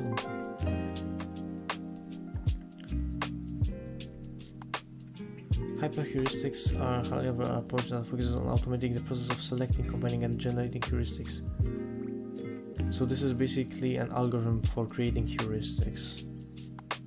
Yeah, funny. That's like an algorithm for building an algorithm.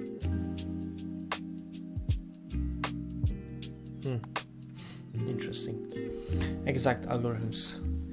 Other names: exhaustive algorithms, exhaustive search. Exact algorithms have exponential runtime in the worst case. In practice, very much depends on identifying hard instances, sources of their hardness, defining dedicated pruning strategies. Quite often, runtimes of exact algorithms can be acceptable. Yeah, and also depends on what acceptable is. 1 second, 1 minute, 1 hour, 1 day. This is a matter of the field of application. Main types of exact algorithms: brute force enumeration, considered dumb and doable only for very small sizes, and dynamic programming, like the ones for the knapsack. Yep, this sounds really powerful though. Branch and bound. Key ingredients. Enumeration of solutions has tree-like form with partial solutions represented by nodes inside the tree and complete solutions in the tree leaves. Branching is expansion of some internal tree node. Pruning the tree by use of lower and upper bounds. For minimization, lower bound is an estimation of the objective function from below for some partial solution, internal tree node, and upper bound is the objective function value of an existing solution. Typical tree searching rules. DFS depth first least lower bound. What is depth first least lower bound?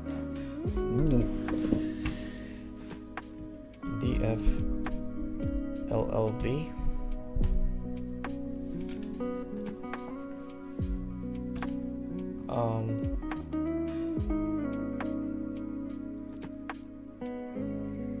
Depth first LLB.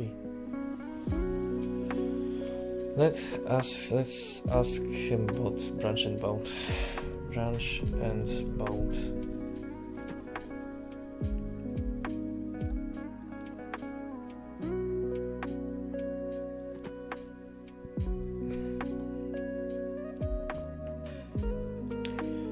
An exact algorithm used for solving combinatorial optimization problems. It systematically explores possible solutions while eliminating large portions of the search space using bounding techniques, which makes it more efficient than brute force enumeration. So basically it adds heuristic constraints, I think, and yeah, some divide and conquer strategies. Branching expands an internal node by adding new decision variables. Bounding for pruning. Instead of evaluating all possible solutions, branch and bound prunes the tree by lower bound, estimating the best possible objective function value of a partial solution can achieve, and upper bound using a known feasible solution to set a reference for pruning. If a node's lower bound is worse than the current best solution, it's discarded.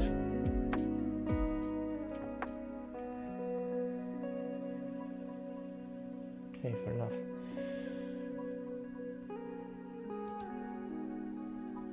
Reduction to integer linear programs, ILP. Mixed integer linear programs, MIPs, MILPs, quadratic programs, and applying external solvers such as Cplex, Gurobi, IPSolve, SCIP, GLPK. Monte Carlo search, originally designed for games but can be repurposed for combinatorial optimization algorithms searching a tree. Key idea: expand actions, children of the best active node at random, roll out the decision process by choosing next action children uniformly at random until search reaching a leaf tree. Use information on the average leaf's objective function to choose the next best node to expand. In some sense, randomized branch and bound. Hence, Monte Carlo tree search is a heuristic.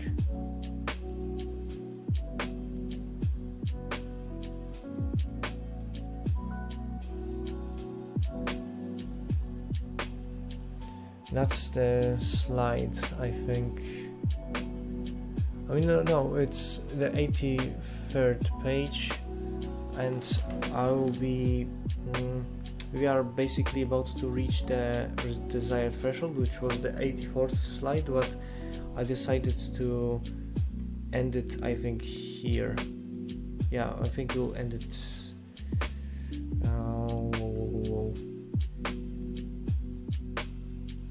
Yeah, we'll end this here, and yeah, and so we are basically about to terminate the stream.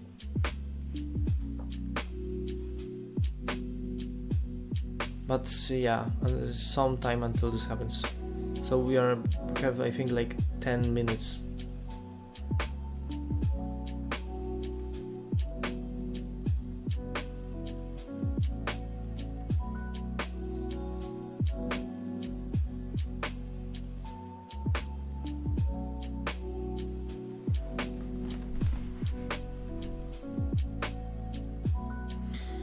Average leaves objective function to choose the next best node to expand. Monte Carlo tree search.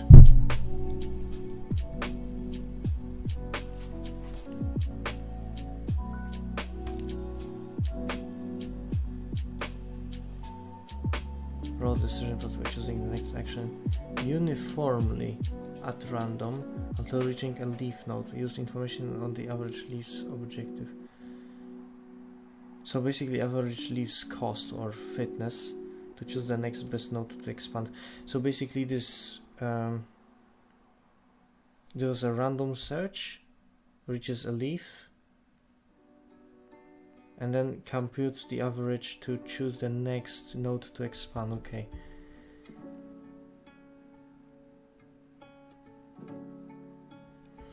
Search tree representation, tree of decisions. Each node represents a game state or partial solution, and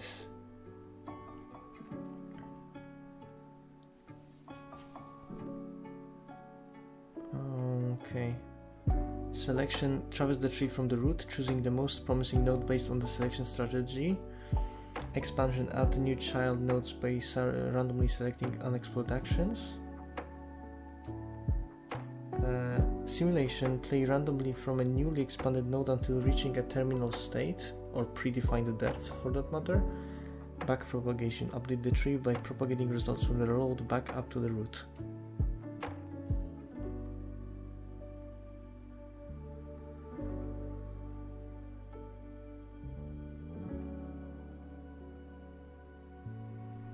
Okay, so it collects information on the run. Information on the run. Information is not plural. Runtime quality trade-off. A problem of scheduling parallel computations genetic algorithm. Mean relative distance from the best known solution. Cmax versus C star max versus iteration number. It does not equal the time and population size G. We can clearly see that increasing the population size greatly increases the quality. I think this reaches even the bottom. Yeah, this hits the 1.0. Why should this picture look this way? Yeah, I mean because more specimens equals more information. More diversification and faster convergence, because there are more specimens that can mix, that can produce better quality offspring. There are more genes to test and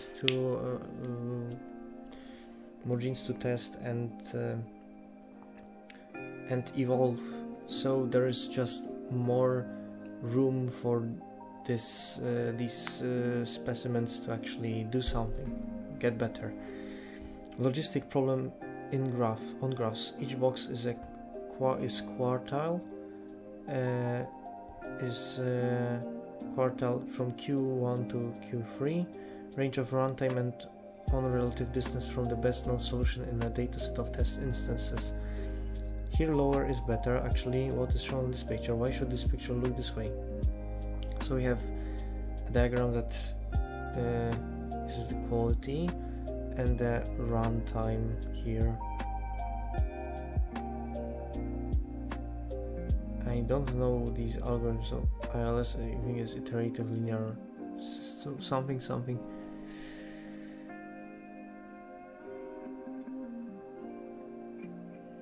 And on relative distance from the best known solutions.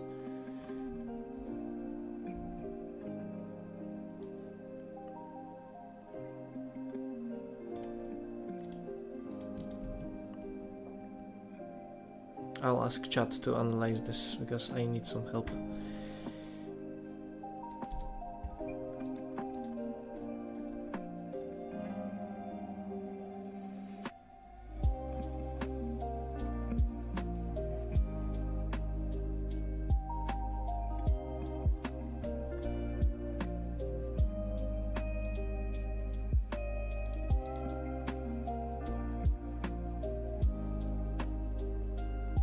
This chart presents a performance comparison of various algorithms solving a logistic problem on graphs. The x-axis represents runtime in milliseconds and the y-axis shows the relative distance quality from the best known solution. The boxes display the quartile range.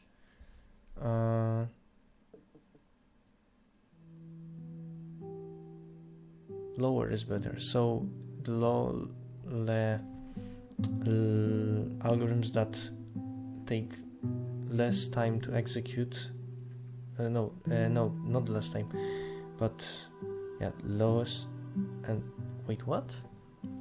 Various algorithms are put at R&D, Merck, 2opt, ELF, CME, MSLS, CDLS, ILS, and AGA.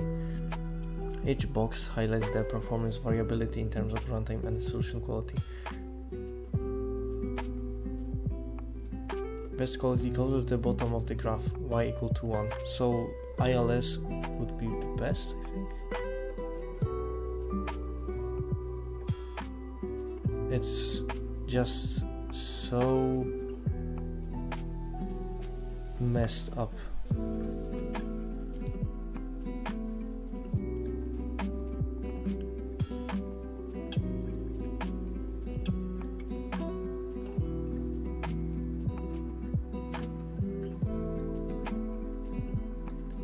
Two-opt and ELF have good solution quality but moderate runtimes.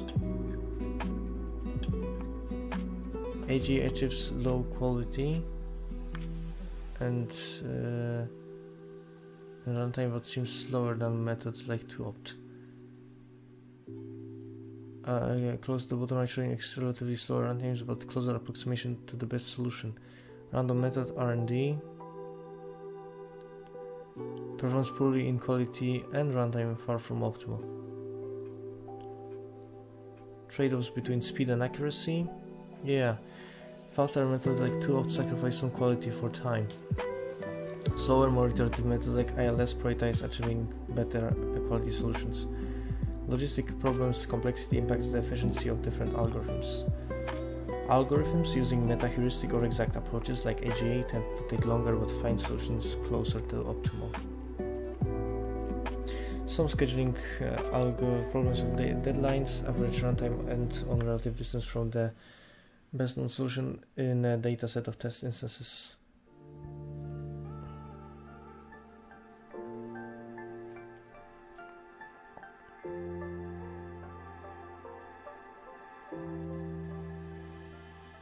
Yeah, these algorithms perform fairly well, but they take also a lot of time.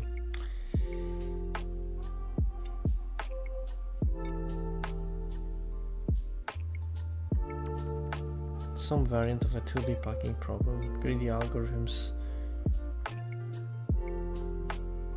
Same sort of question.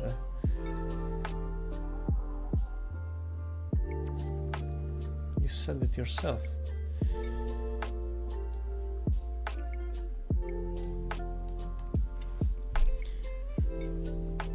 Yeah, I think this will be the last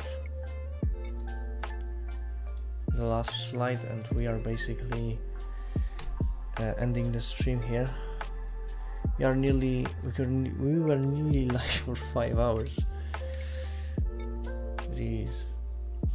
This chart visualizes the performance of various algorithms solving a variant of the 2D packing problem, with the x-axis representing runtime in milliseconds and the y-axis showing the relative quality distance from the best known solution.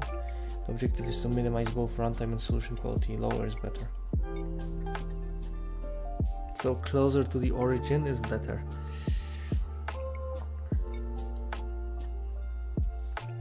Branch and bound is incredibly accurate, very close to the line. Best quality, very close to optimal solutions, has the longest runtime as expected for an exact algorithm. Taboo search provides further improvements in the quality and the cost of longer runtimes. Quality variability is small, showing stability in performance. SF. What is SF? Specific heuristic function. Achieves better quality than greedy algorithms. Runtime increases, indicating a trade-off between time and solution accuracy, but the discrepancy between these is very high, between greedy algorithms and SF. also the worst solution in SF is better than the best solution for achieved by greedy algorithms, which is, I think, important to notice. This does not hold between the specific heuristic and the taboo search though, because here we have some overlap between them. And this is where we end our stream. Thank you so much for joining me during this study session. I think tomorrow's stream will start, I think, it will start definitely earlier. I think I will start some when like I think maybe on the 8 p.m. No, 6 p.m. I think, something like that. There should be some reminder on my channel that the stream will start in like some time. I should schedule it. And yeah, and we'll tackle the next 80 some pages from this. I think we should end up somewhere